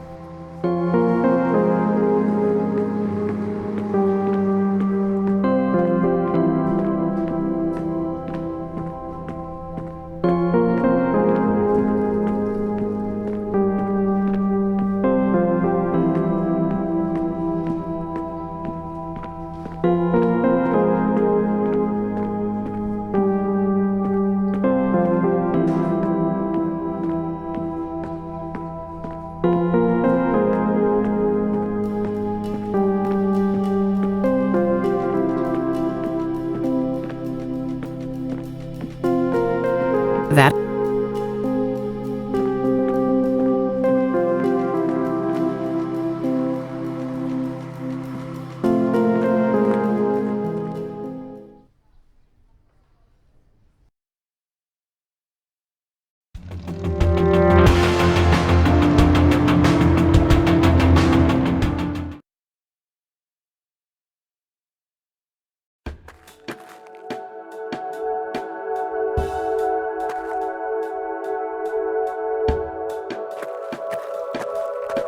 Hey there. Are you JK? I don't know what you're talking about.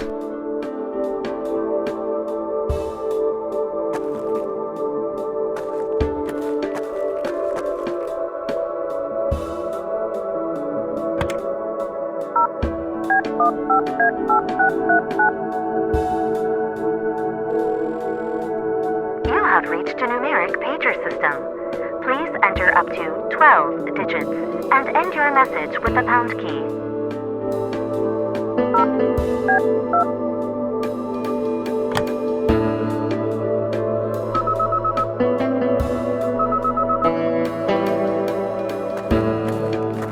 Let's cut the charade.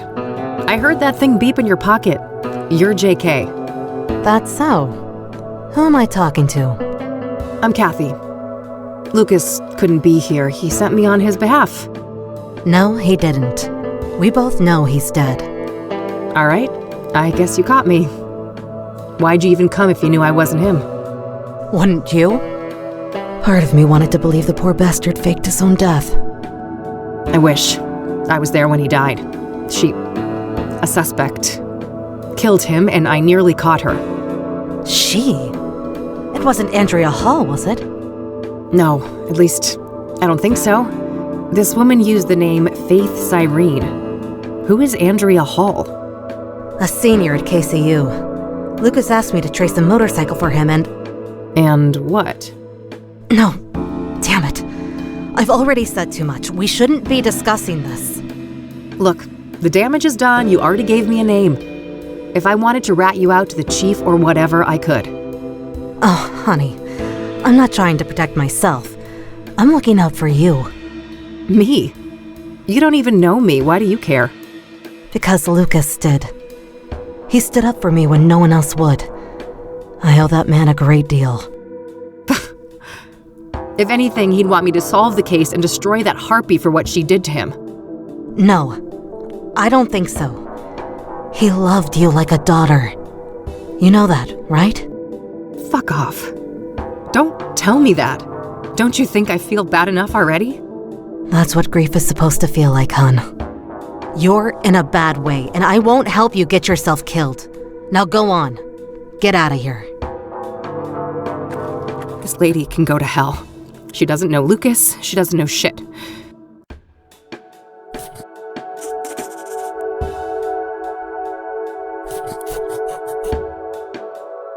At least I got a lead out of this.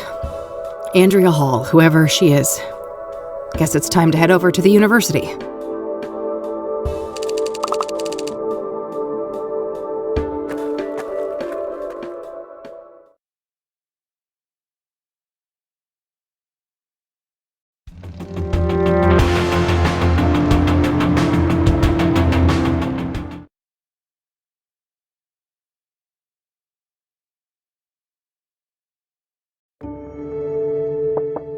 Come in. Yeah. Hey there. I'm looking for Andrea. Is this your idea of a joke? No? Why do you say that? You don't recognize me, do you? Oh, wait. You came to my office a couple weeks ago, didn't you? Uh-huh. I needed your help with my missing roommate. You can probably guess her name. Oh. Small world, eh? Better late than never. I still can't pay your greedy PI fees, though, so you might as well fuck off again. Sorry about that, but I'm running a business. Another case led me here. I'm not looking to get paid. I just need a few moments of your time, if that's okay. Figures. Well, fine. Come in then. Thanks. What's your name again? Rebecca Dawson. All right. I'm Kathy, but I guess you know that. I do. Let's talk.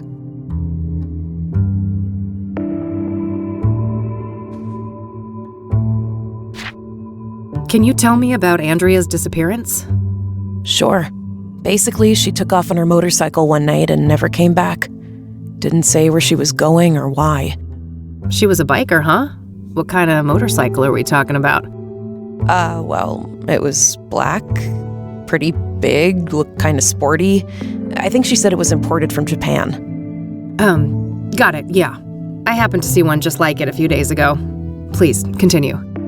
Yeah, so, at first, I wasn't worried about Andrea. Suddenly leaving for a day or two wasn't unusual for her. After a week, though, I felt that I had to file a missing persons report. Total waste of time, that was. I can relate. Cassidy cops aren't a reliable bunch. And then you reached out to me? Yes.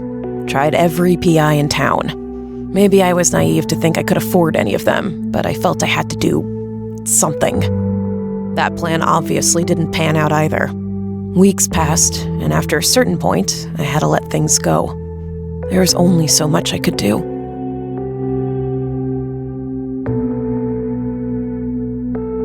How long has Andrea been missing? About a month, I think. Wait, so she disappeared around the end of April? Sounds about right. Why? That's when they found Jane Doe, one of the Soothsayer victims. Oh, yeah, I read about that, but the age is wrong.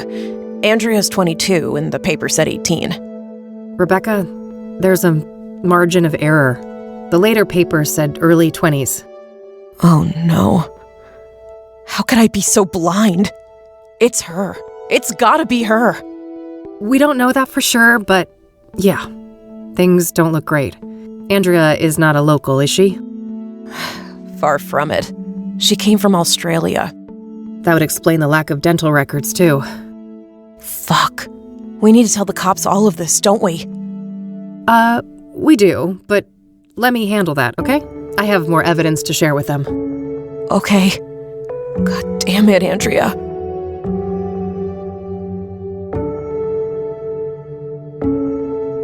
What happened when you filed that police report? Well, they didn't take me seriously at all. I told them the truth about Andrea, and they immediately dismissed her as voluntarily missing, like she was some stupid teen runaway. They never even bothered to come and look at her stuff.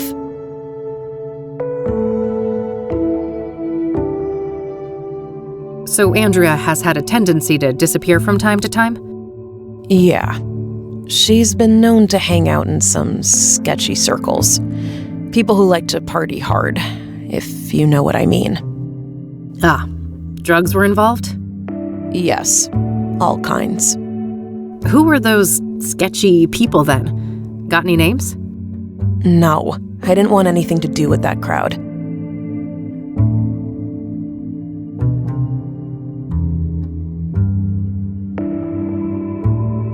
So, Andrea had a drug problem, did she? She used drugs, yes. She wouldn't call it a problem, though. She'd say she was in full control, and that narcotics were tools like any other, or instruments to improve performance and expand the mind. And do you agree with that? For a superwoman like Andrea, maybe. She seemed to have a handle on it. But I mean, she had a whole circle of junkie friends, and I have no idea what messed up things they were doing off campus. And you don't know anything about these junkie friends of hers? No. I tried to keep a healthy distance from those people. If you know so little about them, how do you know they were even junkies? Trust me. I grew up in Cassidy.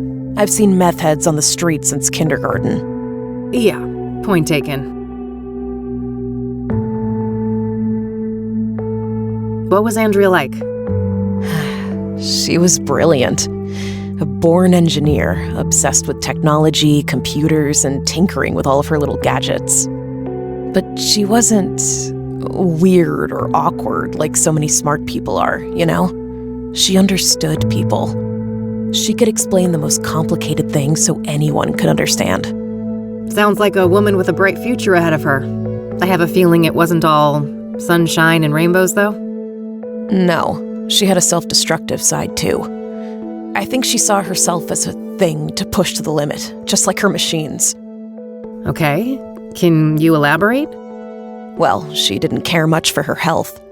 It felt almost like she found it insulting to be limited by a human body with all of its inconveniences. Experimenting with drugs was a part of that, I think. I see.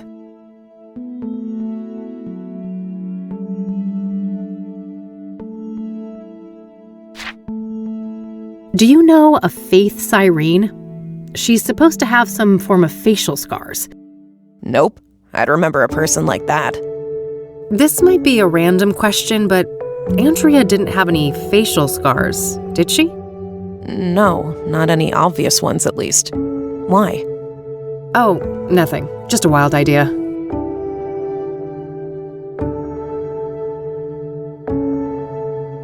That's all for now, thanks.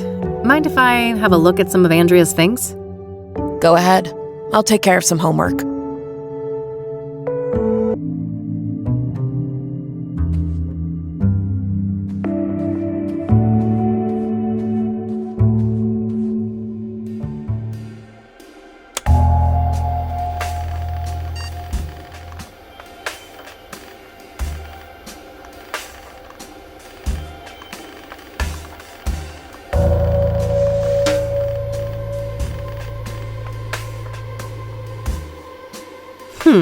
This looks like some serious encryption. I better head back to the office and see what I can learn about that.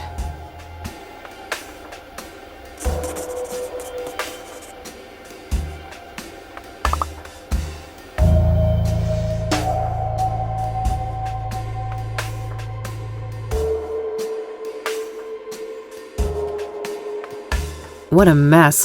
There are lots of entangled cables of different types and sizes. If I knew what I was looking for, I might be able to dig up something useful from here.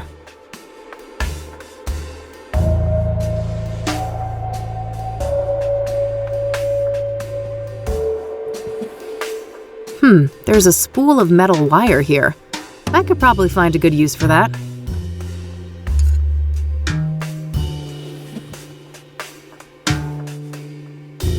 Looks like Andrea was taking something apart here. A hard drive, I think. I hear magnets like these are quite strong for their size. Might come in handy. Got it.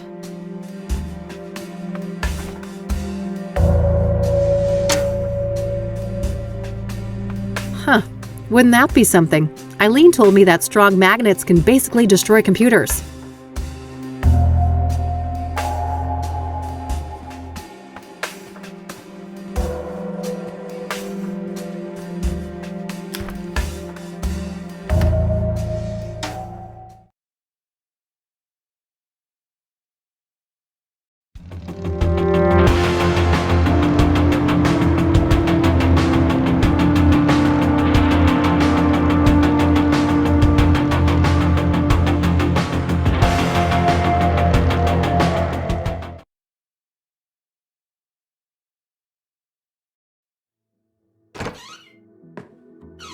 Hey! Hey, E.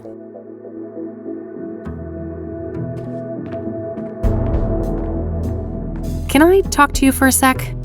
Sure. What's up?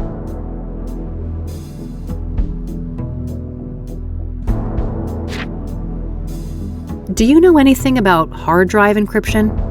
A little, I suppose. What are the specifics? Basically, the whole computer is encrypted and it prompts a password when I boot it up. Is there any way to bypass that? Oh, that's tough. Maybe the computer book I bought for the office last year could be useful? Oh, right. Remind me, where did we put that? It's on the shelf behind you, Kathy. All right, that's all. Okie dokie.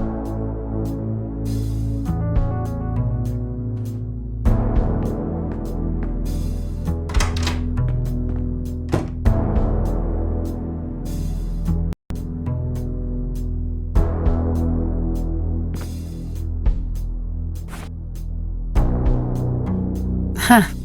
I'm not that desperate for a fridge magnet.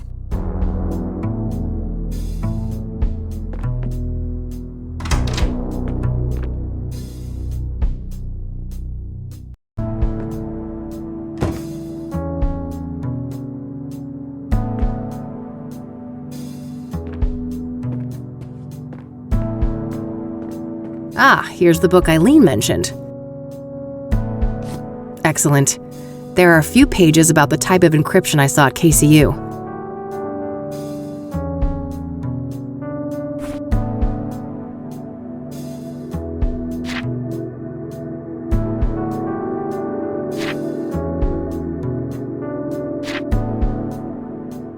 This should be useful.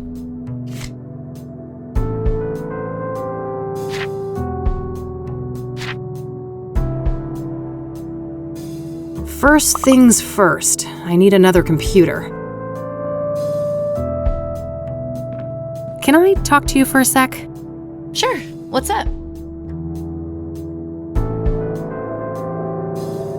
Hey, are you using your laptop right now? Yeah, but I'm almost done. Do you need it for something? Yep, it's for a thing at KCU. Won't take long, I think. Sure. Go ahead. Just bring it back in one piece, will you? It wasn't cheap. Why? Have I ever? Yes! 4 times! Fair enough.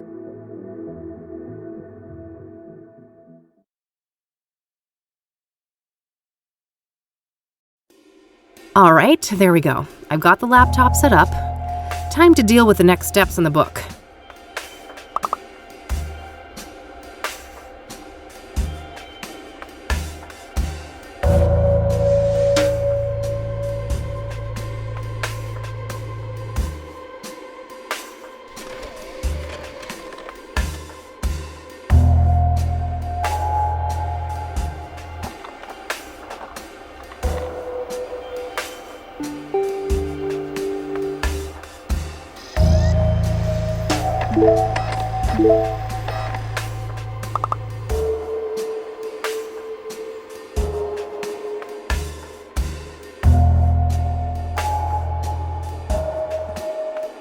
Ah, here's that type of cable that was mentioned in the computer book. Got it. It's pretty short as far as cables go, but it should get the job done.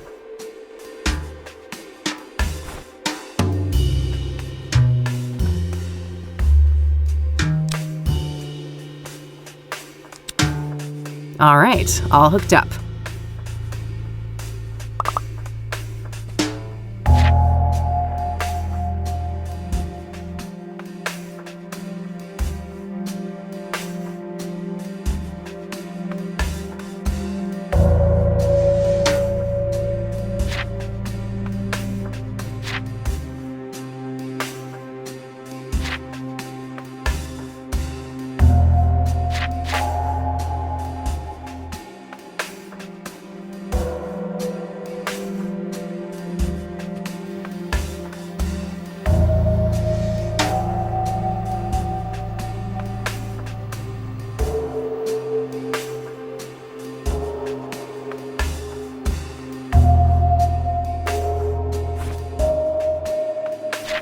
I've got the hardware set up.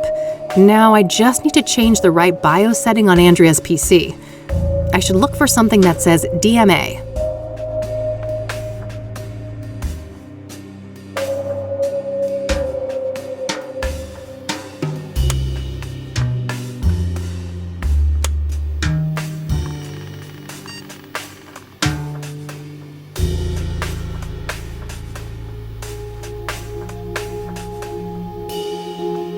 All right, I should be done with all the setup for the hack now. Coming up next, capturing the password. I should have a look in the next section of the book.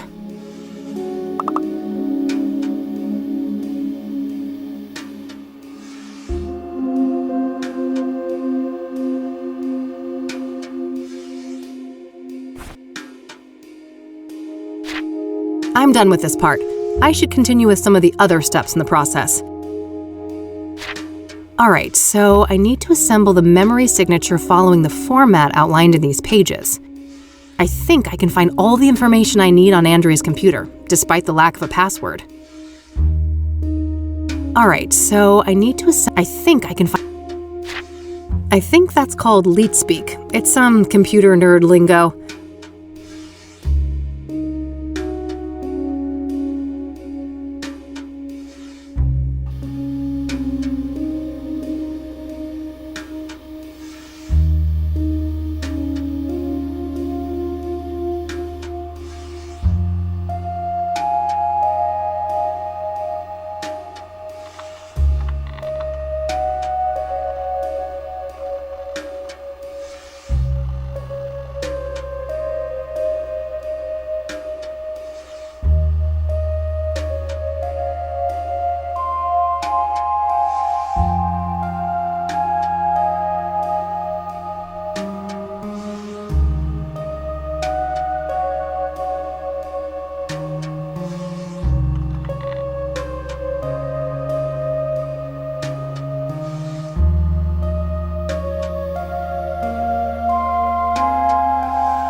I shouldn't waste time guessing.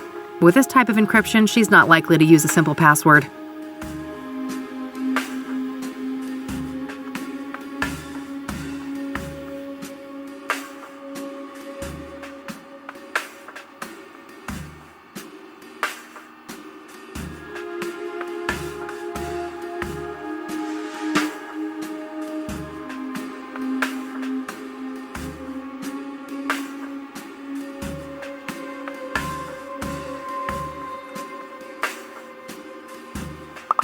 Damn. The decryption isn't an automated process. I still have to try different passwords against the encryption hash. After each attempt, the utility will spit out some information about how close I was to the right password, though.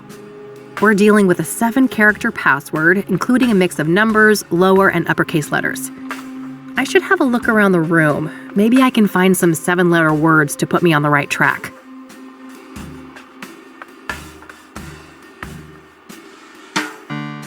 Close. Maybe Andrea just obfuscated it a little bit.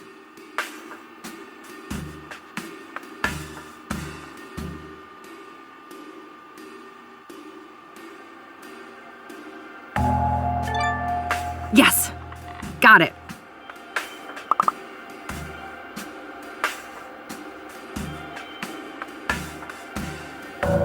Moment of truth.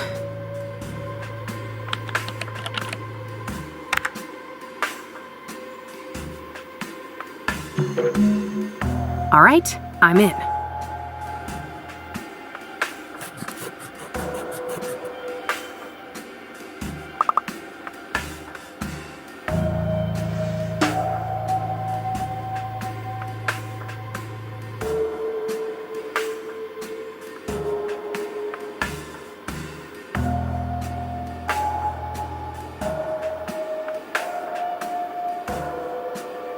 The old mines, huh? A good place to hide. They're enormous. Practically half the state is filled with them. I'll need more specifics to track down a site like that.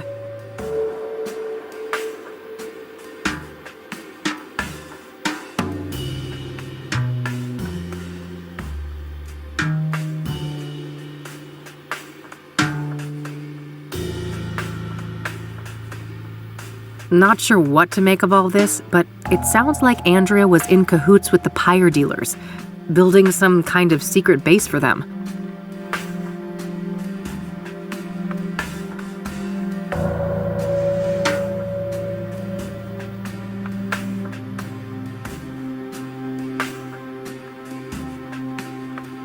Well, that removes any shred of doubt. Andrea Hall was Jane Doe. Sounds like something about pyre scared the shit out of her. Did that have something to do with her death?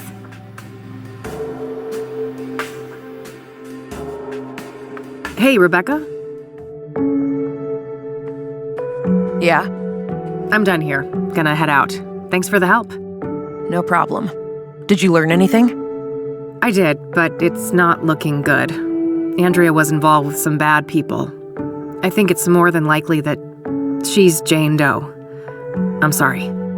God damn it. I fucking knew it. I need to process this. You'll talk to the cops, right? I can't deal with them right now. Of course. Take care of yourself, Rebecca. You too.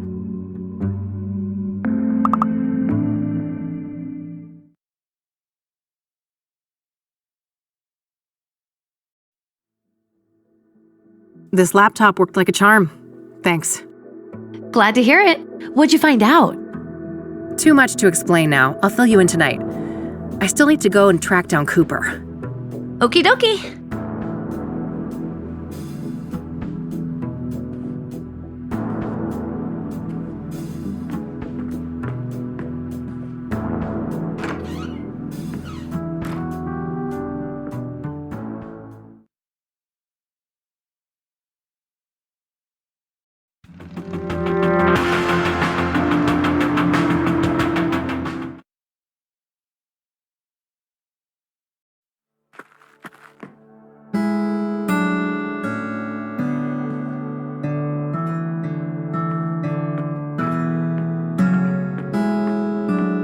Hello again. I'm back. Oh, hi. Chief Walker is on duty now. You'll find him past the door to your left. Ah, great. I think I'll have a chat with him then. Sure. You have a nice day now. Thanks. You too.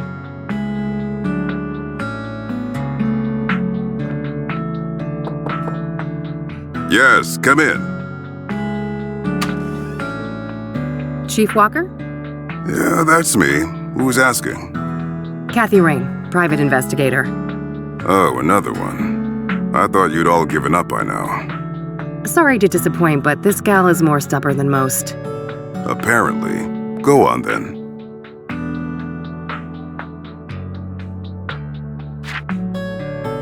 I'd like to speak to Ranger Cooper. Can you arrange that? No can do. Ranger Cooper is on leave for the time being. He is? Why? Personal reasons. He'll be back on duty in a few weeks. I can pass on your details if you wish. I can't wait that long. Surely there's no harm in providing his phone number. I just need to speak with him. No phone, which is the case for all of our resident rangers. Resident rangers? That means they all live within the confines of the park, right? Yes, I suppose it does. But you shouldn't try to go find him, miss. What's stopping me, Chief? Bear Creek is public land, isn't it? Technically, yes. Just don't harass the poor man, will you? He's been through enough. What's that supposed to mean? Never mind. I'm getting too old for this shit. Thanks. I'll be going now. Alrighty then. Good luck. I should see if I could find out where those resident rangers live. Maybe something in this room can help. Looks like a map of the immediate surroundings here in Bear Creek. Various points of interest are marked out. Ah, There's the ranger accommodations. It's not that far of a trek from the nearest parking spot, so I should be able to cover the rest of the distance on foot. I better not risk it without a gun, though. Lucas's revolver should be somewhere near the crash site.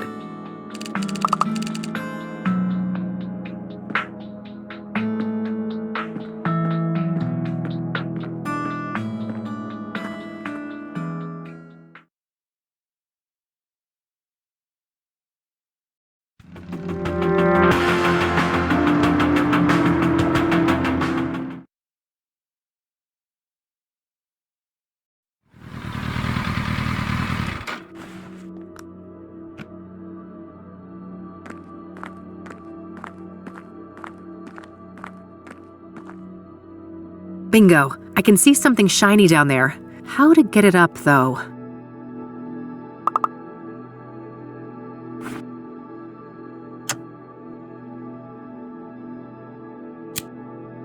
All right, that should hold nicely.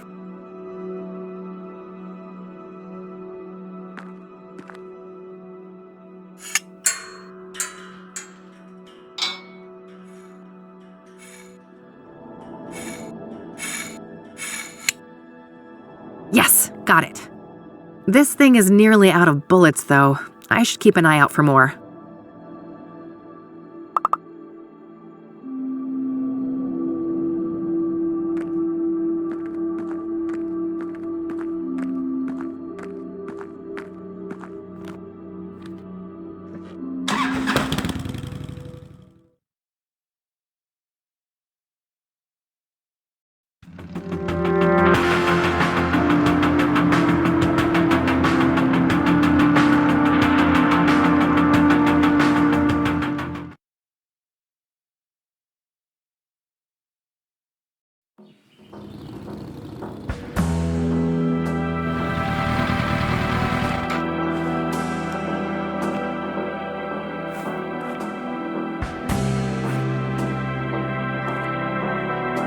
Well, gee, I would, but I forgot to put on my treasure hunting hat.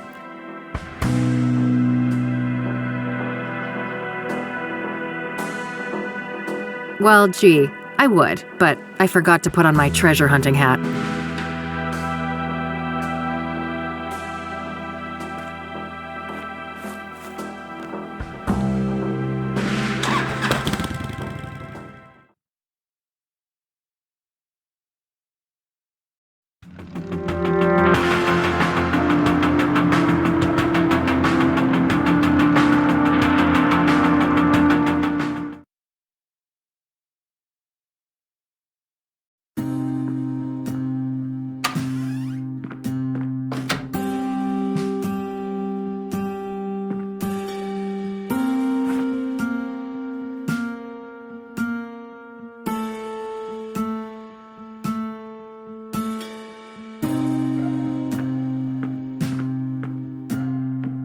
After everything I went through to get it? No way.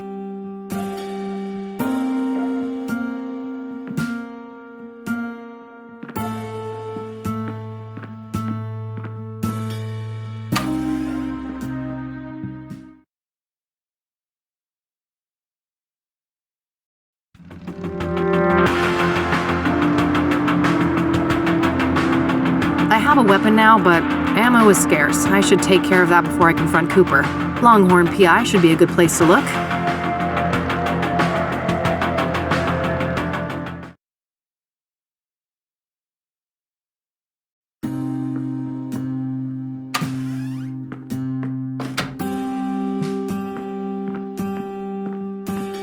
Ah, here are some spare bullets for the gun. I better take some.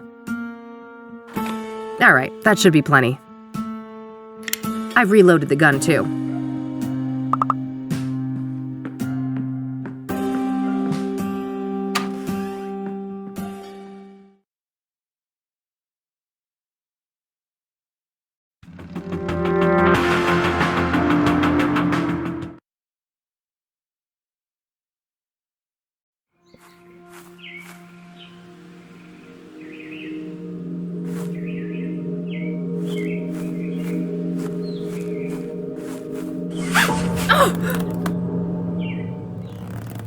Well, fuck.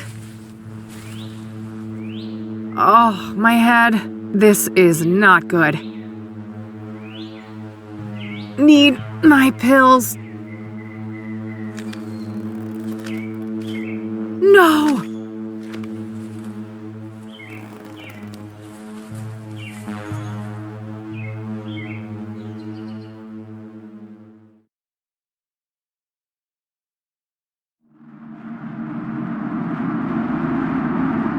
Do you see? The noose, the iron. Those were the holy instruments of my rebirth. Wait, this is how Isaac Price died, that psycho priest in Conwell Springs. Nearly there. Fight your ignorance, child. No, it can't be. You can't actually be him. Can't I? I told you, there is no death, only change. When everything burned, the Crimson One slipped out of his suit and skittered away like a cockroach. With a heavy heart, I donned the mantle. I became Mr. Burgundy. And now my form is his shelter.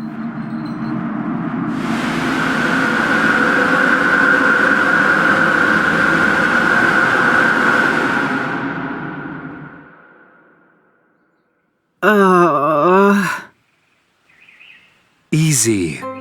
Don't try to get up just yet. I don't want you to faint on me again. Oh, it's you. Tom, was it? Yes. My name is Tom Ward. But for the longest time, my name was taken from me. And in its place, you were only given a hue of red. You're the Crimson One. Yes. When you burned the threshold, I was set free. I'm ashamed of my past, and I wish to make amends. That's so? Why should I believe anything you say? You put me through hell in 1995. Things were out of my control. You don't wear the suit wears you.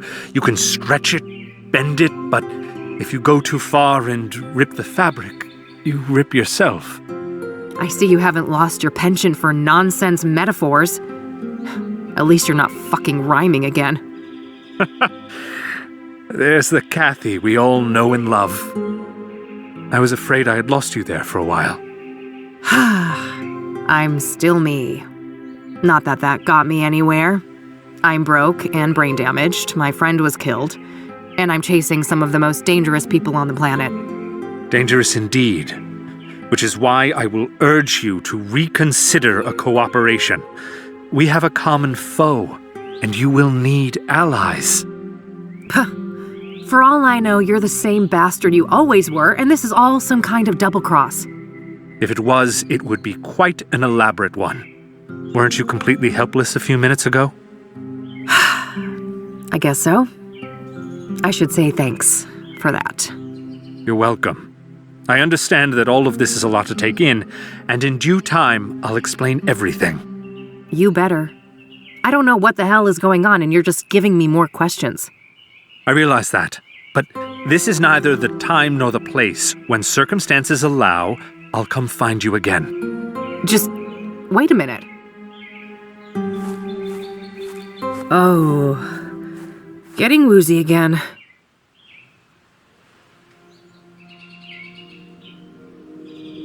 All right, I think I'm okay now.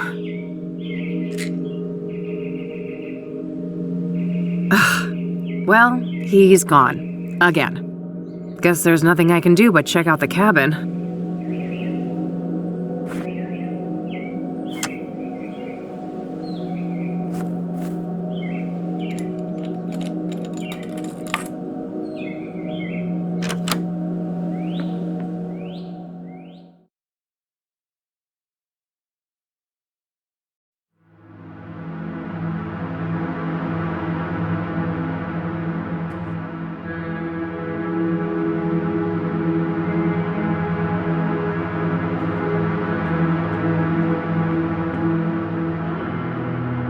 Probably for that high shelf with potted plants.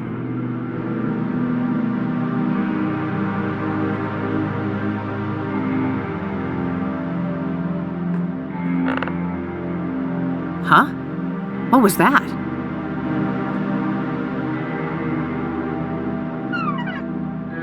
A secret compartment. There was a hand-drawn map and also some kind of document in there.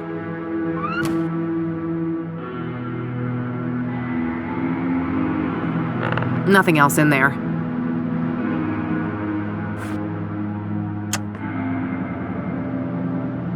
Whoa, this is an Engstrom discharge form from last year. The name on here is Victor Kopernik, though, not Victor Cooper. Cooper, Kopernik? They're quite similar. Maybe he changed his name after they let him out? The timeline fits perfectly with Rose's affair, too. This guy has got to be her secret lover.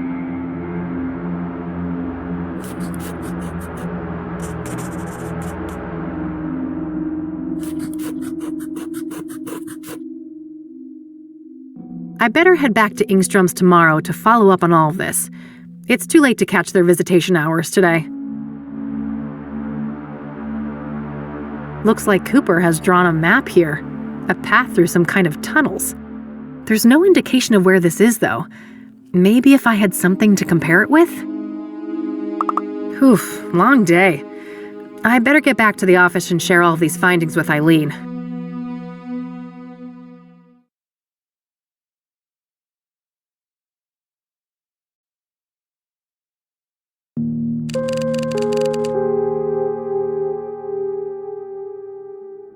Kopernik, huh? I wonder why he changed his name. He was discharged from a mental institution. Maybe he just wanted to throw a wrench in background checks? Yeah, I suppose that could be it. What about this Tom guy then? Do you think we can trust him? I don't know. I think so, but it's complicated. It has to do with everything we went through in 1995. Oh, you know we never really talked about that. Over the years, I've started to remember things. Fragments. It wasn't just some nutty priest, was it? No, it was something much more sinister than that. And I think that these murders are somehow connected to it. All the more reason to stop the Soothsayer then. Agreed. How did things go at KCU then? I never imagined you'd go back to school. Huh. Me either. Let me tell you what I found.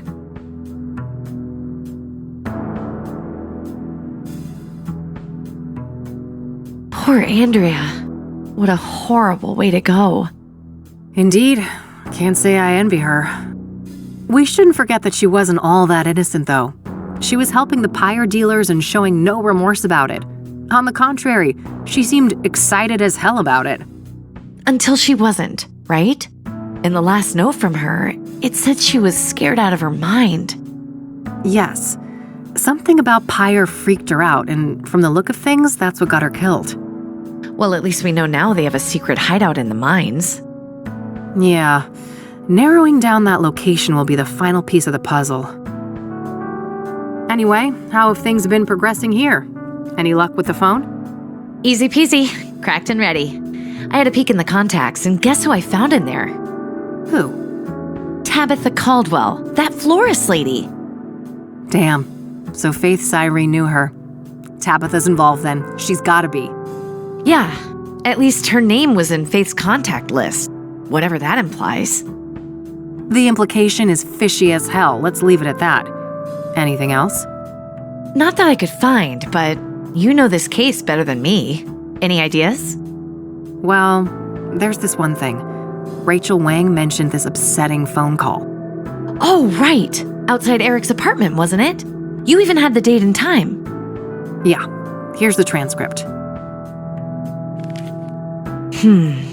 January 14th, 4:15 p.m.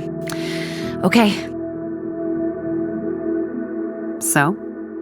Got it. Lasted a couple of minutes, apparently. The number is not in the contact list. 555-059-325. Oh, fuck. What? I know that number. That's the Engstrom Psychiatric Hospital. Oh, well, that's easy. Probably just this Copernic guy, right? He was a known patient and in cahoots with Faith. No, that's impossible. He was discharged last year. And this was January. So someone else made that call. Well, I guess I have a plan for tomorrow then. Tabby's garden, then Ingstrom's. Yes, I'll stay here and look into Copernic more, now that we have his original name. Sounds good. You want the bed? Nah, couch is fine. Sleep tight.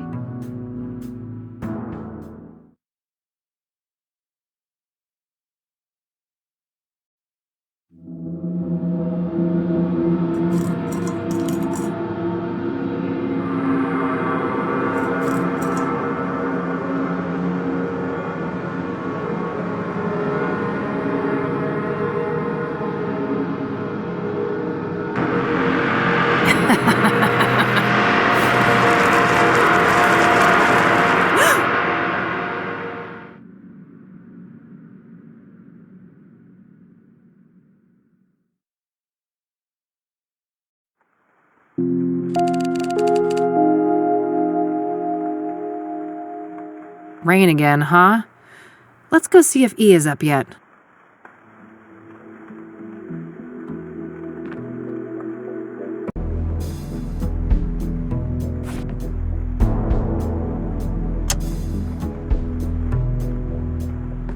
Huh, that would be quite a short-lived target practice.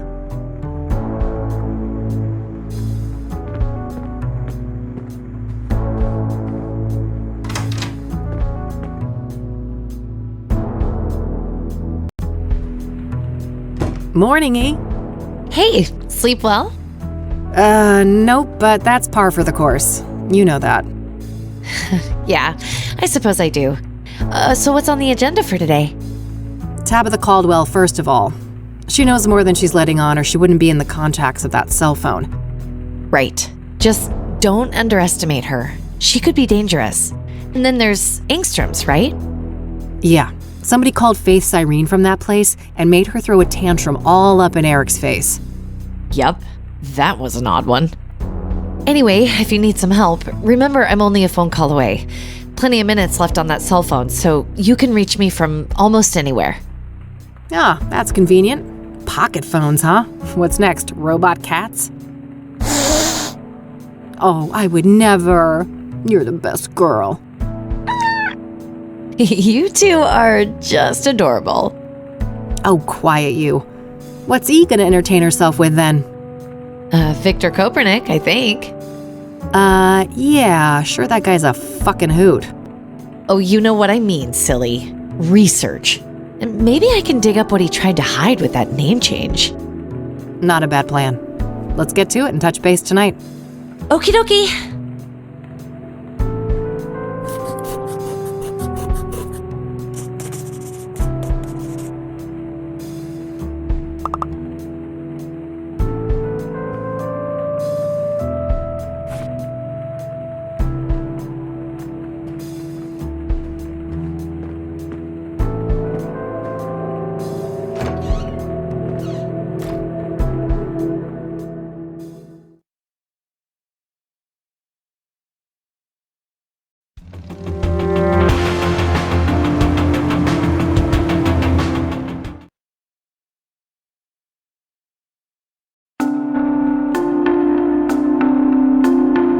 Closed on a regular workday, huh? Let's pick this door open.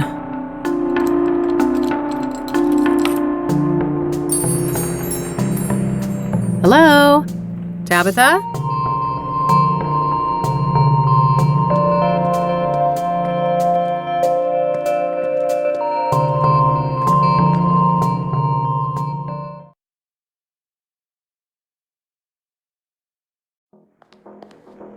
Oh, fuck.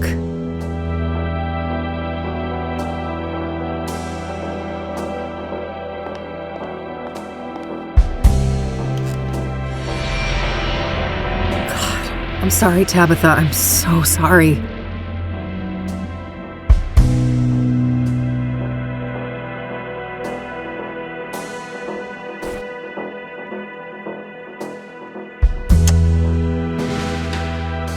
Somebody's seen too many Frankenstein movies. Multiple stab wounds to the chest, just like Rose and Deborah. It's the mirror. The Soothsayer was here.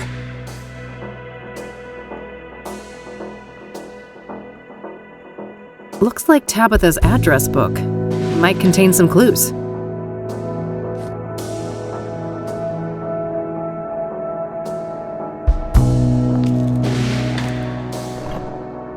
Oh, damn. These are red scythe flowers. She's been growing them.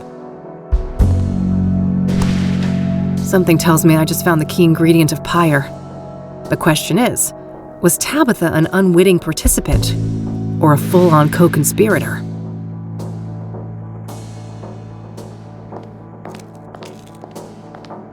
It's a bottle of ipecac syrup. If ingested, this will quickly induce vomiting. Should be useful enough to take, despite the circumstances. I think I found everything in here. I gotta get the hell out of this place before someone sees me. I'll wipe everything I touched and then call the cops from a payphone.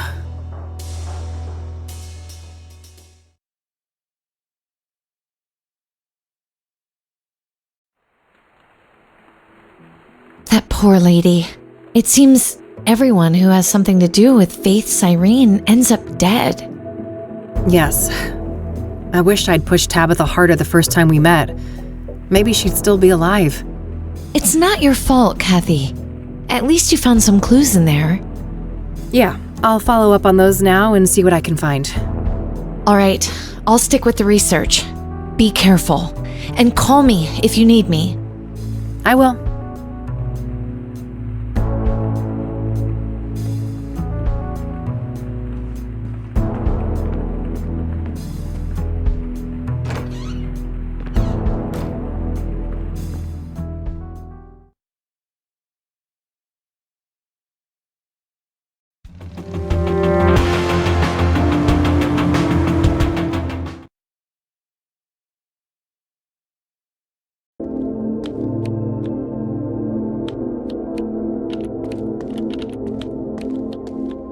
Hey, what's going on? There's police tape. Oh, shit. Nobody call you yet? Nope. Should they have? Well, I hate to tell you this, but your mother, she was in a group that escaped last night. What the hell? How? Outside help. I don't have all the details, but it was organized. They disabled the cameras and everything. Our tech guys still can't get them online. Christ! Do you know anything about the people who broke in? No, it wasn't my shift. I just heard this morning. The cops are all over that wing now. But why, Mom? This doesn't make any sense. Can I look at her file? I'd get it right now, but you know the rules. You need a court order for that kind of thing. For fuck's sake, Oscar, you idiots let my mom escape and I can't even see her file? Look, it's not up to me, but we'll call you when we have an update. You better. I don't have time to take this through the courts. I need to get her file. The papers should be somewhere in Oscar's room. Maybe I can get rid of him somehow?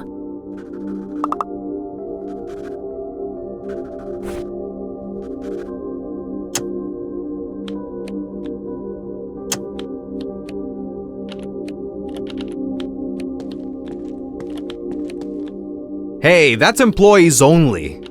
Geez, okay, take it easy. Well, that didn't work. Maybe if somebody could distract him.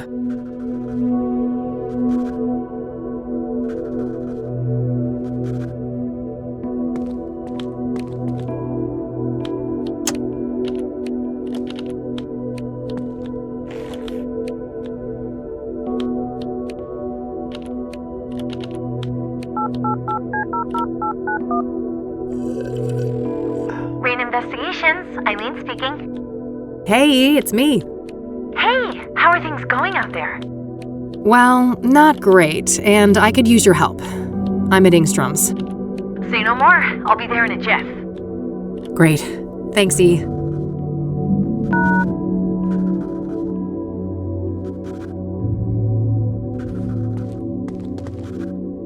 Good, you made it. Hey, what's going on? What's with the police cars outside? A fucking breakout, apparently. Whoa, seriously? Seriously, several people escaped, including Mom. Gee, that can't be a coincidence, can it? I doubt it. If we can get access to the patient files, maybe we can find some clues. Sounds like a plan. How can I help? Can you distract that guy behind the desk? Distract him? How? I don't know. Make something up. Act dumb. I mean, be yourself. Ha ha. I guess you'd know all about that. Hi there. Eileen Summers. I'm with the Gazette. Can I ask you some questions? Oh, yeah, I guess so.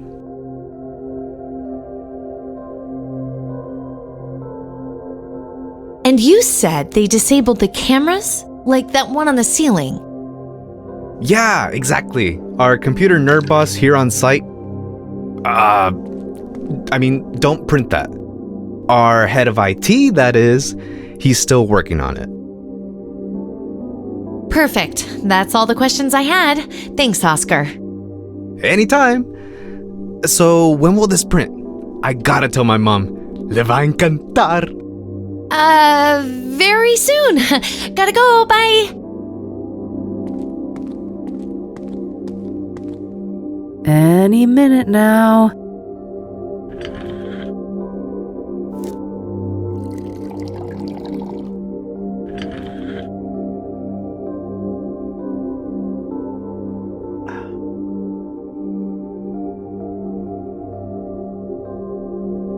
Ay Dios, that lunchbox must have gotten bad.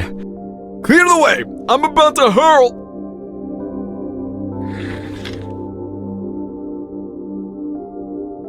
That should keep him out of commission for a while.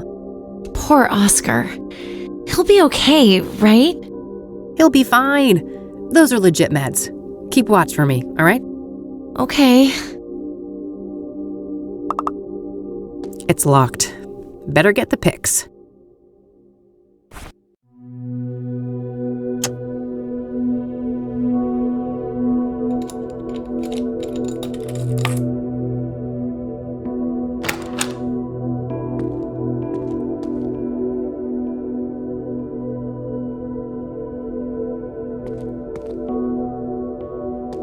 All right, where do we have Sharon Evans in here?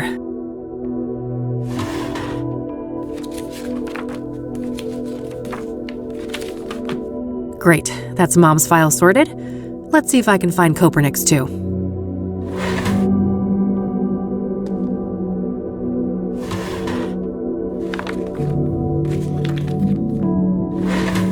Perfect, got that too.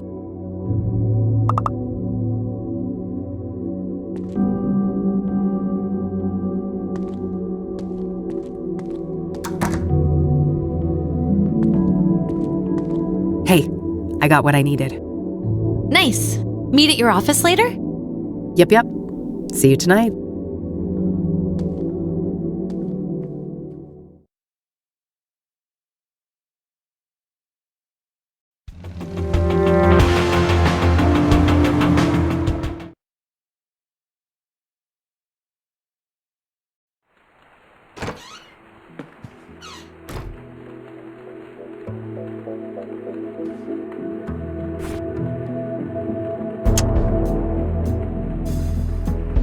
I'll cross-reference the address book with my notebook.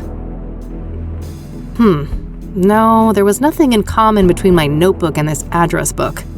That's unfortunate. I was hoping to find Faith Cyrene in there. I should check again if I add more clues to my notebook.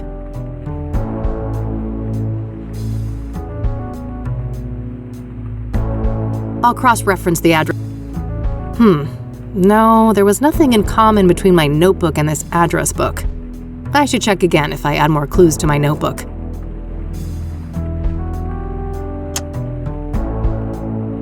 Let's see here. Apparently a Marla Stone has visited Mom multiple times in the last year. I don't recognize that name.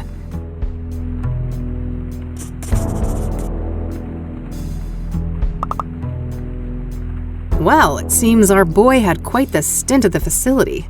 He was first admitted 13 years ago for severe schizophrenia. There's a veritable smorgasbord of symptoms, including hallucinations, delusions, paranoia, violent outbursts, you name it. Then last year, apparently he had some kind of unexplained, miraculous recovery. Very strange. I guess somebody fucked up big time when they released this guy. Huh, interesting. There was an audio tape in this folder too. I'll have to listen to that.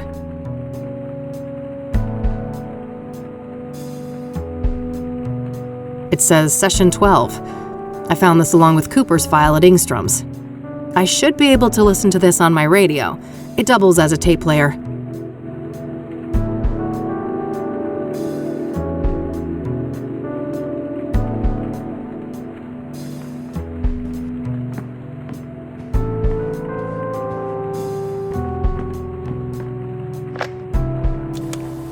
Hypnosis session number 12, patient Victor Kopernik, Dr. Alan Bloom conducting the session.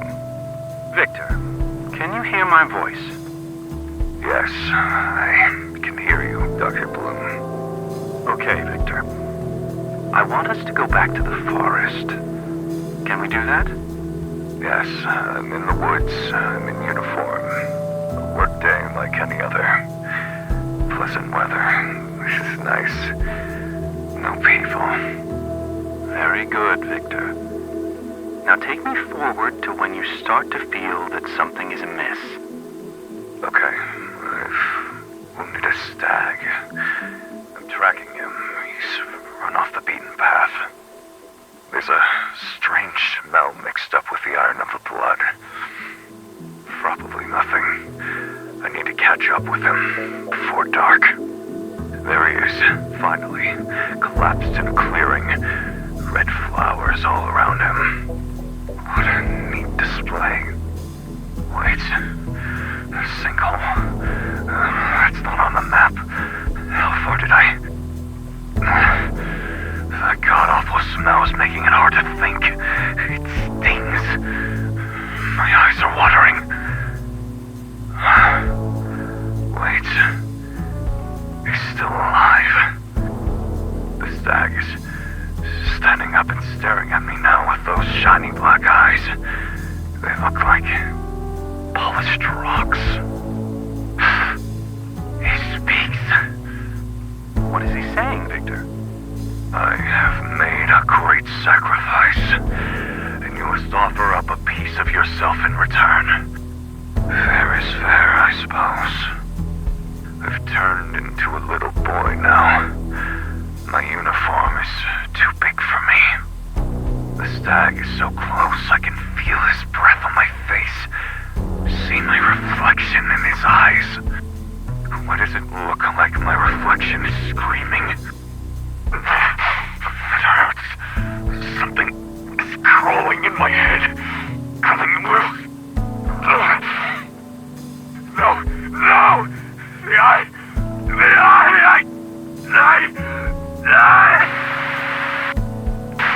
Addendum, Dr. Alan Bloom speaking.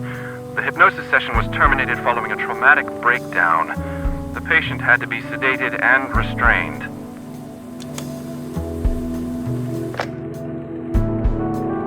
That was Conwell Woods he was describing, wasn't it? Where everything happened to us in 95? Yeah, it sure sounded like it. I'll look into that. Maybe I can find a record of Victor Kopernik in Conwell County. Sounds good. I'll follow up on my other leads for the time being.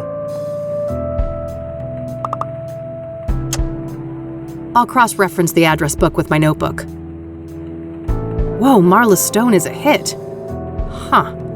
Faith's cell phone number is listed under that name. Does that mean Marla Stone and Faith Cyrene are the same person?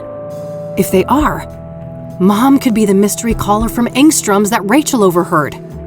It looks like the address for Marla Stone isn't the Onyx Row apartment, though.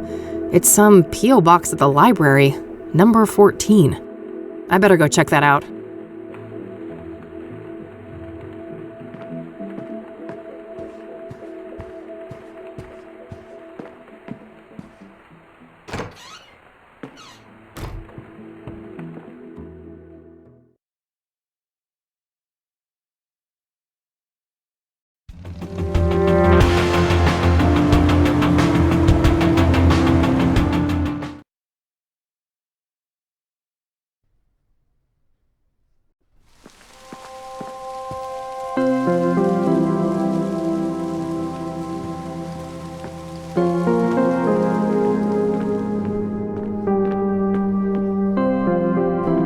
Here's number 14, Marla Stone's box. Ugh, it's locked tight.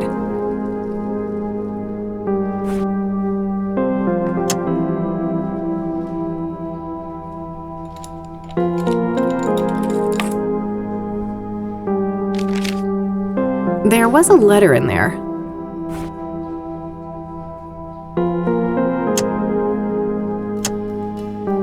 It's a letter addressed to Marla Stone from a retired mining foreman. Interesting. He seems to be answering questions about obsidian veins in the mines around Cassidy. There's some kind of topographical map of the mines here, too. I'll separate it from the letter.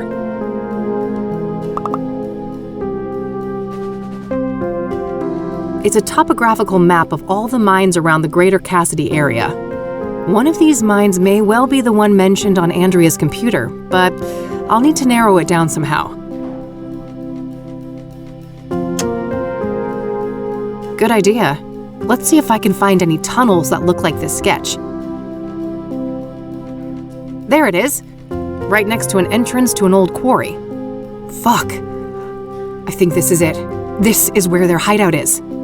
I gotta get back to E and make a plan.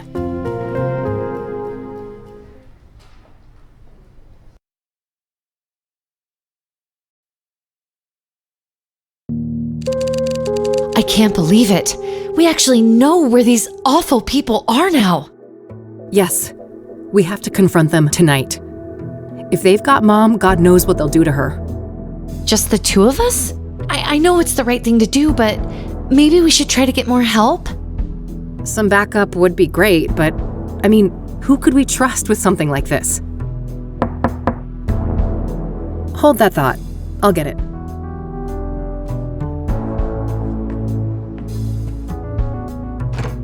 Detective Rain, we need to talk. Someone's got impeccable timing. Come on in, buddy.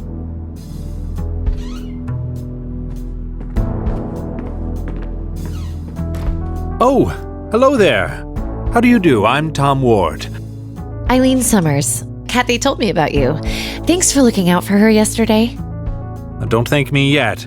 I overheard something about the two of you needing backup. Not so fast, Tom. You have a lot of questions to answer. Very well. We have some time. First of all, how did you become the Crimson One? That's a long and painful story.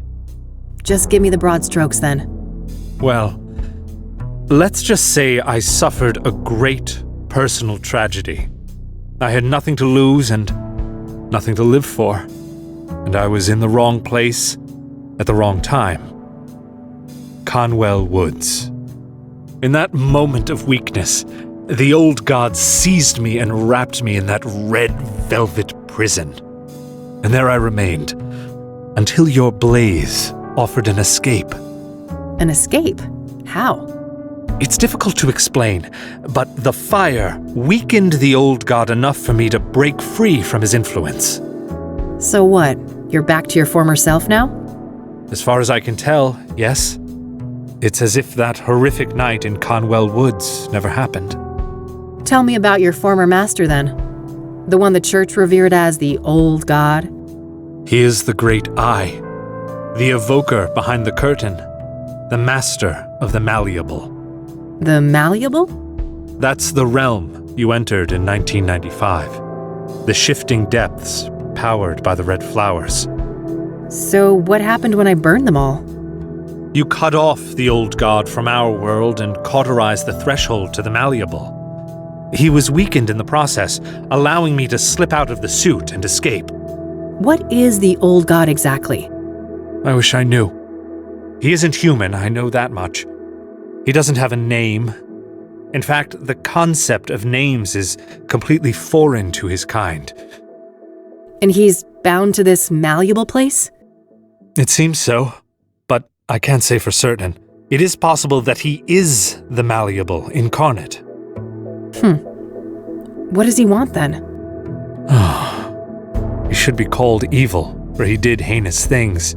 But I believe he is simply a curious, reckless, powerful entity with no grasp of human morality.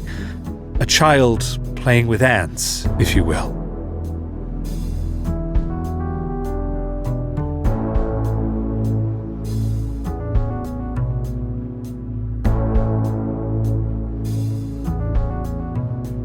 Oh, great. We're at the whims of a supernatural entity behaving like a 4-year-old with an empathy disorder.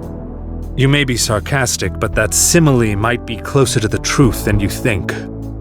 In any case, for many years the old god used me as the Crimson One to bring people into his sphere of influence so he could see what makes them tick. So that's why people started disappearing and going crazy? Yes. Then things took a turn for the worse when the church entered the picture. When Price the Elder, Father Bill, found the threshold in the sinkhole, and the Malleable began to be used for their fanatical practices. So Father Bill was corrupted by the old god?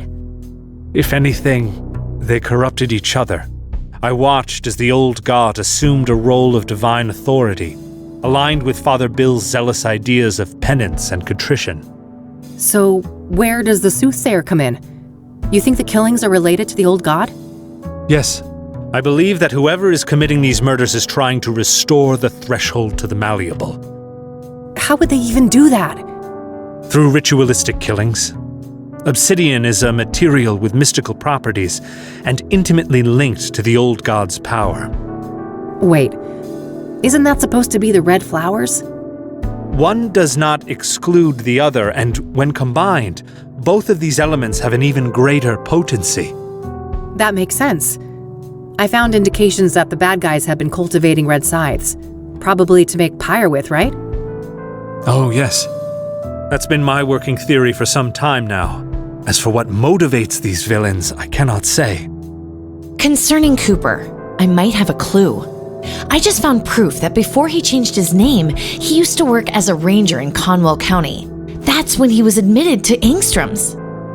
There you have it. He must have come into contact with the threshold in Conwell Woods, and the old god sank his claws into him.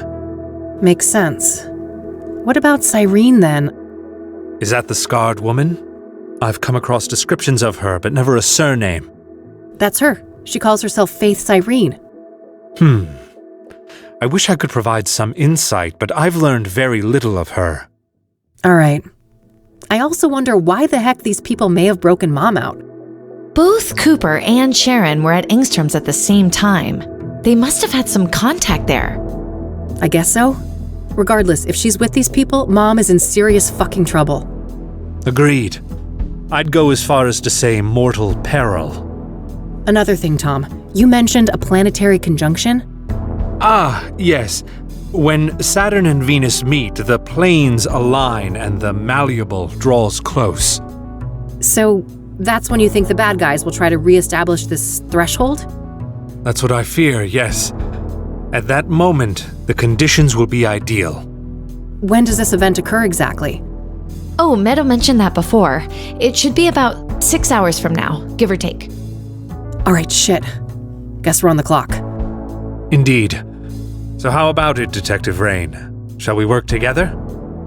What do you say, Kathy? 3 is a good number, isn't it?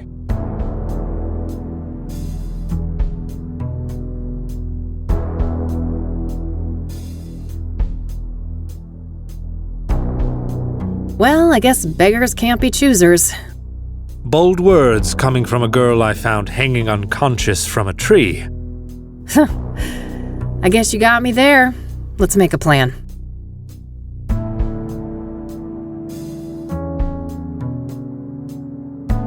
In case we lose contact, these radios should come in handy. Good. Only one gun between the 3 of us, though? I guess I better not miss. At least we've got the element of surprise in our favor. I wouldn't be so sure. Andrea's notes mentioned a wireless surveillance system. Underground, those signals would likely be sent on a narrow low-band frequency. Okay, can we disrupt that somehow?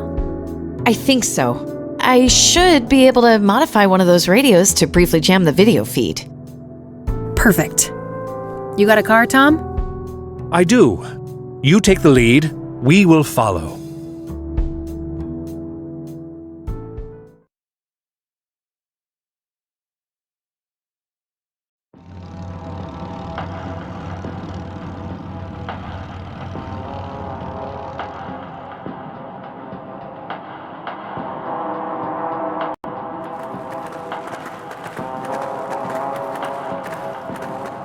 All right.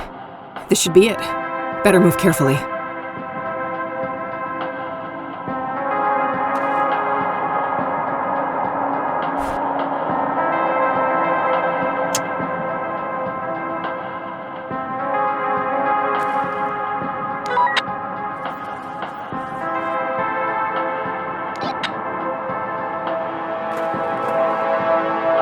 All right.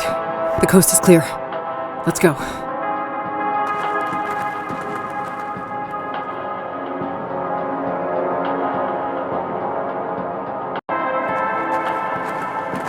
A surveillance room. Jackpot. Looks empty. Let's check it out. You two go ahead.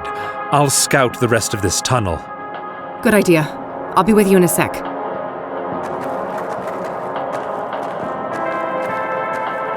Got anything? No Cooper, no Sharon. I've got somebody that could be Faith Cyrene, though. Show me. Right here.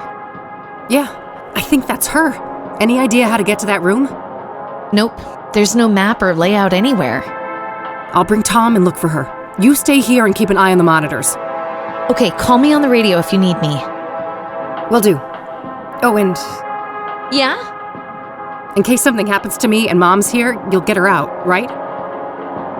Don't talk like that, Kathy. Promise, Eileen. Okay, I promise. Good. Keep that radio on.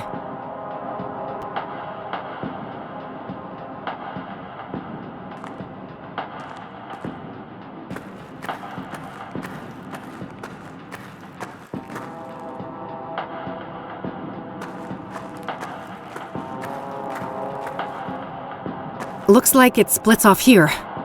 Yes. I'll take this path. You go straight. Any sign of trouble will connect on the radio. Fine. Take this at least. Your famous electric weapon. What an honor. Don't read too much into it, you weirdo. I'll try. Be careful.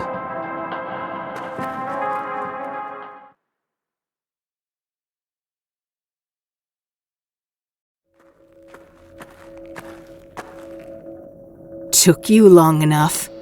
I'm here to avenge my friend. Murderer. I may have killed your friend.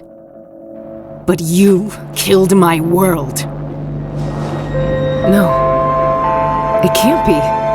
You're her. My doppelganger. Thought you'd won back then, did you? In the burning woods. So you escaped from that place?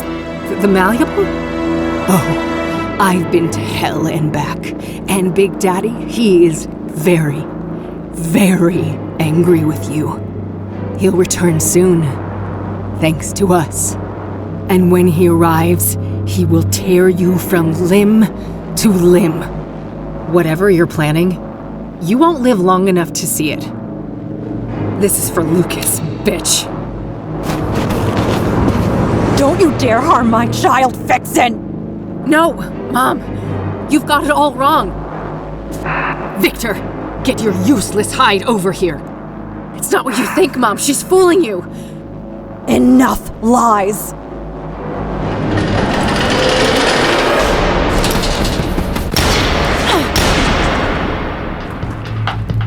Kathy, come in. God, were those shots? We're on top of it. Stay where you are, E. Okay, just be careful. That's some god-awful aim, buddy! Do they let any idiot be a ranger these days? Oh, you little bitch! Just you wait. Should've stayed locked up in the nut house, you psycho! What a pathetic attempt at intimidation! I will end you all! What a shit shot you are, Victor! I'm not surprised you missed me in Deborah's cabin. I knew I smelled a rat in there. Craven!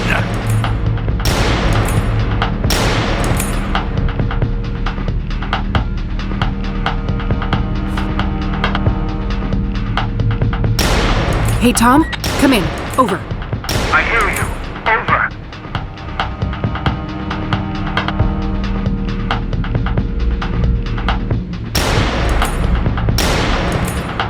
Any ideas on how we take this guy down? No, but he is outnumbered. If we work together, I'm sure we can get the upper hand.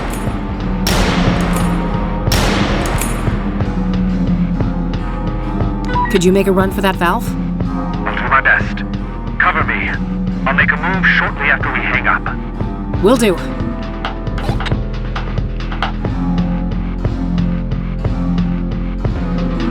Tom is heading for the valve soon. I better... Oh, fuck!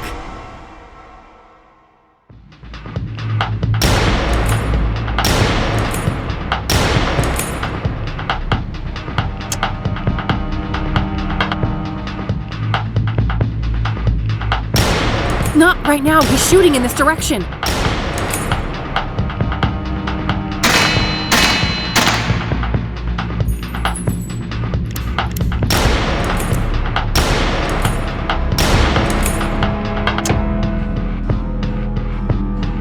No time for that now. Hey, Tom, come in. Over. I hear you. Over. Could you make a run for that valve? I'll do my best. Cover me. I'll make a move shortly after we hang up. Will do.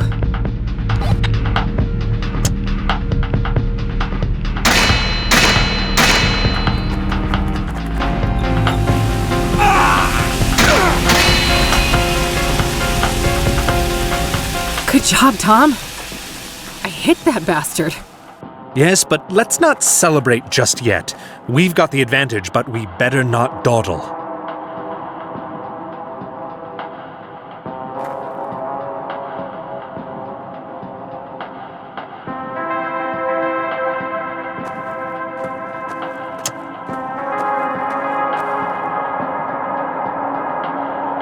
That won't work. The rifle uses a different caliber.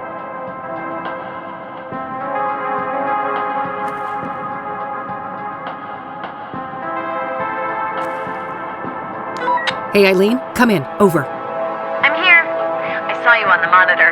Great job. Over. Yeah, thanks. It got a bit hairy there, but we've sent him packing. Let's talk. Hey, you have a view of the keypad in here from that camera on the ceiling, right? Yeah? Why? Well, can you rewind the footage and check what code they used? Oh, great idea. Give me a minute. I found the right spot, but I can only see the first 3 digits. 599. All right, I can work with that.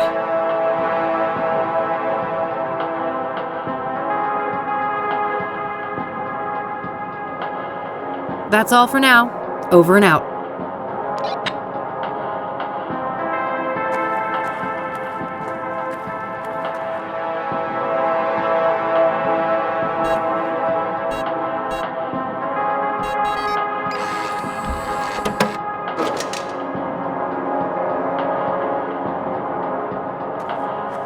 Let's go. Wait. He's near. The Dark One. The Great Eye. All the more reason to stop the bad guys. Come on. I cannot. I'm sorry. I was barely able to escape him the last time. For fuck's sake. Pull yourself together. I need your help. This is me pulling myself together. Believe me. I hoped I could resist. Take this. A knick-knack. Well, gee, I'm saved. This isn't the time for quips. You are holding a selenite seal. It has purifying properties said to be able to expel evil spirits.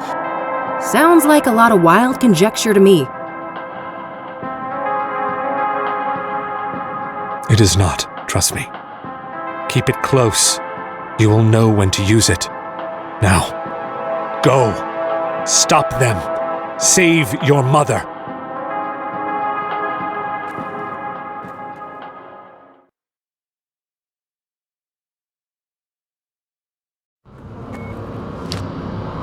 Damn it, she's here! Move aside, Mom. She's the fake one. She's the imposter. She's the fake one? She stopped at nothing to get me out of that torture chamber. That's what a real daughter does.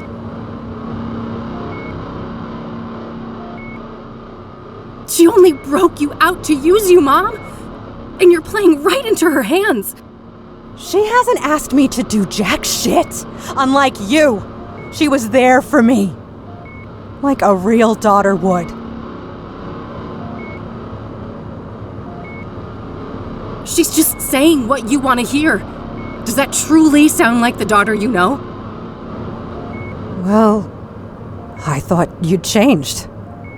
I thought you had become the daughter I wanted. I wish. We've always been like this. You and I, at odds with one another. And as painful as that is, I think it will always be part of our story. I'm too proud to ever beg for help. You know that. But, Mom, this time I really need you to be there for me. I really need you to see me. Catherine? I don't understand. Well, I guess that's that. Drop the gun, bitch, or I'll paint the floor with Mom's throat. Let her go. This is between us. Petty fools, with your pointless little feuds. We are on the cusp of a glorious transformation! Victor, you fucking idiot, it's too early. It won't be stable. Quiet, Tulpa. You are nothing but a lowly familiar. The fire in my veins will bind the threshold, once and for all. And our two worlds will become as one.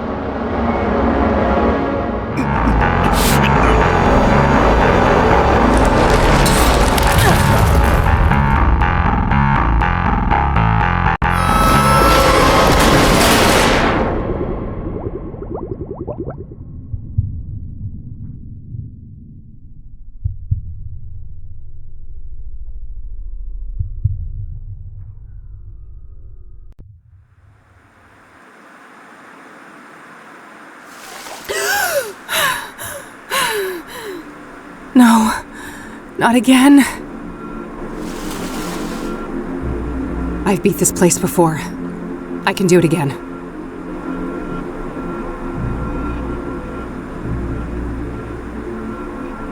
Looks like an altar. Is the box a gift? Or some kind of trap?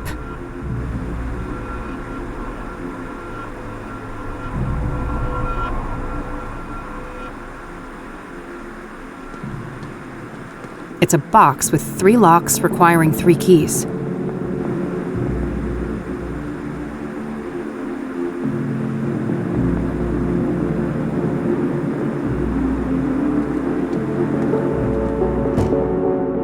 Well, well, well.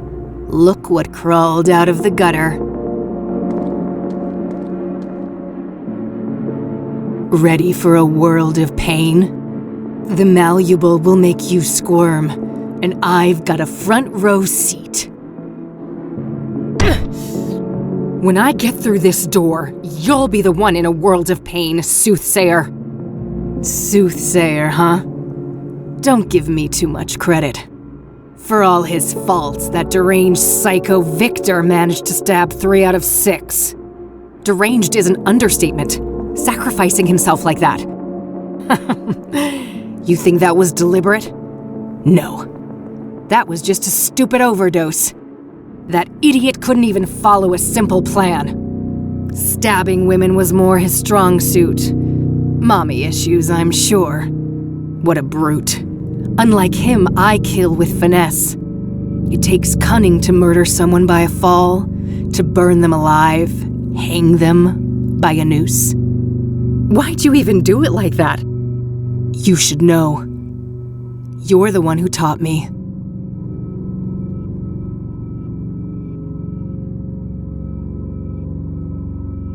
What are you on about? I never killed anyone. Don't make me laugh. In 1995, you left a trail of corpses in your wake. Wait, are you talking about the monsters in the Malleable? They're not fucking monsters. They think, they feel, they suffer.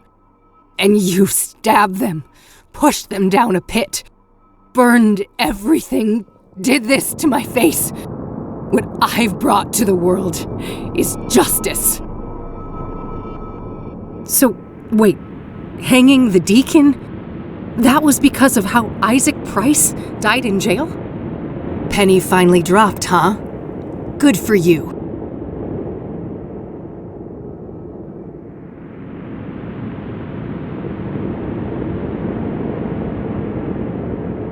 You think you're sophisticated, but you're nothing but a sadistic monster. You never had a real plan, just some vague justification for your violent urges. Keep telling yourself that. Mr. Burgundy has it all figured out. Just you wait. So you're just Mr. Burgundy's obedient pet, are you? Aw, jealous. We both know you never stop longing for a daddy of your own. Poor broken girl, always searching for a new daddy to take you away. And oopsie, I took one from you, didn't I? That old fat pile of misery on the roof. You actually cared about him, didn't you? Yes, I cared. And you'll fucking pay for what you did. Oh, we'll see about that. At least you never got to slit Mom's throat, you unhinged freak. That was a ruse, you imbecile. I would never actually hurt her. I love her like you never could. I'd go to the ends of the earth for her. Why do you think I broke her out of that fucking death trap? For some demented, selfish reason, I bet. I don't trust a word coming out of your mouth. You really don't know anything. I'm tired of this. You go and have a nice torment, bitch. Come back here, you coward! I can't find a way to open that door.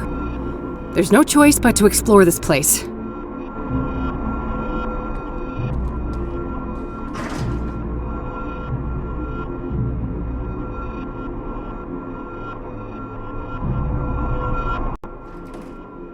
There were no buttons in the elevator, but it took me here.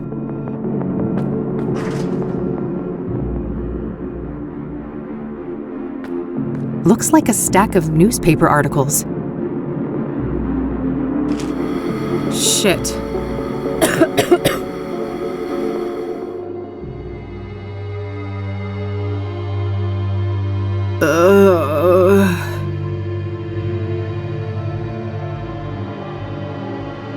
Huh? What's this around my neck? Yeah, it tightens when I try to remove it.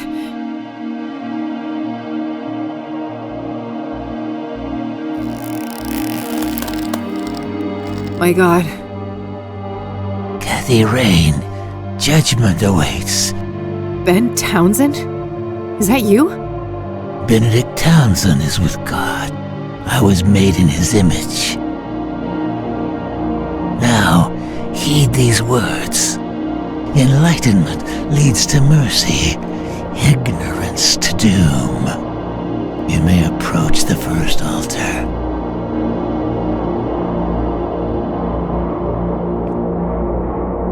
State the sacrificial pattern.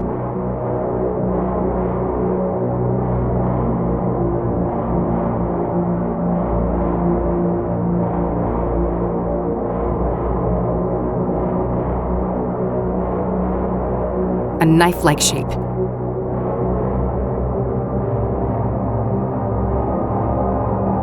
A man falling off a cliff. A hanging noose attached to a tree.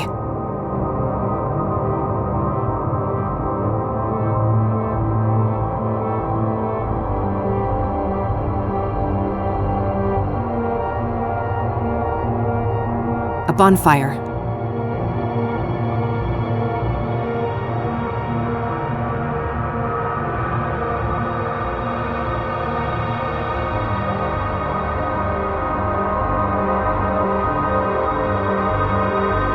State the sacrificial pattern.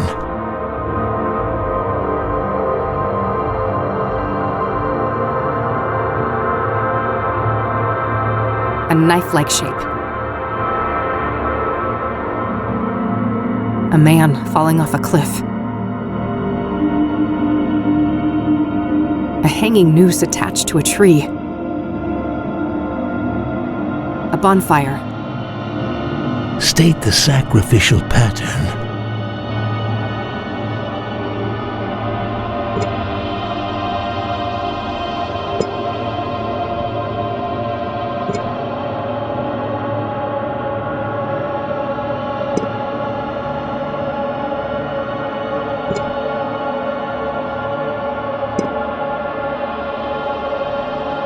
State the sacrificial pattern.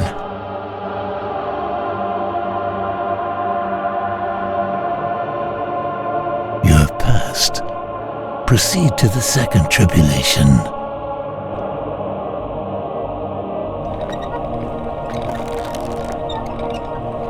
Order the vocations of the sacrificed souls.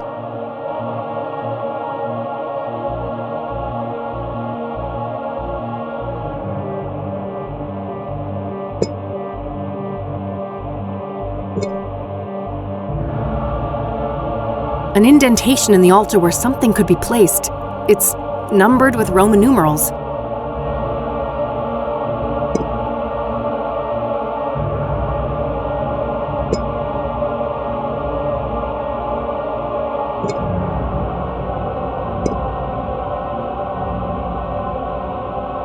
You have succeeded. The final trial awaits.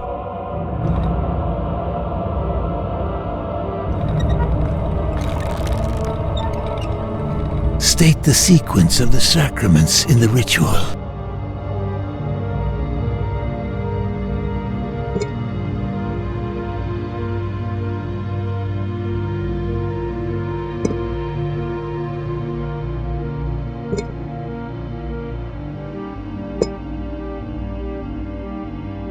Rejoice in your righteousness, Kathy Rain. You have seen our plight and grasped the breadth of our sacrifice.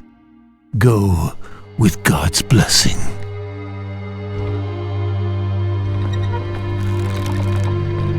Looks like I can release the ropes here.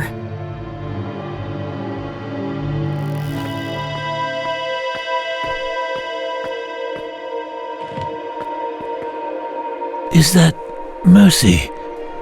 I am unconstricted. What happened to you, Ben? The Dark One tricked me, put a taint in my drink, dulled my senses, made me obedient. I failed to see the devil in her eyes until the noose was chafing on my skin. But her betrayal was only the fleeting conclusion of a life filled with pain and loss, a childhood forever tainted by abuse, neglect, and utter abandonment. Alas, the sorrow in this heart granted no respite until its final mournful beat. That's horrible. I'm so sorry. You are blameless, Minda, but be aware that the Malleable is far from done with you.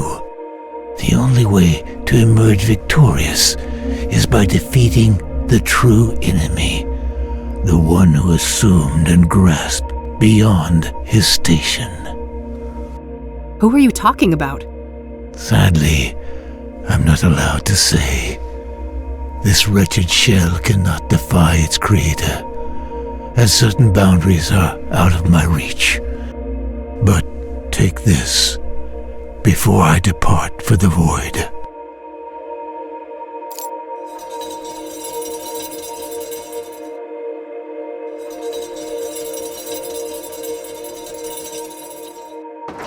He gave me a key. I should move on. There's nothing more for me to do on this floor.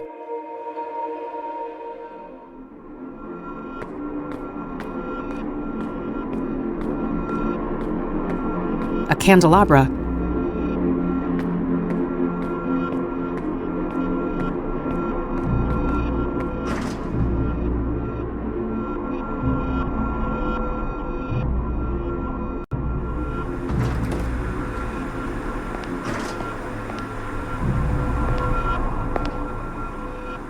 Sarah. No, I'm not. Eric? Sarah! I'll get you out!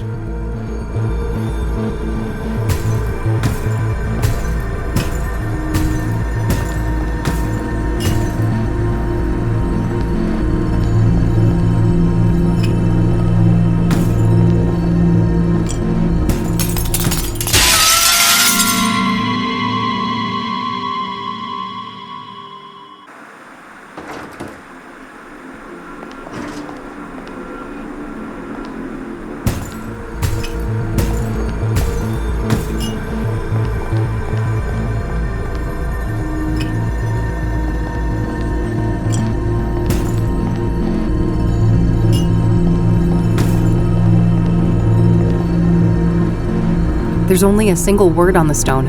Sarah. There's also a round indentation where something could fit. It's a cracked burial urn, assembled from the shards I found on the floor in this room. It barely holds together through some strange, unseen force.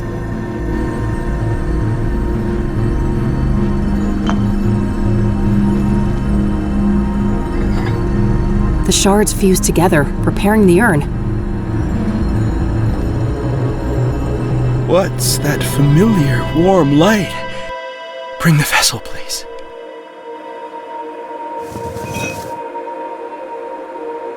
I remember now.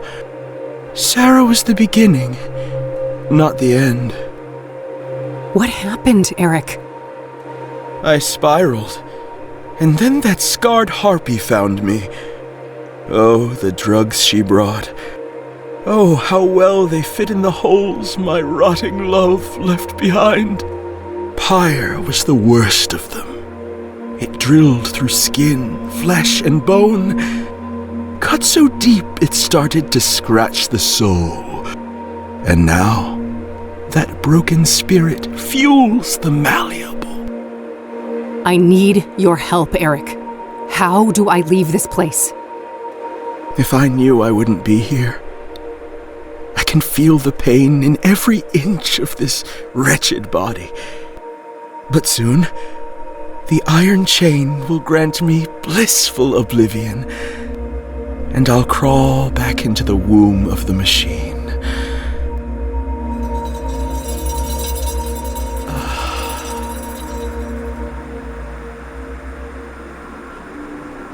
It's still locked up. It seems I can't leave yet.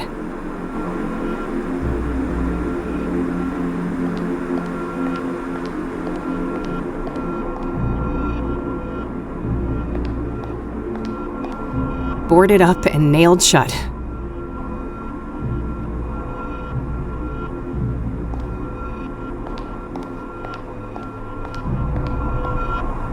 The urn is whole. I should put it back where it belongs.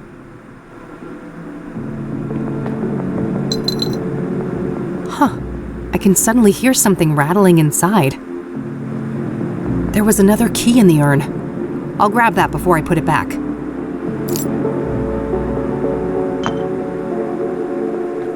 I guess it's time to move on? I think I'm done on this floor.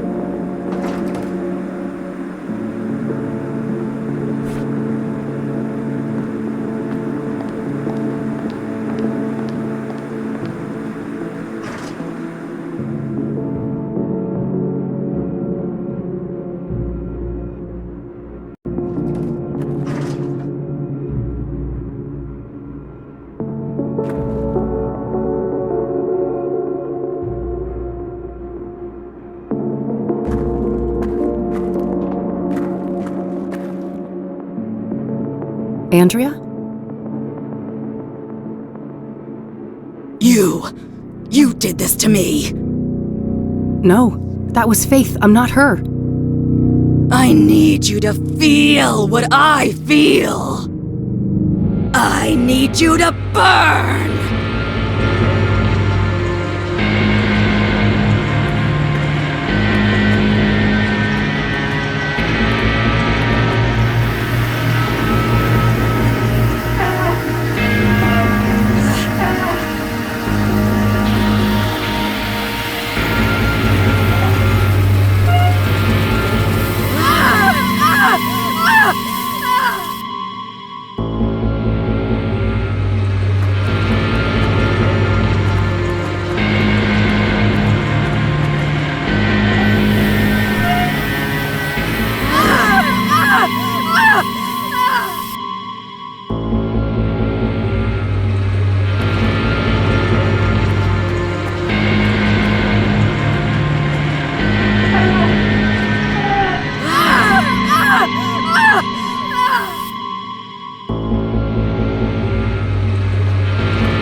the pain subsides. For a time. Hurry, before the malevolence returns! Andrea, I'm sorry for what happened to you. Don't be. The burned girl is dead and at peace. So you're not her? No. I am a tulpa, a thought form. What does that mean? That I am a sentient construct based on Andrea Hall, an animated piece of the Malleable. Why were you created then? Because of my significance to you, or rather, your twin, the one who calls herself Faith Cyrene. So Faith's presence here created you? Yes, I was the victim of her greatest betrayal, and the fiery Punisher is my role to play. You seem more coherent than the other constructs I've encountered in the Malleable. I was made in the burned girl's image, and she had the most brilliant mind. She just had one fatal flaw. And what was that? Love. That old cliché. She was in love with Faith Cyrene? Tragic, isn't it? Even now, knowing all the suffering, I can feel a deep longing to be close to her, even if it would mean to be consumed by her flames again and again and again. That's horrible. None of you had to die. If I hadn't unleashed Faith all those years ago, none of this would have happened. Those are dangerous thoughts in the Malleable. Strength of spirit is the only commodity here, and doubt means death. Help me then. What am I really up against and how do I fight it? All I can say is, Mr. Burgundy and Faith Cyrene are both deluded, ascribing their own selfish motivations to the old god. They fail to see that they cannot understand the unfathomable, and that will be their undoing. What does that even mean? How can I leave this place? I'm sorry, but I cannot say, and I must leave soon. This existence is unbearable for me. Please, not yet. I have so many questions. I'm not sure I can do this alone. I have faith in you, Kathy Rain. Trust in your own truth, and I know that you will live to see another dawn.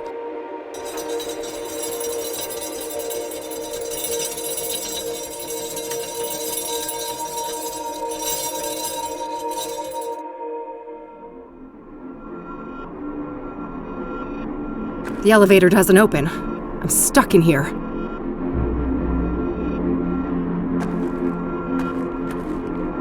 There's something in the fire pit. There was another key inside.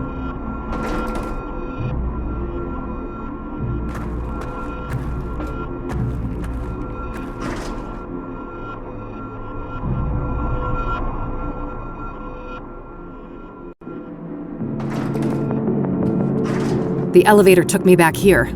I guess I'm done on the other floors.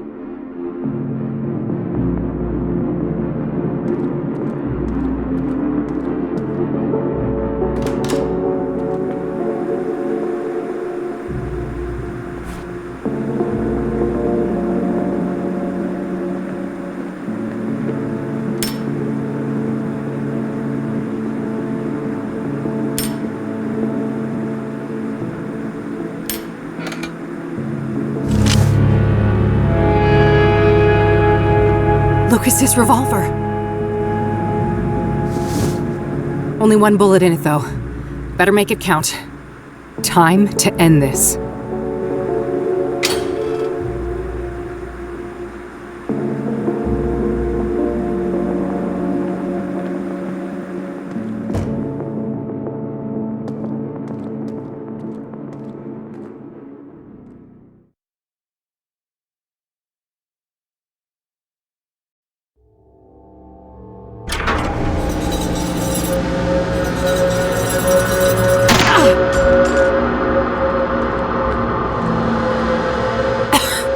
Wasn't supposed to go like this.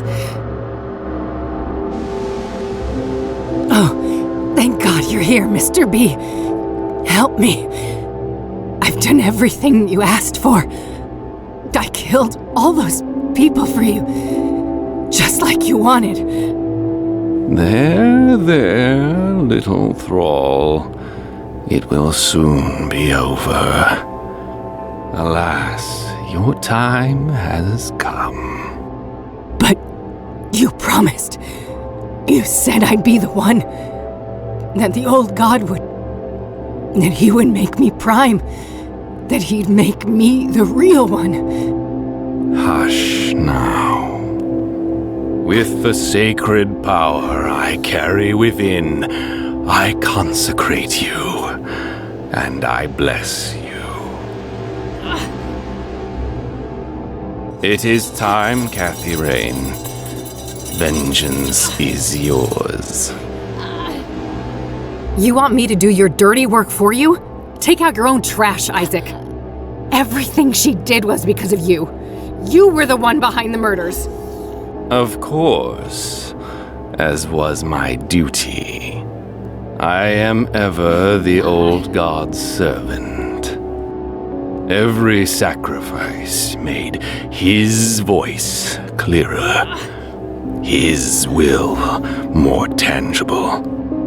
Soon, his dormant spirit will be ready to emerge from the confines of my flesh form. And his glory will be greater than ever before. Now, stop this bickering and fulfill your destiny. End her life and avenge your friend.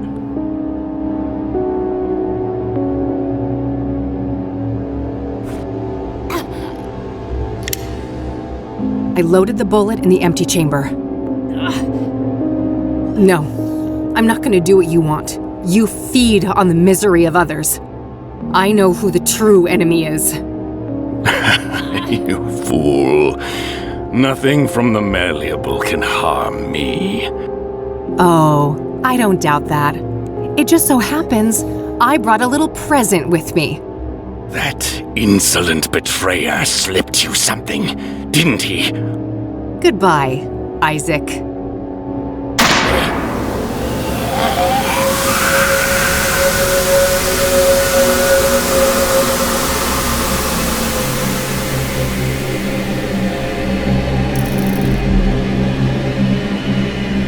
The limb of man met his end. A suit much too tight. A twisted, wrung-out malice run amok.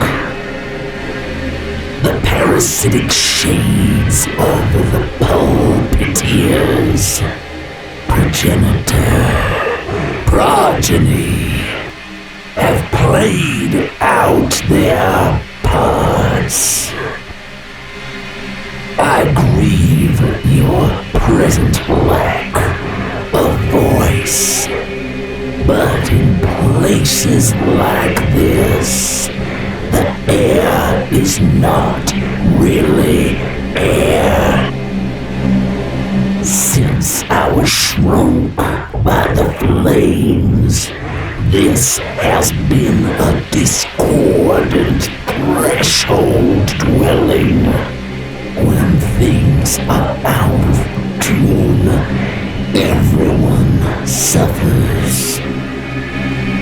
Consecutive translation errors, distorted directives, clad in fervor and fallacy. I come from a soul of rigid static on an endless black plane, a realm of nothing but cold and profound loneliness. Curiosity summoned me here, but it is time for me to depart. Meanwhile, a sense of obligation for your utilization travel liquid. I hold your hue in great esteem, for the red is strong in you. You may proceed.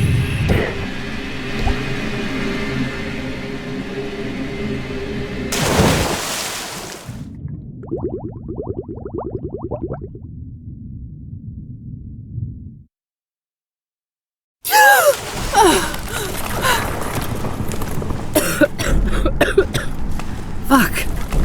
I can't believe I'm still breathing. I gotta hurry. This whole place is about to come down.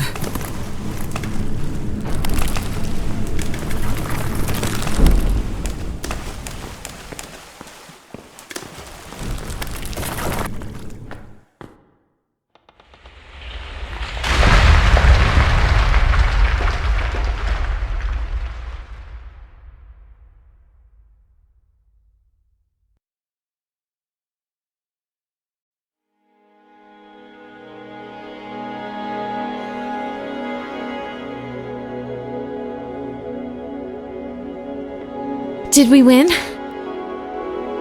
I think so. The threshold has been sealed shut. For good, we can hope. Catherine. Yes, Mom? I'd like to go home now. I don't think they'll let you, Mom. That's not what I meant. Back to the facility. That's probably for the best.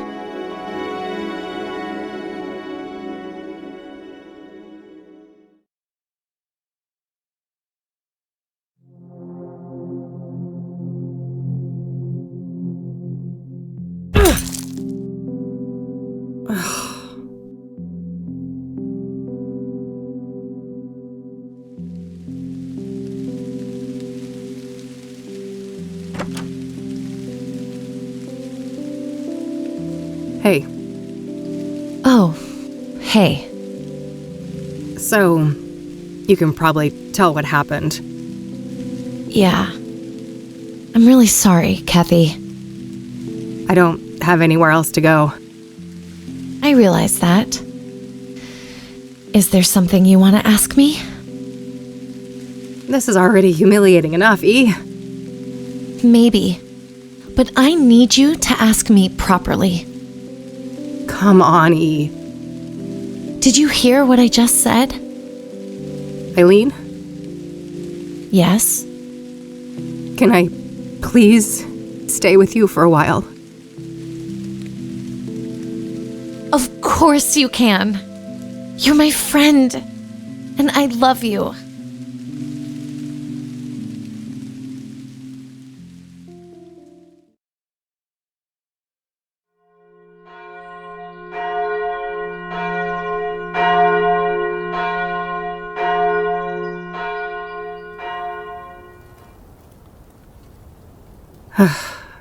So, you really died for nothing, huh?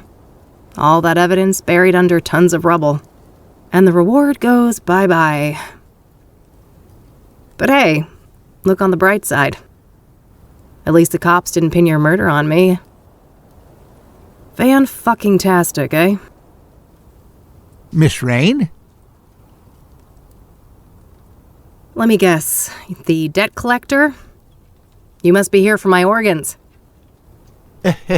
Not quite. Bill Davenport, Esquire. I'm the executor of Mr. Longhorn's estate. Good for you, buddy. I guess you'll be spending plenty of time with Lucas's sons, huh? Enjoy hanging out with those juvenile assholes. I would, if that was part of my mandate.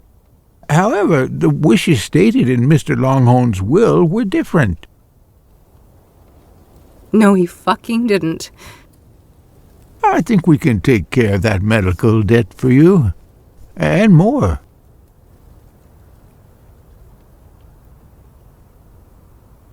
Thank you, Lucas.